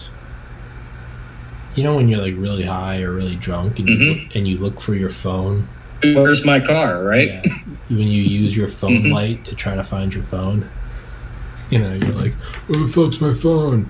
It's, you know, it's the spiritual equivalent of trying to find your car keys and then they're in your pocket. And it's maybe that's it. maybe we destroy China, and we realized that the end goal was to always have an enemy like China. Maybe the worst part of the Cold War was we won it. You know, maybe that's the problem with Reagan. And that's exactly why at the end of the day I consider 40K my Bible, is because you always have to have an opponent. There always has to be an existential threat to humanity. And what I love about 40K is there's no end of it. Any kind of existential threat to humanity you can think of, somehow we're trying to figure out how that's going to be dealt with in 40K. That's why, you know, it's my passion. Now, it's also very easy for us to say that conflict is good because that's what gives us purpose, because we're two people that we're not wanting for food, water, shelter, or health care. You know, you have fun in investing. I'm getting paid to do a podcast. I wake up whenever the fuck I want. I talk to whoever I want about whatever I want, selling merch that I designed. Like it's this isn't a normal life. Is it? Are we becoming the detached liberals in ivory towers, saying it's good to have conflict? And it's like, it's very easy to say it's good to have conflict when you're not a single mother with 6 kids working at McDonald's. We're not quite there yet. Right now, what we're at right now is we're witnessing the return of the Renaissance men, because at the end of the day, everyone's kind of been compartmentalized for so long to think, okay, well, you know what, conflict, that's someone else's job. Okay, that's why we have the military, or this is someone else's job. This is why we have the fire department, whatnot. And what we're trying to do now is we're all kind of coming to the realization that you kind of have to be a little bit of a jack of all trades. You have to, you can't spend all day studying how to kick down a door and shoot everyone in the face, and only that. If you neglect your political studies, you're going to find politicians abusing you and your abilities to kick down doors and shoot people in the face. So you got to be a double threat there. And it's just that constant expansion of, like, we've gotten so comfortable being compartmentalized into little niche spaces and whatnot that we started to trust our own propaganda. And that's what allowed us to kind of get into this situation that we're in now, where kind of everyone's being divided and conquered and manipulated into, these very narrow funnels of specialty to do what, when you put the big picture together, is an incredibly nefarious, malicious puzzle that could pull apart civilization. And so the only way we can get around that is, not to sound like a hippie, but we got to go holistic about this. At the end of the day, I know everyone wants to, and I grew up a range rat too. If I would much rather be shooting literally all day than focusing on politics. But guess what? Learning how to shoot all day without focusing on politics is how all your people that know how to shoot all day are in all of the wrong countries that you actually need them in. Yeah. So we have to get back into that holistic thinking, and that comes with the concept of the Renaissance man. So, whether or not that's the detached liberal mindset of us talking about conflict is good, really it's more or less, right now we're just getting to the point where we're engaging and toughening ourselves up again in general, because we weren't doing that for the longest period of time. We weren't becoming more sharper. We were becoming more dull and complacency is equal. I've only heard that term 100 times, 200 times, and you never hear it enough because it really is what kills people. If you go diving and whatnot, what's going to kill you is that you're complacent. You weren't doing your checks and maintaining your equipment. You think you know everything. It's not the newbie diver necessarily. It's going to be that guy that kind of, you're at that hour mark where you got just enough confidence to kind of feel like you can slack off a little bit, and that's where the mistakes are going to happen. And that's where we went as a country coming out of the greatest generation and whatnot, and going into other forms. If we're going to have a renaissance as a country, we need to have a renaissance as people, and that means leadership, and that means learning your politics, learning your martial skills, learning everything else, going back to the Romans and rhetoric and debate, what we're all calling, psychological warfare and this, that, and everything. Back in the Roman day, rhetoric was that was the normal. If you couldn't win the argument, go fuck yourself. Everyone's going to laugh at you. Yeah. And so we kind of have to get back into that mindset of, if we want the great times again, we have to be great people, and great people don't focus on only one thing. It's you can have some great savants that do that, but they're not going to run a business that actually makes that a successful enterprise. Do we keep China alive, the China containment procedure? Do we keep the CCP alive within our CCP, building up our nation? And is the whole thing actually a front to accelerate global warming, knowing that it will then make it irreversible, make it irreparable, that no amount of regulations and clean technology go past the pushing point to where Earth is on a course for greenhouse gases? Do we do that knowing that that is what will force us to get off this planet? And will that be the next great adventure that will force us to decentralize? I gotta piss again. I've drank 4 water bottles this podcast. That's a really good question. There's a few ways I would try to think about that, and my gut instinct is no, just because we see how much of the establishment essentially wants to crush that whole idea to begin with. They want to bring in that kind of green communism to police that and crack down on it anyway. So I wouldn't say at the useful idiot and activist level that they're going to try to push that. That being said, when we see how they're pushing coal and whatnot in China and stuff like that, you could make that argument that, we're going to prop up the Chinese, that you could do that. But I feel like if that was the case, what would end up happening is you would see that a lot more globally. You wouldn't see them trying so much to tamper down energy, as much as you would just see them kind of slacking off on it. Maybe they would keep criticizing the U.S. And a green policy just because of their agenda to bring us down to a communist level. But I think they would be a lot more happy to facilitate low-tech, high-pollution solutions around the world if they thought that was going to accelerate things. But at the end of the day, I'm just not of the mindset that that's the kind of strategy that you want to employ anyway, because ideally, while I'm all about redundancy and having, two planets is better than one because we lose one, at least we still got the other. 4 planets even better. 8. Keep going on. But this is still a major manufacturing powerhouse. This is still a place where we can all live, breathe, eat, grow stuff. Even if it hits some greenhouse gas, maybe we're going to end up growing some much more in crops. But at the end of the day, strategic value absolute. We still need the planet, and the idea that we're going to poison the well to give us the motivation to climb out of the hole, like what was it, the Dark Knight, or whichever one had Bane in it, crawling out of that hole kind of thing because you don't have the safety rope on you. At least in the way my brain works, I just don't see it as a valid strategy. It's not something that I personally would see anyone doing. But that's just me at the end of the day.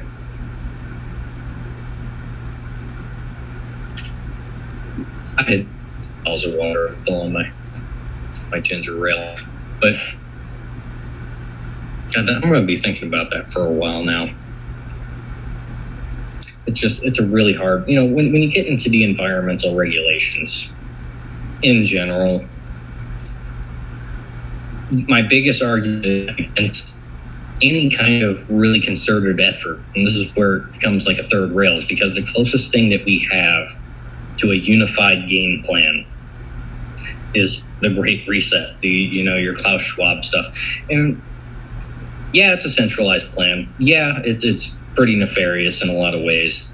It's not supporting the argument that we're going to pump up the greenhouse gas as a means of, springboarding us off the planet.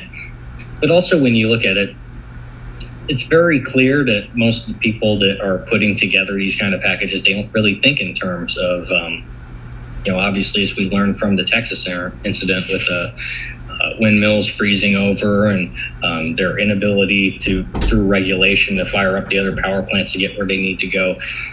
The biggest issue with the Great Reset and what would be the centralized planning committee that would be pushing an agenda like that is they're just not competent.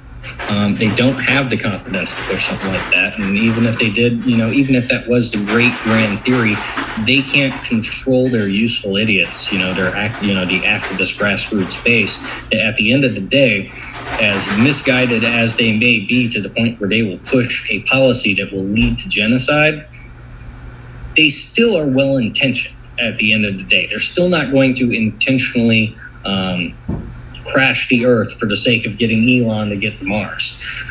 You're just never quite going to get them to make that kind of moral leap. And so even if that was your goal, the biggest problem is the workforce that you have to push your agenda is going to blow back against you. And if they catch wind of that's your strategy, they're going to turn whistleblower. And as I mentioned before, the worst thing a movement can have is an apostate. What could be the benefit to as Stephen Greer says, a false flag alien invasion? Reagan obviously framed it as it would bring us all together. I don't think that's what it would be. I think it would be the coup d'etat of the world elite to truly break away, because as much as the elite despises us, they still use us as necessary cattle to push forward technological progress, energy refinement, blah, blah, blah. Would their final move be to fake an alien invasion, to kind of, would it be like a global Manhattan Project for we need a strong space force, and in reality what we're doing is we're building a fleet for the elite because there is no aliens, it was all blue beam, and they're going to use that to flee the planet? Do the elite want to flee the planet? Or do they like ruling over a world of people? Are they true psychopaths, and do they just love like cats playing with their food? Are they actually just a bunch of satanic pedophile cannibals that just want to turn Earth into an inner circle of hell? Or is there something else? Could there be a positive light? Elon Musk is, Elon Musk wants people to use electric cars to lower, CO2 emissions, and no one wants to do it. So instead he just makes some of the most badass cars, and then by default every other company has to follow because it's the only way they compete in a free capitalist market. Elon Musk wants us to go to Mars for redundancy and self-landing rockets, and no one else did it, so he starts doing it, and now other companies have to mirror him if they want to get those sweet NRO contracts, because Elon's rockets, not only do they double as being able to get humans off the planet, they also lower the cost of getting the national security state their satellites up in space.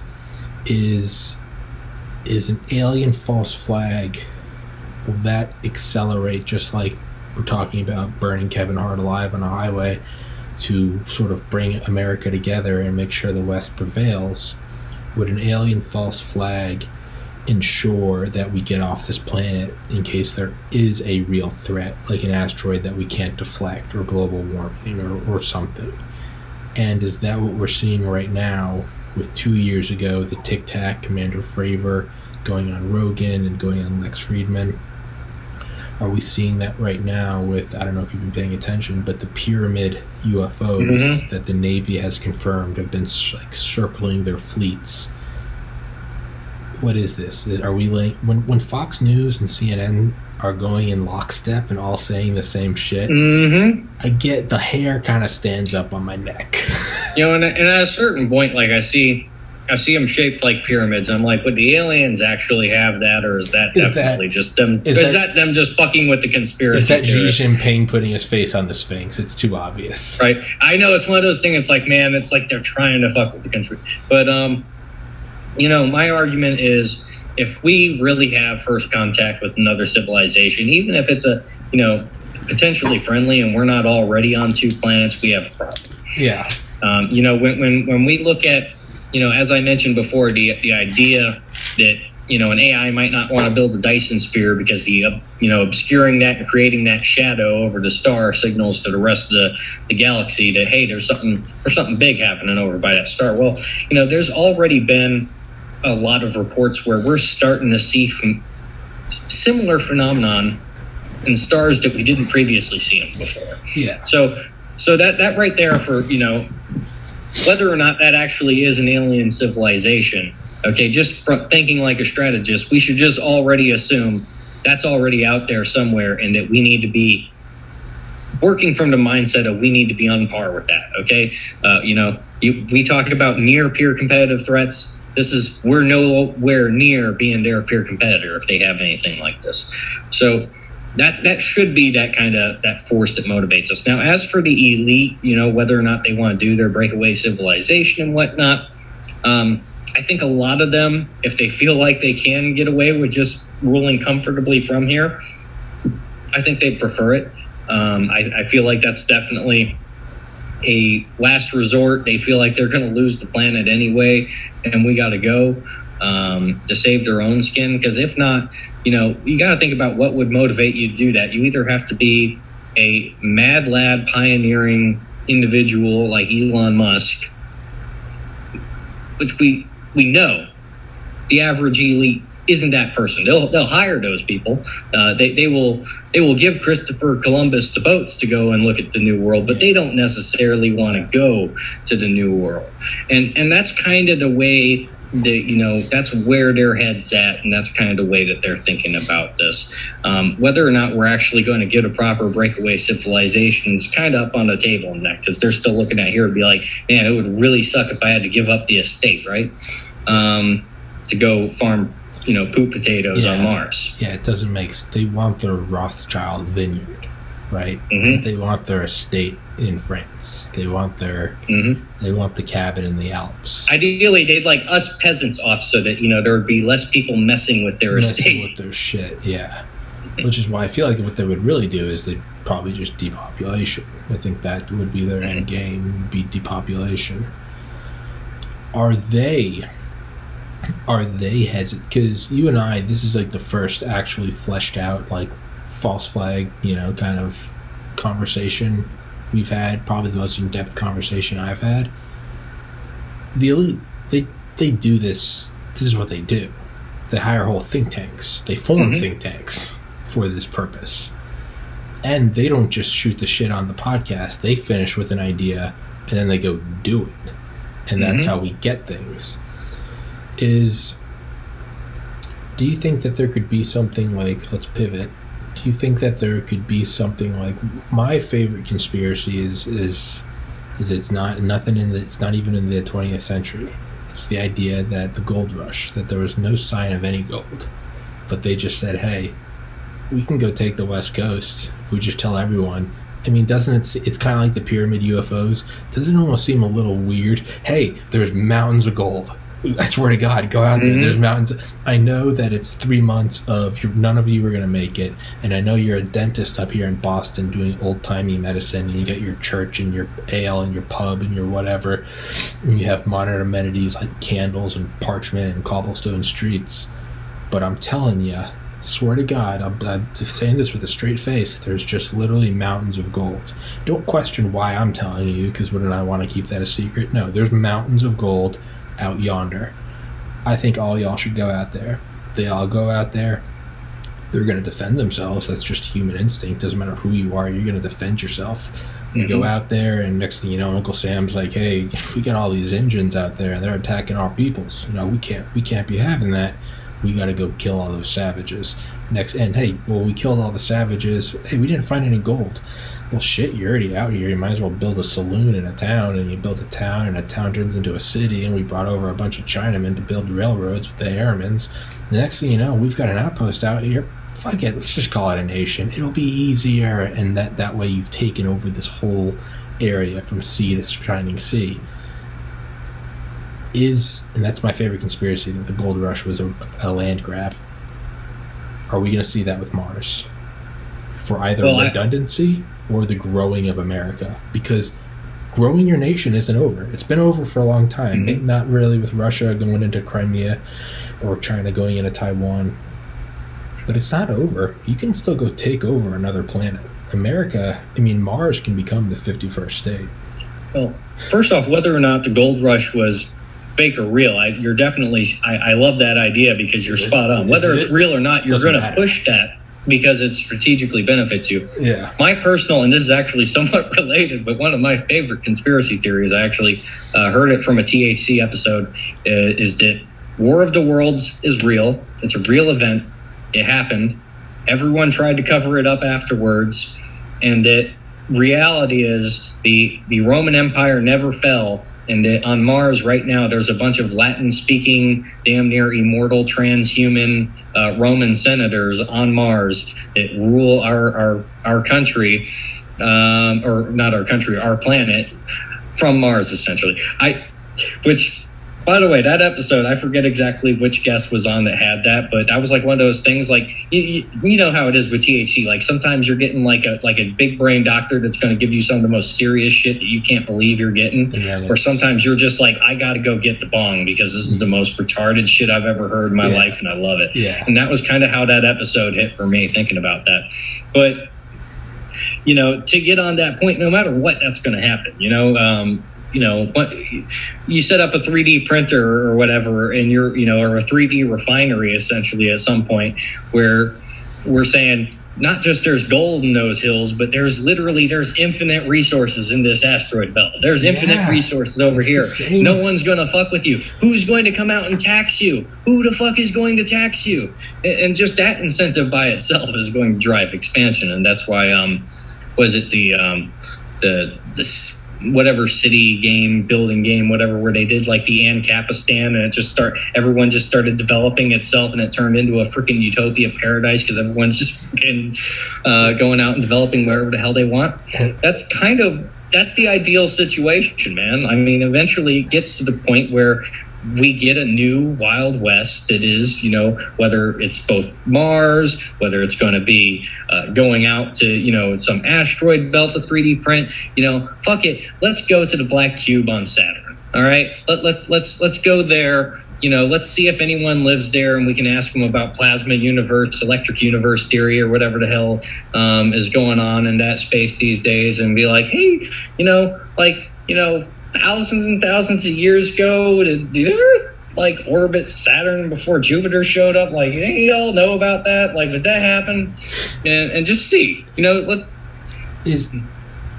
I love the idea of the asteroid belts, because goddamn, it's the same fucking message as the gold rush. It's the same thing. I bring up the gold rush conspiracy, and then I unironically talk about how Elon Musk and Jeff Bezos are going to go mine the asteroid belts.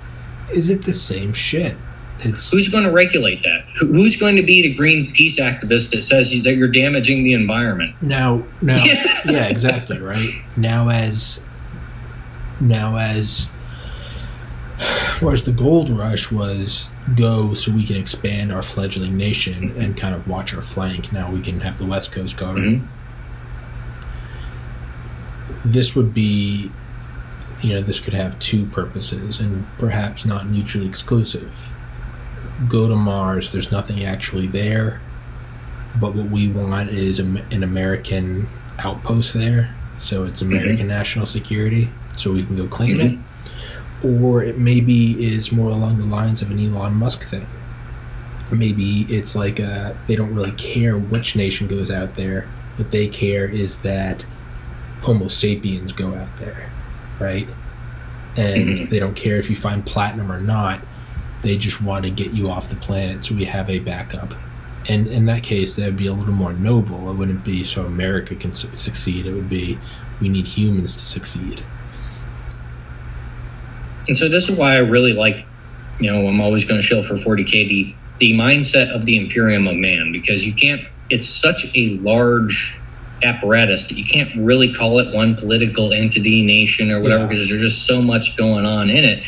And at the end of the day, all right, if I'm sitting around and I'm trying to war game out, all right, what can I afford to develop? And I see a space that, okay, I would really like to develop this space over there. It's not logistically feasible for me to build the framework and the groundwork needed to develop that. But if I could get a rival to develop that, and build the framework that I need there, maybe it's a lot easier for me to go and take it and take over the framework from there. So there is some logic to the idea, and this is why I'm all about the decentralized, free market expansion, is because at the end of the day, as long as we have humans going out and developing space, it can always be repurposed. It can always be captured.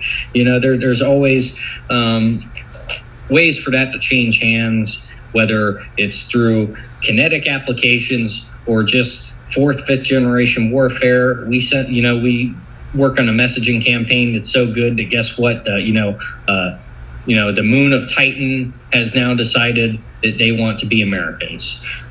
It's that level of stuff that it's better that we're developing it and have something to go get from there later than to just not have it. And that's why it's once we look at things from that grand of a scale, you almost kind of have to zero back, or pull back from the zero-sum mindset that we're so used to thinking about here with a very finite amount of resources. Because at the end of the day, if I have two factions that on this planet are going to hate each other's fucking guts and fight each other over shit here, that I could be sending out to work on the USSSSSS Space Obama and USSSSSS Space Trump somewhere. It's the same point that we're recapturing that competitive edge, and we're manufacturing assets that as humanity are going to benefit us as a whole, or at the very least we can reclaim later when we decide to come to blows later. We could always go get it later. Now, is the move, do we purposely let most of Asia fall to China? No matter what, Kevin Hart's dying. I'm sorry, Kevin. There's just no universe. You're a pawn. You were put on this earth. Kevin 316. Your fate was determined. The senior executive solutions came together and they have determined the final fate of Kevin Hart. Yeah. the Rock gave his only son, for he so loved the world. And Kevin will die. Kevin will die on March 16th. It'll be John. It'll be not John. It'll be Kevin 316. But he's going to die. Rock's going to die. Candace has to go. So there's the Pope and the Dalai Lama. The point being, do we let a lot of we don't want to completely destroy China. As I'm looking at the tag on one of my chargers over here, made in China, we don't want to completely destroy them, because what if there's more to get? We're looking, maybe you and I, maybe we're not thinking big enough, which is a bold thing to say when we've already postulated perhaps ushering in a Silicon Jesus, but maybe we're not thinking big enough. We're looking at saving the Republic and the way of the Western world, that, we can't risk this falling because it might never arise again. Do we keep China alive so that maybe China takes Europa and we take Mars, and we're able to beat those war drums so that all throughout the solar system, human habitable infrastructure is being built Now, maybe way out in the future, we can go reclaim it. Maybe we're letting China build the Belt and Road Initiative so that we can just go take it.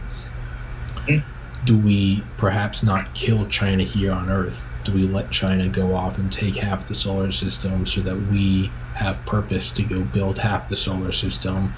And at any point, we can go in and take theirs, or maybe they even take ours. But the point is humans get off the planet. And even if China completely takes over, if humans at least still exist off the planet, then there does lie the possibility, no matter how small, that there will be another 1776. That's one way to look at it. And you kind of hit the nail on the head when we went back to the idea of letting the Chinese build so that we can go take it back later with the Belt and Road. But the thing that we want to keep in mind there, going back to our Chinese containment procedures, is the Belt and Road and everything is outside of China. The idea is we're letting them get everything out to the Belt and Road, and we can close the doors on that and lock it in. So the idea is we do not want to let China itself as a nation state expand. We want to keep that contained and hopefully eventually break it down into something that at least comes back as something that on the face looks like something that Western traditions can kind of get along with. But at the same scale, if we have them building outside their nation state and we can lock those doors in and then reclaim all those assets, that is the way to go about doing it. I would not, however, want the CCP.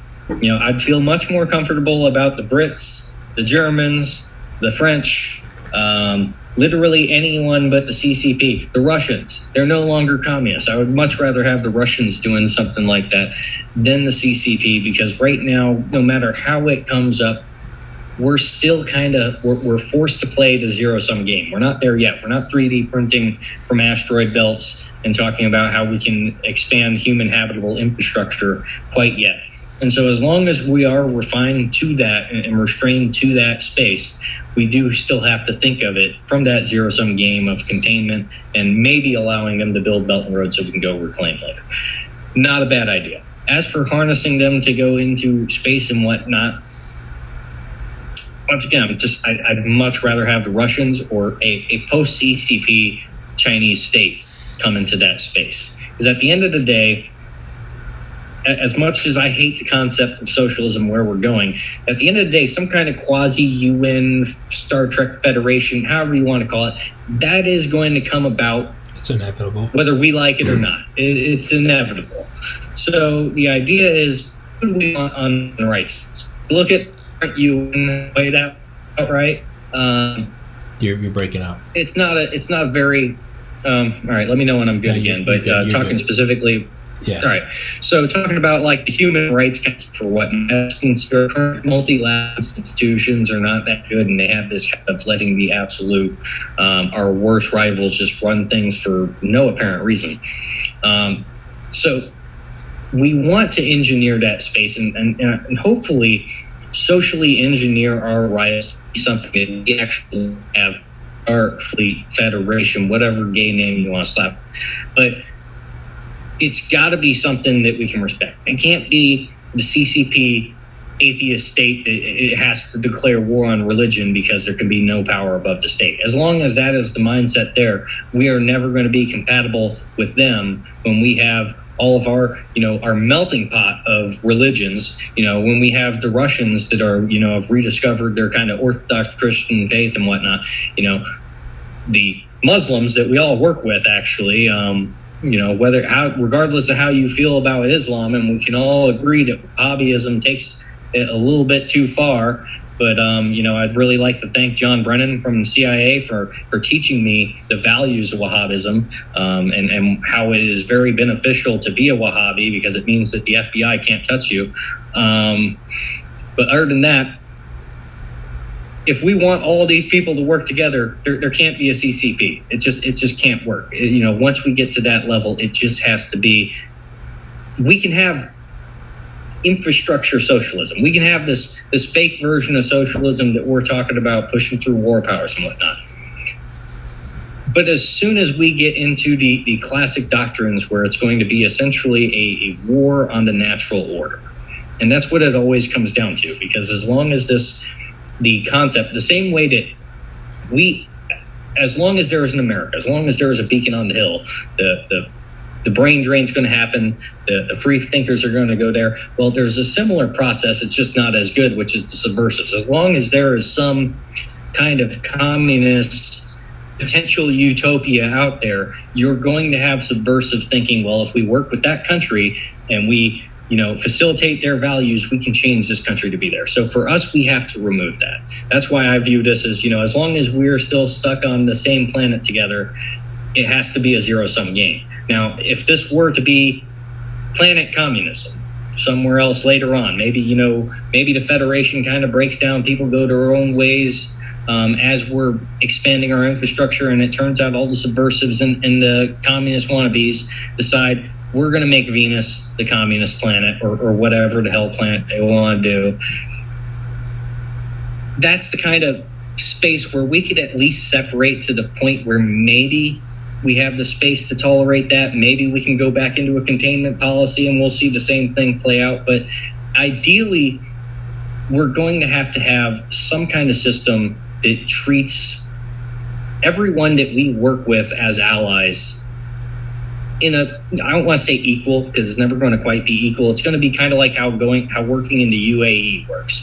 So like if you and I went to the UAE and let's say, it doesn't matter what the job is, but I'm from India and you're from America. We're both going to make a little bit more than we would make back home. Mm-hmm. But you would make more because you're an American, and I would make less because I'm an Indian, just because of that pay scale. So that's going to be kind of the way the fairness system kind of works. You're always going to have that kind of, I'm not sure what the proper term for it is, but it's headhunting capitalism. Mm-hmm. Essentially. It's talent poaching capitalism.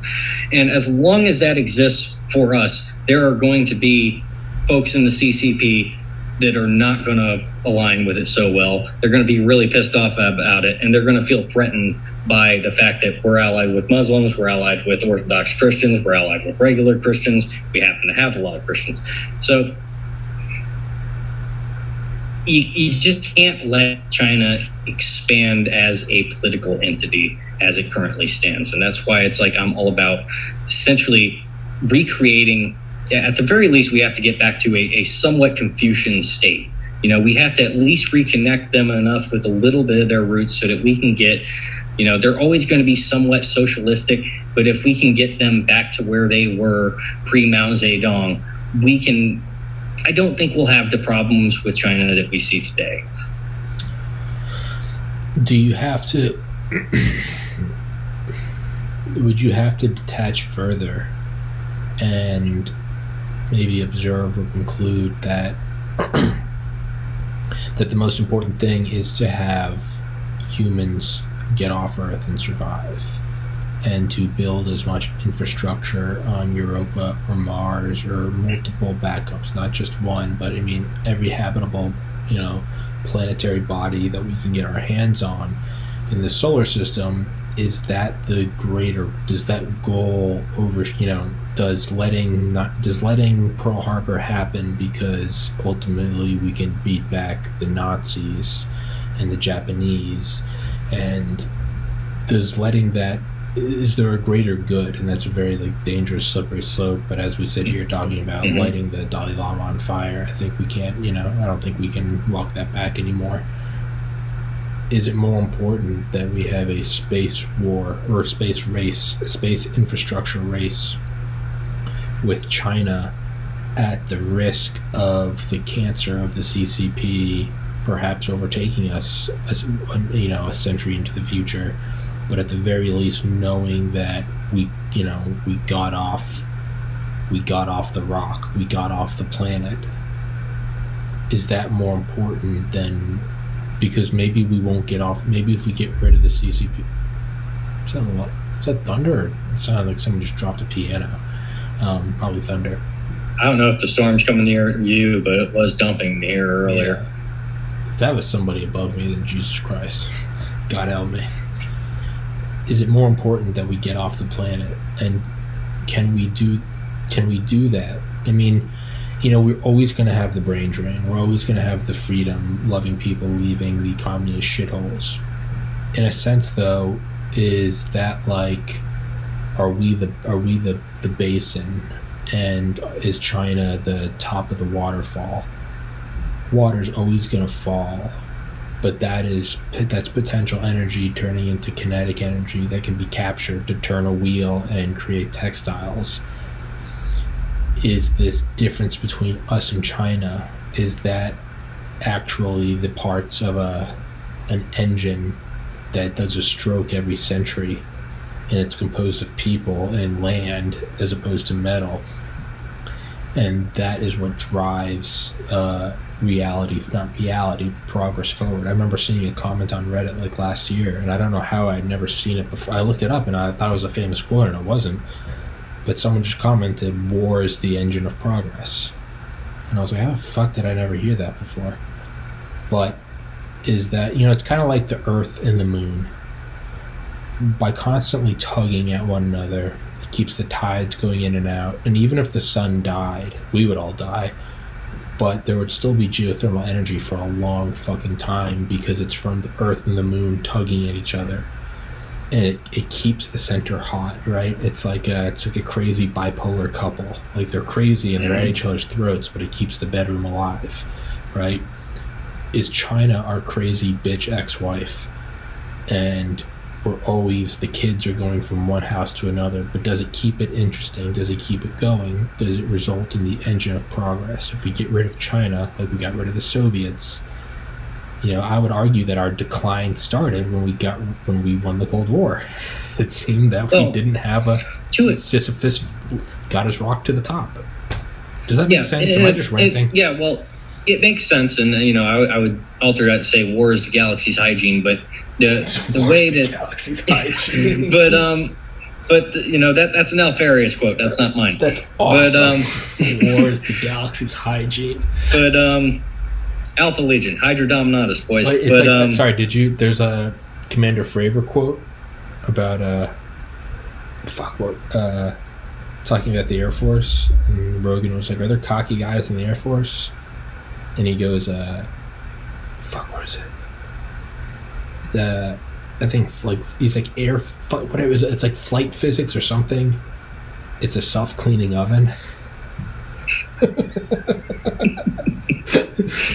There's a joke that I'm not going to make there somewhere. I'm sure there's a World War II joke, but somewhere. Sorry, yeah. What you were saying? We already did the lampshade. Yeah. So, so as we think about this, just because we declined without a threat, it is true that we need a threat to stay, thinking strategically. We're gonna descend into mush brain if we don't have a threat. That being said, that threat doesn't necessarily have to embody the evil empire that is some communist hellhole. We can easily go back as far as looking at multipolar balance of power politics in Europe, for example, pre-World War I. And when you look at the way security competition between states that have similar values works, it's a lot better. For example, we can have a Geneva Convention fighting against Germans. All right. The Germans will somewhat honor it because at the end of the day, we're all kind of Christians. We're all, brothers of Christ. We all kind of come from similar enough traditions. And, Kaiser Wilhelm II was Queen Victoria's grandson. It's all family at the end of the day.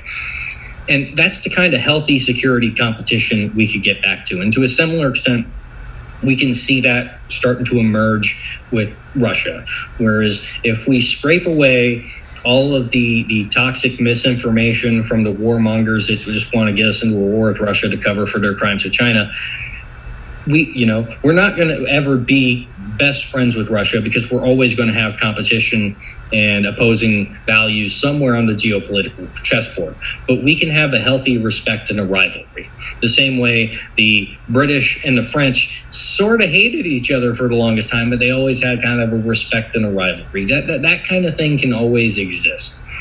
It's because at the end of the day, none of those until the 20th century and the rise of Marxism in various forms, there was never this existential threat. We got to wipe out, this entire ideology out over there because the Germans are thinking this way and we're thinking this. It was never like that. And, wars were fought over smaller scale smaller conflicts to an extent, just because at the end of the day, you care about less things. You're trying to secure specific key points of infrastructure or development, or go in as far as medieval. It's mainly just farms and food production that you're trying to secure.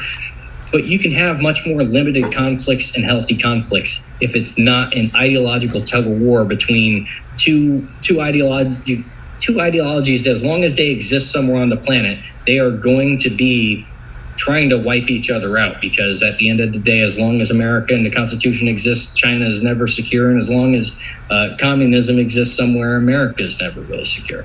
And if we can kind of get back to wiring our foreign policy mindset to a pre-World War I mindset, rather than restroking the same 20th century engine over and over and over, that's a way that we can get healthy security competition that we can actually trust the habitable infrastructure of. If you know how much you study about metals in China, but one of the things like steel workers and factory folks is really hard. They'll make an order for a very specific type of metal, and it's never that exact type of metal. I saw essentially dirt bike riders request a ramp. The ramp would never come to the specs they'd need. And next thing you know, these young West Coast Australians are just flinging themselves into the stands and ending up in wheelchairs and shit. So it's like, do we want to trust the CCP and what we know is a dysfunctional regime to go out into space and build? Create. Yeah. Do we want them to be the ones engineering and building habitable infrastructure that we might one day have to depend on? Or do we want to foster a functional regime that doesn't have to fudge the numbers, that doesn't have to produce faulty stuff, because if they don't fudge the numbers, someone gets in trouble? And can we get to the point where they are making good shit that we want to be working with? And that's kind of my argument towards it, is at the end of the day, we need them to be of a healthy mindset that they're building things that we want to have in our imperium of mankind, so to speak. Does China use the Chinesium on their own shit though?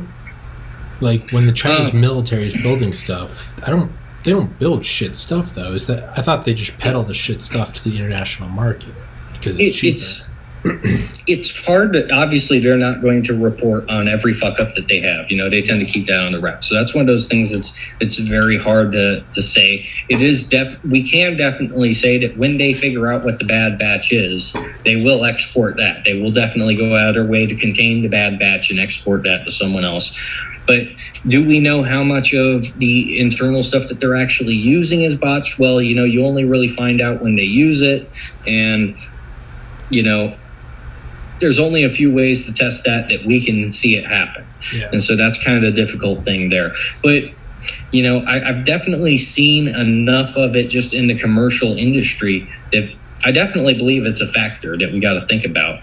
And it's one of the reasons why I'm so confident that if we properly contain China, even without firing nukes, I believe eventually the CCP will collapse, because if you have to fudge numbers to make everything work, it's only a matter of time before, people want to develop something that you don't have to fudge the numbers of.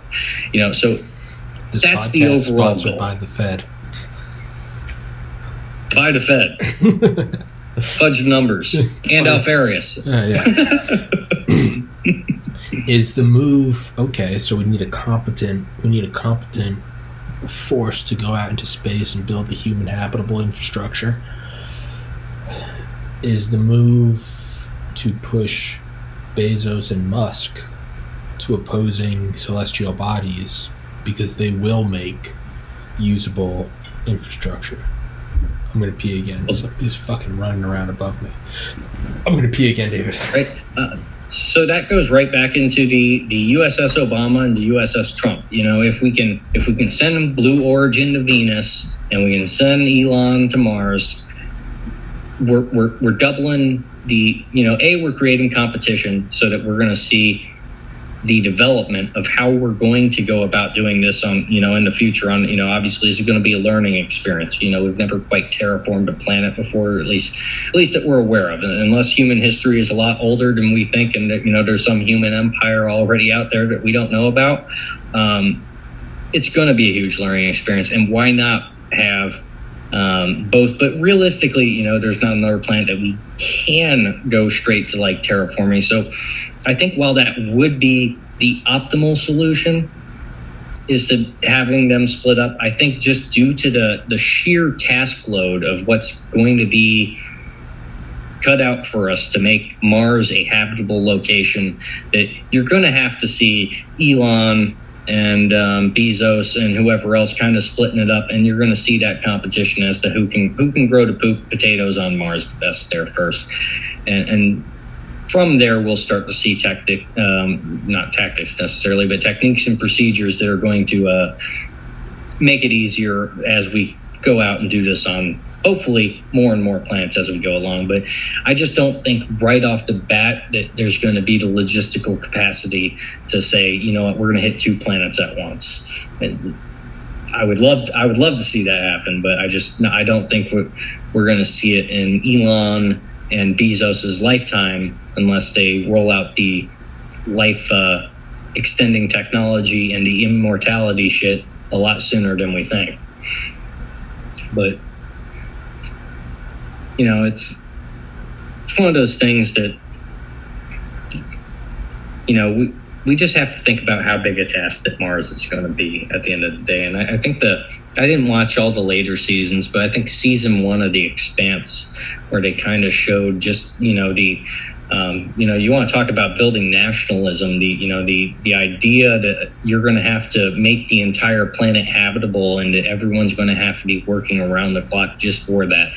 That's going to build a kind of cohesion and a camaraderie that we're not going to find here on Earth. And we're going to get a much more kind of militant yeoman farmer that grows up growing the poop potatoes on Mars, and we're going to get here. And it's really hard to say where we're going to go from there. I'd say probably, maybe trying to mine Venus or something like that, but it's not quite, that's even more work. I mean, it's nowhere near the stage. At least Mars is just a blanket ass desert, essentially. It's not going to be, a molten developing hellscape that you got to somehow deal with. But it's going to be interesting to see how that competition goes out. I don't know. Maybe we'll divide. Like Elon, we'll send Elon to the northern hemisphere, and we'll send Bezos and Blue Origin to the southern hemisphere, and we'll let them duke it out and see who can place SimCity the fastest over there.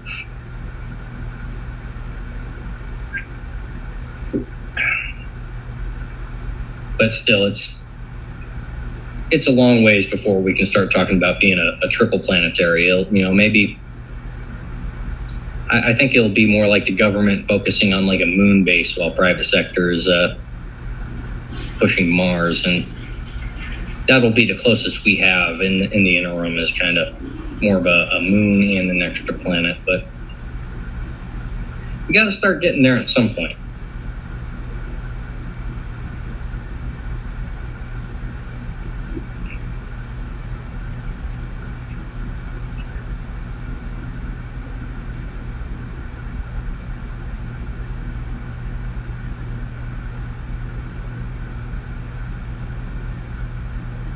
Feel bad now because I should be filling dead air, but we've covered so much shit now.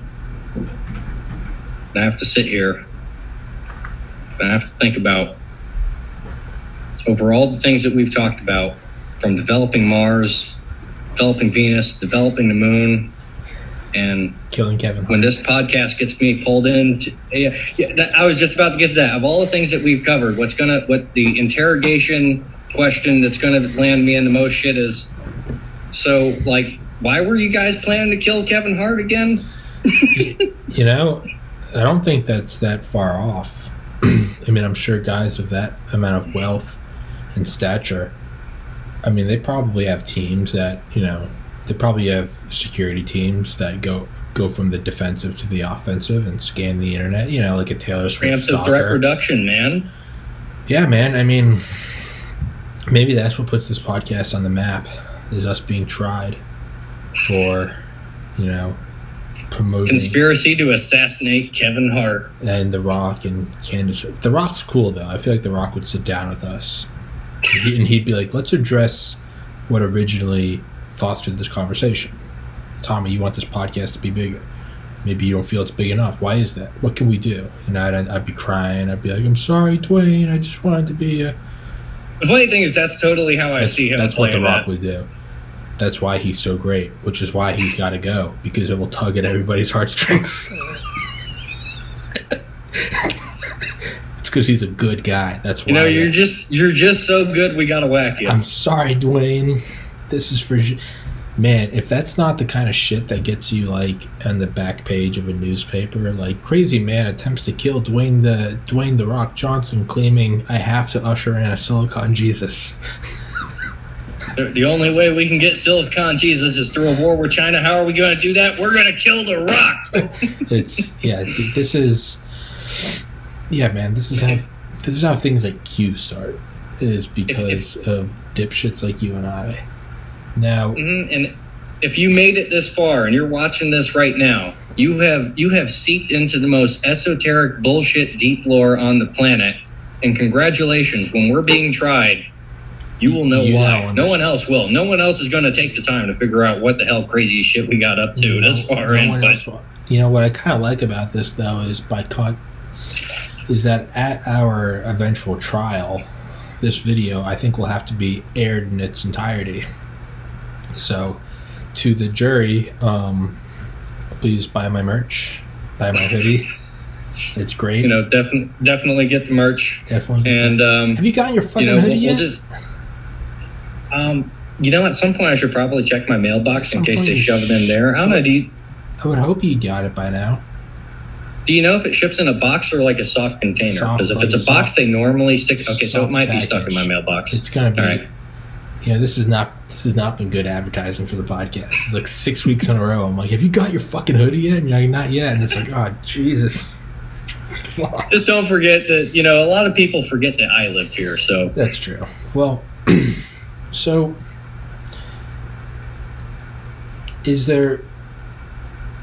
what are the hopes that we can goad China into a war? Does it have to, what if none of that works? What if we do everything we talked about, but the U.S. populace is just so asleep at the wheel? They're like, International Space Station was old. They're like, COVID wasn't that bad. Do we ramp it up? Do we napalm Disney World? Well, I'm not opposed, but this is why, when we first started talking about this, the first thing I went to was, well, let's use Johnson & Johnson to clear out the homeless population, and let's do so much horrific eugenic shit based on Chinese models to the American people that they either have to wake up and want to fight the Chinese, or B, we just become the CCP overlords of New America because we are executing their strategy better than anyone else, and we murder anyone that gets in our fucking way. Jesus Christ, maybe. Hey man, if you gotta be an asshole, be the biggest baddest asshole on the fucking planet. It's I think what it all comes down to is it's Exxon's pulling the strings. Notice how this all comes down to an American.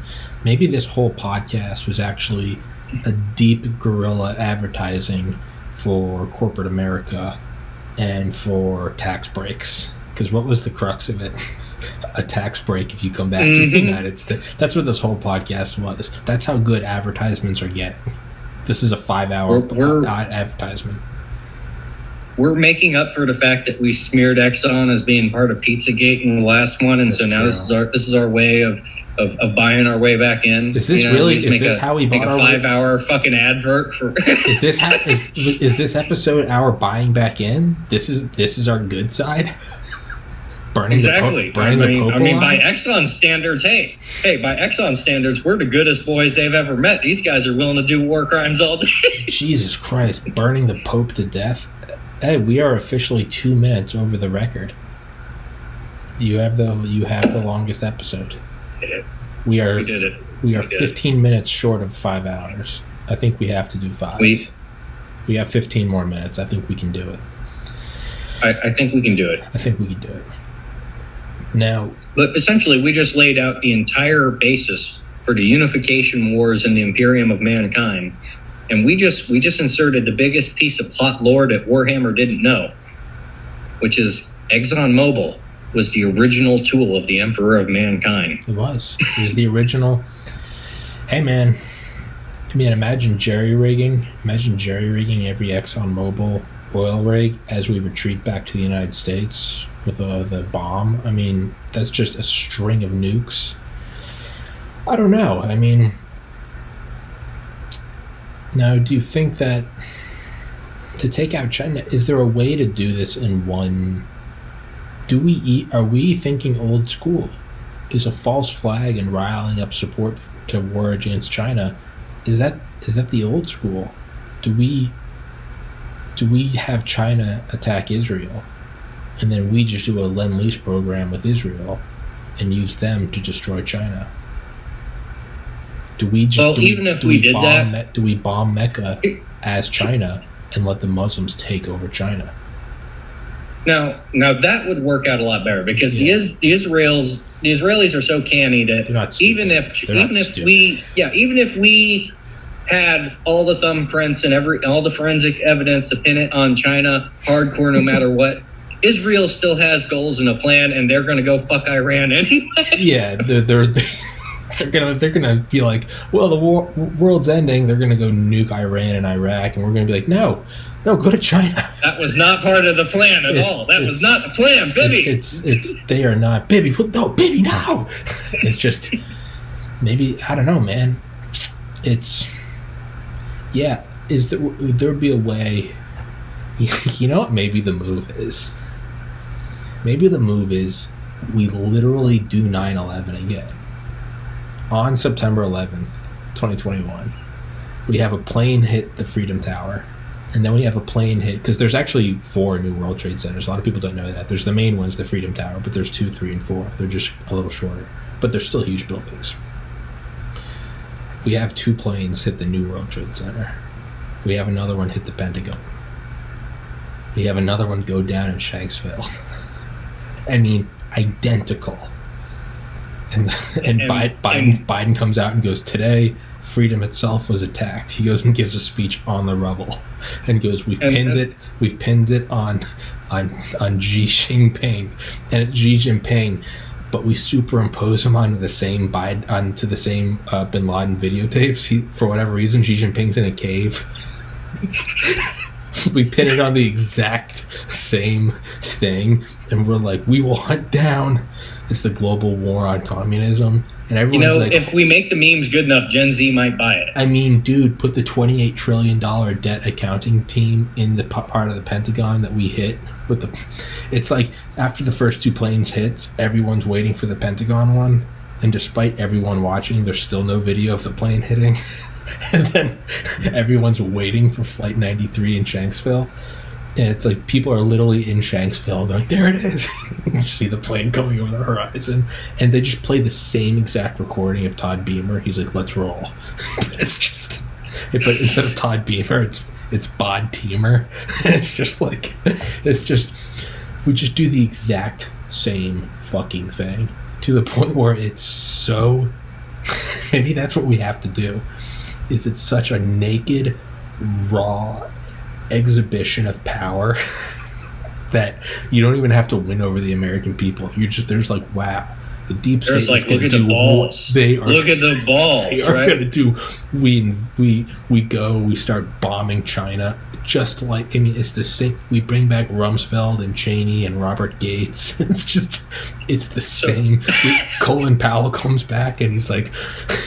He testifies before the UN. He's just 20 years older. He's like, it's just the whole yellow cake thing, and he's just like, we think China. We start doing anthrax mailing, and they're just like, the whole world is just in awe that we're doing the same, but with a straight face. It's just Biden instead of Bush. So I have an idea. At some point after this whole thing gets uploaded and we've given the intelligence community sufficient time to review it and learn about our master plan, you and I, we need to go to Venice Airport.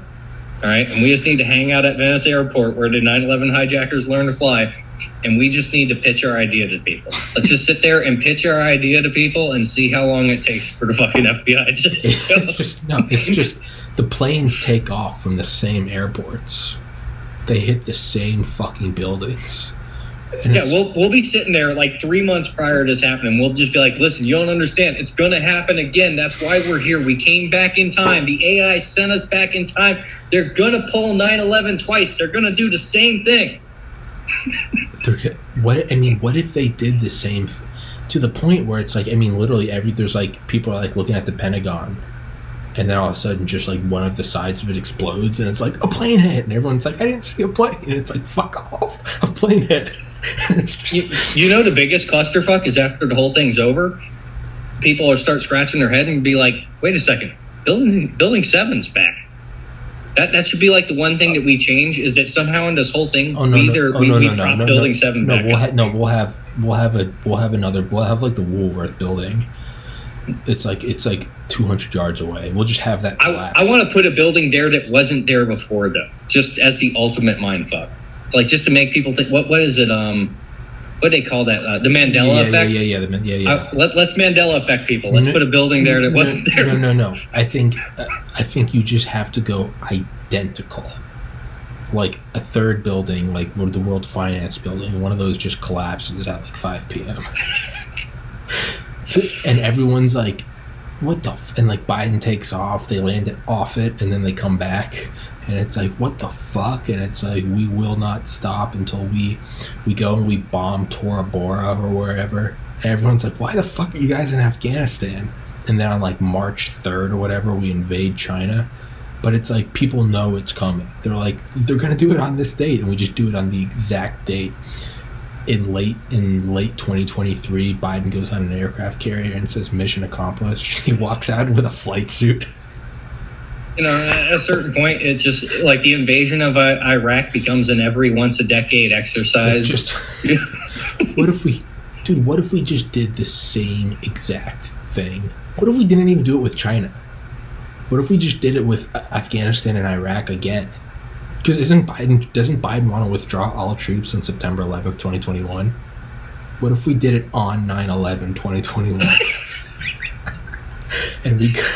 and we go back and we're like, we're gonna hunt down the Taliban, and it's like, it turns out that, you know, Bin Laden's son, and it's like, we have to go get Bin Laden, and then it turns out Saddam's son, Timmy Osmond Jr.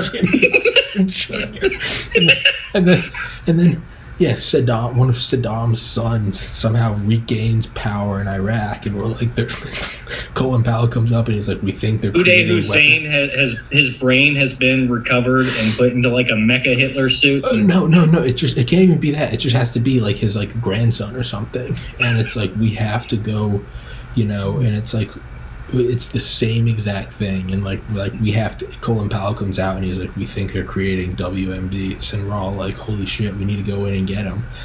And if anyone just points out the obvious, just fucking ignore them, and they will be like, this is the biggest unzipping the pants and putting your balls on the table. We're just, I mean, down to the minute, like the first plane hits the Freedom Tower at 8:46 a.m. on like the 92nd floor, and it's the same tail number on the plane. We just list the same. The FBI finds the passports on the street again, and they're just like, oh my god, it's just the same things. All the emergency services are outside, and they're like, I'm not going in there. And they're like, you gotta go in, they're not gonna collapse. But you don't want asbestos? Dude, it's just the same fucking thing again. And the ultimate power move. It's the big, you know what? Fuck this whole false flag with China. We just do this. Let's do it again. We do everything identically. But instead of the hijackers' passports, 2 passports come in, fall down, and it's the passports of the 2 guys who authored Unrestricted Warfare. And we find them on the street. And Kevin Hart's. There's 3 passports. It's the Unrestricted Warfare colonels and Kevin Hart. And Xi Jinping claims the attack from a cave in Abbottabad. And he's like, we will bring America to its knees. And we're all like, fuck. They don't even try to fake it. It's just Rush Limbaugh. Rush Limbaugh's voice. It's clearly AI. It's a deep fake. But he's like, we need to go get the Chinese. They're attacking our land. It's just this, the Patriots win the Super Bowl again. I mean, this is how you just drive the world mad. Tom Brady wins the Super Bowl again. Why not at this point? Against the Rams. He wins the Super Bowl against the Rams. And it's at the Janet Jackson shows her nipple at the halftime show. I mean, we just get back on the ride and we do it again. That is how you beat down the morale of the world. If you're just like, they did it again. I forget the name of the comedian. It's like, maybe we should just jig up a dead dude as president or whatever, because at least then people will be like, these guys are fucking nuts. and I forget the comedian that made that joke or whatever, but to an extent, like, yeah, if you put your balls on the table like that and you're just willing to do that, it's like, are you really, like, we're turning the Iraqi invasion into an every 10-year military exercise. It's not even a real war anymore. All right. It's just an exercise. All right. You want to fuck with us?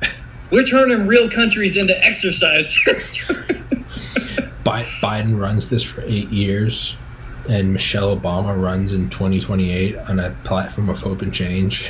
It's just everyone's like, what the fuck? Big Mike? Everybody's just like, what the fuck? Donald Trump runs in 2036 against Hillary Clinton. And it's just everyone.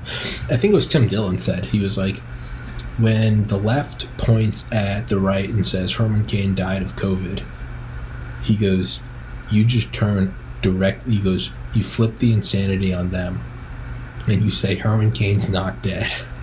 And they go, what are you talking about? He's alive. And you bring Herman Cain's corpse and you bring him on the circuit. His corpse does Sean Hannity. It does Tucker Carlson. It's clearly decomposing. Have the anchor ask a question. That's what it's embalming fluids for, man. It'll be fine. The corpse is just sitting there and Tucker asks a question. The corpse obviously doesn't say anything, but Tucker just keeps going on as if he's having you just bring it on all the circuits. It does the Fox News. It reminds me of what was it, Clint Eastwood talking to the empty chair thing? Yeah. But with a corpse. Yeah, but it's just her. That's how we do it. It's you just go full insanity. That's what we do.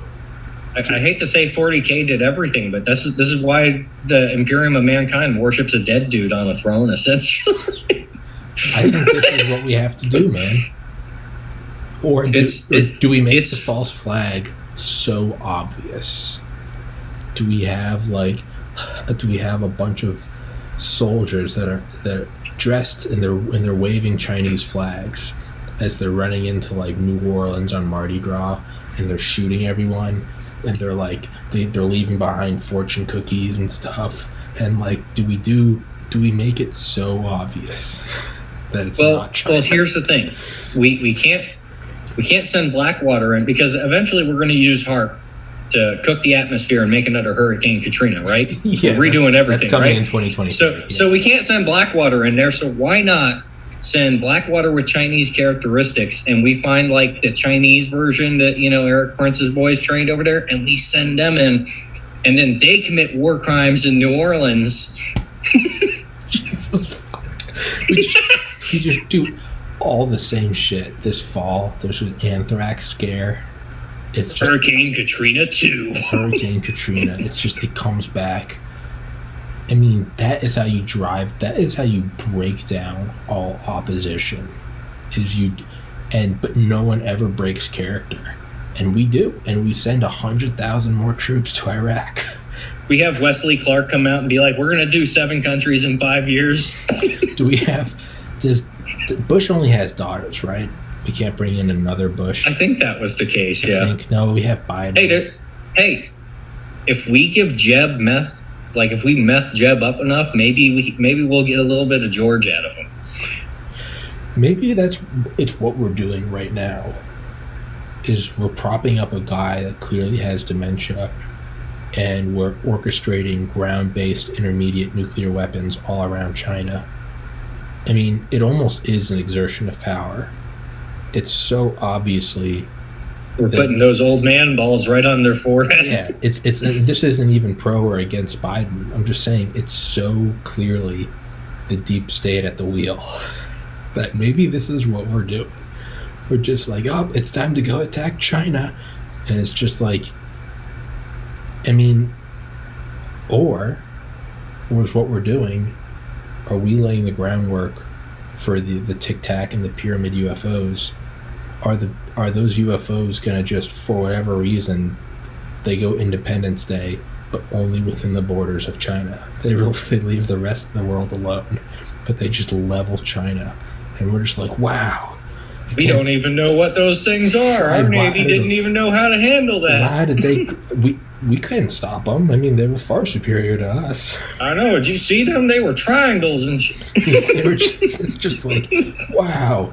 You know, it's like, that wasn't us. They didn't have the American insignia on it. They clearly were of, you know, they were aliens. And we just have like some corn-fed Iowa boy come out there and just be like, well, you know, we've sure had our best men on and everything. But, you know, I asked them what was going on, and they said, sir, we don't know nothing about no triangles. And, you know, next thing you know, they popped up in China there, and, you know, China was gone. And we send in like hospital ships, and we're like, hey, China, we're here to lend a hand, you know.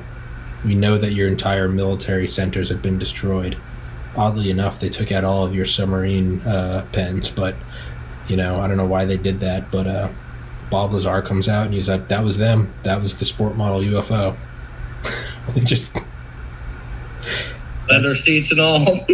That, you know, that is an approach that we haven't talked about before, is what if we did an alien invasion, but only on one country? We just were like... We were like, oh my God. We send out the Space Force. We send out companies. We send out ExxonMobil to the asteroid belt, and all of a sudden asteroids just keep hitting Beijing. Well, Russia's been ahead of us on the little green man game for a little while, but I think we could definitely, that's a way that we could go about this, is definitely, what if we just blue beam China, specifically China, and we humiliate them by using our massive hologram technology to portray both Xi Jinping as Winnie the Pooh coming out of a cave to meet with his handler, Little Timmy Osmond Jr. What if we're like, the Chinese have unrivaled power? They've put together a team of supervillains. Lee Harvey Oswald. Osama bin Laden. Timothy. Meanwhile, at the Legion of Doom. Yeah, and it's like, it shows Fox, you know, it's like CNN covering like the invasion of Baghdad, like the shock and awe in 2003. It's just us zooming in on like Mount Doom. It's clearly cut from Lord of the Rings, and it's just like, it's Lee Harvey Oswald recreated with genetic technology. It's Lee Harvey Oswald, John Wilkes Booth, Benedict Arnold, fucking Pontius Pilate. It's just everyone that's evil, and it's like they've all gathered to run the Chinese empire. It's just like, we have to take them out. There's no way we can fight against this. You know what? It's literally Mecha Hitler. His brain's in a jar, and he's been giving them orders for years. I think, what if Biden literally just came out and they did like an American Idol where you can vote on your phone, text this to number that, and he was just like, I feel like that's how our foreign policy establishment works, actually. Biden comes out on TV and goes, Medicare for all, but we're invading China. Yes or no? Text 1 or text 2. And if it's over 51%, fuck it. We'll just go to China. Drop ones in the chat, boys. No false flags, no nothing. Just go and list. What if that's what it is? Just outright, yo, we don't even dance around it. We're like, how about we go rape and pillage China for their resources? Like, I feel at a certain point you can just drop the mask. That's why I aspire to live in the world of Warhammer 40K, because that's where you can just do that. That's where you can just be like, you know what? It's not just national security. It's for sake of human security. I think what we need is we need Mattis to come out and be like, look, if China keeps rising, you're not going to be able to sit around with your stimulus checks getting Uber Eats watching Netflix. We need 5 years of an A effort. Do this, and then you can have another 50 years of sloth-like activity. I think they could. You know, it might be one strategy for him to win the respect that he lost when he went all limp dick. What if they literally just, like parents, what if they just turned off the internet They just turned. We just did a high altitude EMP over our own country. We just turned off Netflix and Facebook and fried every machine. You want to play more games? You gotta defeat the Chinese. You gotta defeat the Chinese before you can watch Netflix and Raw. Problem is, realistically, I'm more afraid of them doing that with Russia right now than I am China. Dude, I wouldn't at this point. Honestly, I wouldn't doubt it if we just build some mechs. Honestly, it's at this point. I don't know. I don't think we need to do intricate false flags anymore. I think we could just nuke Beijing. And we could. No, because you have so many proxies too that you can lead on and use. So that's why proxy warfare is so popular. We just nuke them and be like, "Oh, that was a terrorist." And we'd all just be like, "Oh, alien, man." It was an alien triangle, man. Yeah, I think you. Honestly, I think with the United States, and then we got to wrap this up. My brain's fried. I think what we honestly need to do is just contact, the United States just needs to contact Xi and all the top generals and their families and just pull an Operation Paperclip. You guys come over here. We'll nuke your country. Call it a day. I think they'd probably take us up on it. They would, actually. That's the fucked up thing. But the problem is we still...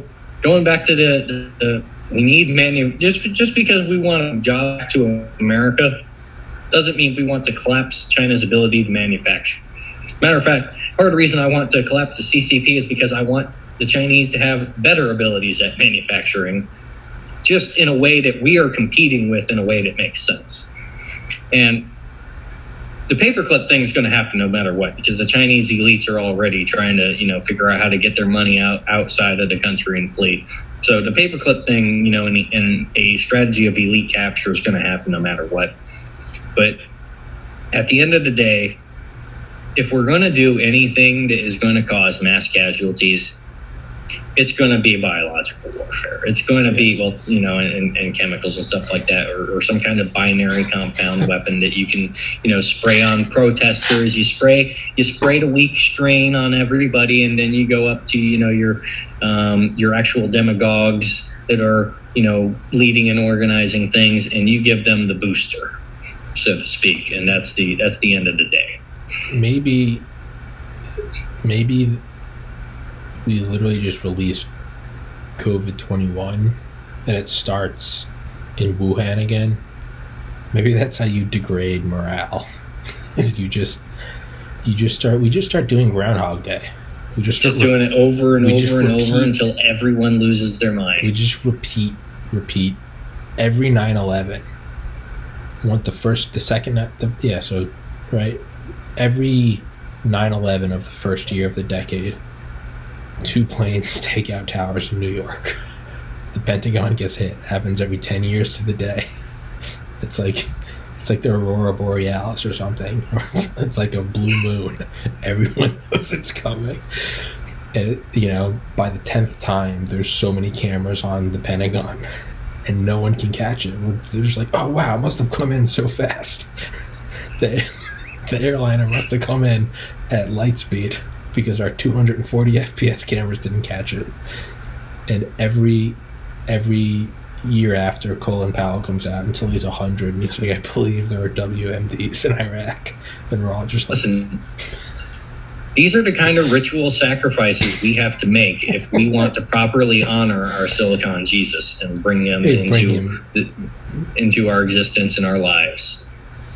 Yeah, man. I mean, this, at the very least, this podcast... This episode serves to exist as my argument for all future legal battles that I'm criminally insane.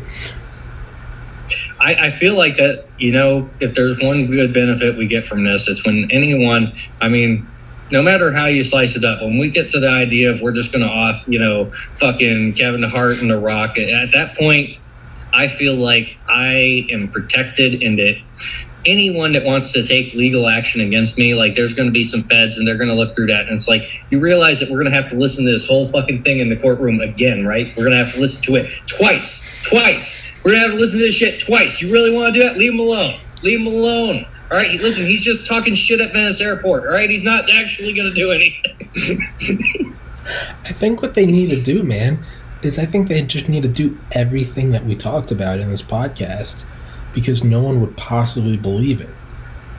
They would just keep pointing back to this podcast and they'd be like, you really think we're taking orders from these two podcasters? Right. Like The Rock and Kevin Hart get invitations to go to Beijing and like looking at each other. It's like, you should go, man. You should go. They like, instead of posthumously, they prehumously, they get medals of honor. Like, what the fuck's this for? We'll find out. just go. Congressional Medal of Freedom for everybody. Here you go. Just go over there. Just go over there. You know, it's the Olympics come around and we stop sending astronauts up to the ISS. And we're like, just go. Just do it for Don't worry about it. Do it for it's your country. Fine. Well, David, we set the record. 5 hours and 11 minutes. It's been a fun one. I thought the last one fried my brain a bit, and I didn't even know how wrong I was. That felt like a bit of a cakewalk, because not only did we go down the Bluebeam AI rabbit hole and into theology again, but we did it while putting together some of the most genius sadistic plans. It is. That probably shouldn't be posted to the internet for legal purposes, but god damn it, we're doing it again. It's got to go up. We're doing it. It's got to go up. It all comes back to Exxon. It all comes back to always has. Come on, Exxon. You want this talent. You want what we're about. Hire us. Who else is going to give you shit that's fucked up? If we can paint you in this evil of a picture for free, imagine how we can paint BP for some money. Right? He's not wrong. He's not wrong. This was off the top of our heads for free. You give me $250K. This is the free trial with a little splash screen or whatever. Like, you're getting the trial version. Yeah, this is the watermark trial version. You don't get all the tools. You can't, if you try to click on like the HD export button, it's like, unlock this feature for $99 a month. Hey, BP, Exxon, whoever, PETA, DNC, RNC, Apple, Microsoft, hire us. We will paint. China. No, I don't think we can work for China. I think that's where we draw the line. No CCP. We don't work for you. But Pakistan, if you want us to paint India in this light, you can wire transfer. Pack ISI, get Imran Awan over here. I want the car dealerships. Let's go. You can hire us. We will. United Launch Alliance, if you want us to paint SpaceX, we are propaganda to go. This is like those flash mob companies where you can hire protesters. Yeah. We will paint your enemy. I don't even know what we're talking about anymore, man. We're whoring ourselves out saying, give us money, we will develop targets. Give him money. I don't even need it. I just do this shit for fun. I have a sadistic mind and I can't turn it off. I just like thinking about how to fuck shit up. I need the money. And multinationals, government bodies, heads of state, I need the money. I know David doesn't. I do. You can wire it to me. And just one last time for the DOJ or any future governing body. This entire podcast was a hypothetical comedic rant. I don't wish for anything on anybody. Even though Maxine Waters tells us to be more confrontational. Maxine Waters did tell us she's the leader. At the end of the day, if anyone does anything fucked up, she said to do it. It was her She was job. the one that gave the advice. She thinks we're just a strategist that pick up off of her momentum. She is the one that wants Kevin Hart gone. It's true. At the end of the day, she feels threatened by his I don't know. Is he taller than her? I think Maxine Waters might be taller. She might be taller. Maybe it's a threat. I want for Spotify. I've never hit the limit because YouTube. I think the video limit is 10 hours to upload. Spotify that's about right. Spotify is purely a data thing, where you can't upload. I think larger than 250 megabytes for a file. It's super tiny, but because it's all audio, I mean, even a 3-hour podcast is under that threshold. So for an audio site, that's actually a very big file. Whereas like YouTube is, I think that your limit's like 100 gigabytes per video. I actually don't know if we're going to be able to get this up in one shot. This might be the two-parter. It might have to upload a two-parter. But David, we did it. We did 5 hours, and the old record stood for about a year. This record might stand for about another year. And whoever's up and coming and looking to break this record, your brain will be fried by the end of it. You will go down rabbit holes you never thought you would go down, but it will be fun. You will base jump down rabbit holes. You will. In conclusion, a global war with China, or at least the preemptive preparations for one, will save America and usher in a Silicon Jesus to save us all from psychopaths like ourselves. It's kind of an Oedipus self-fulfilling thing. But it works. I mean, do we need an AI Jesus to save us from us? What if we just didn't do the things in the first place? Well, then the engine just ticks over, and we just keep stroking the engine. You're right. So we keep doing it until we create our Silicon Jesus, or we just keep doing it for the sake of doing it. Either way, it's happening. Either way, we're just playing fetch with God. Exactly. Throwing the big tennis ball. That's right. God designed us to be some sadistic motherfuckers, and if he didn't want us to be, he wouldn't have put us in a target-rich environment. Hydra Dominatus, boys. Jesus Christ. Let's wrap this up. I'm going to go play video games and listen to Tim Dillon. I need to let my brain breathe. Right. I'm feeling the same way. Have a good one, man. All right, man. You as well, David. God bless. Take care, buddy.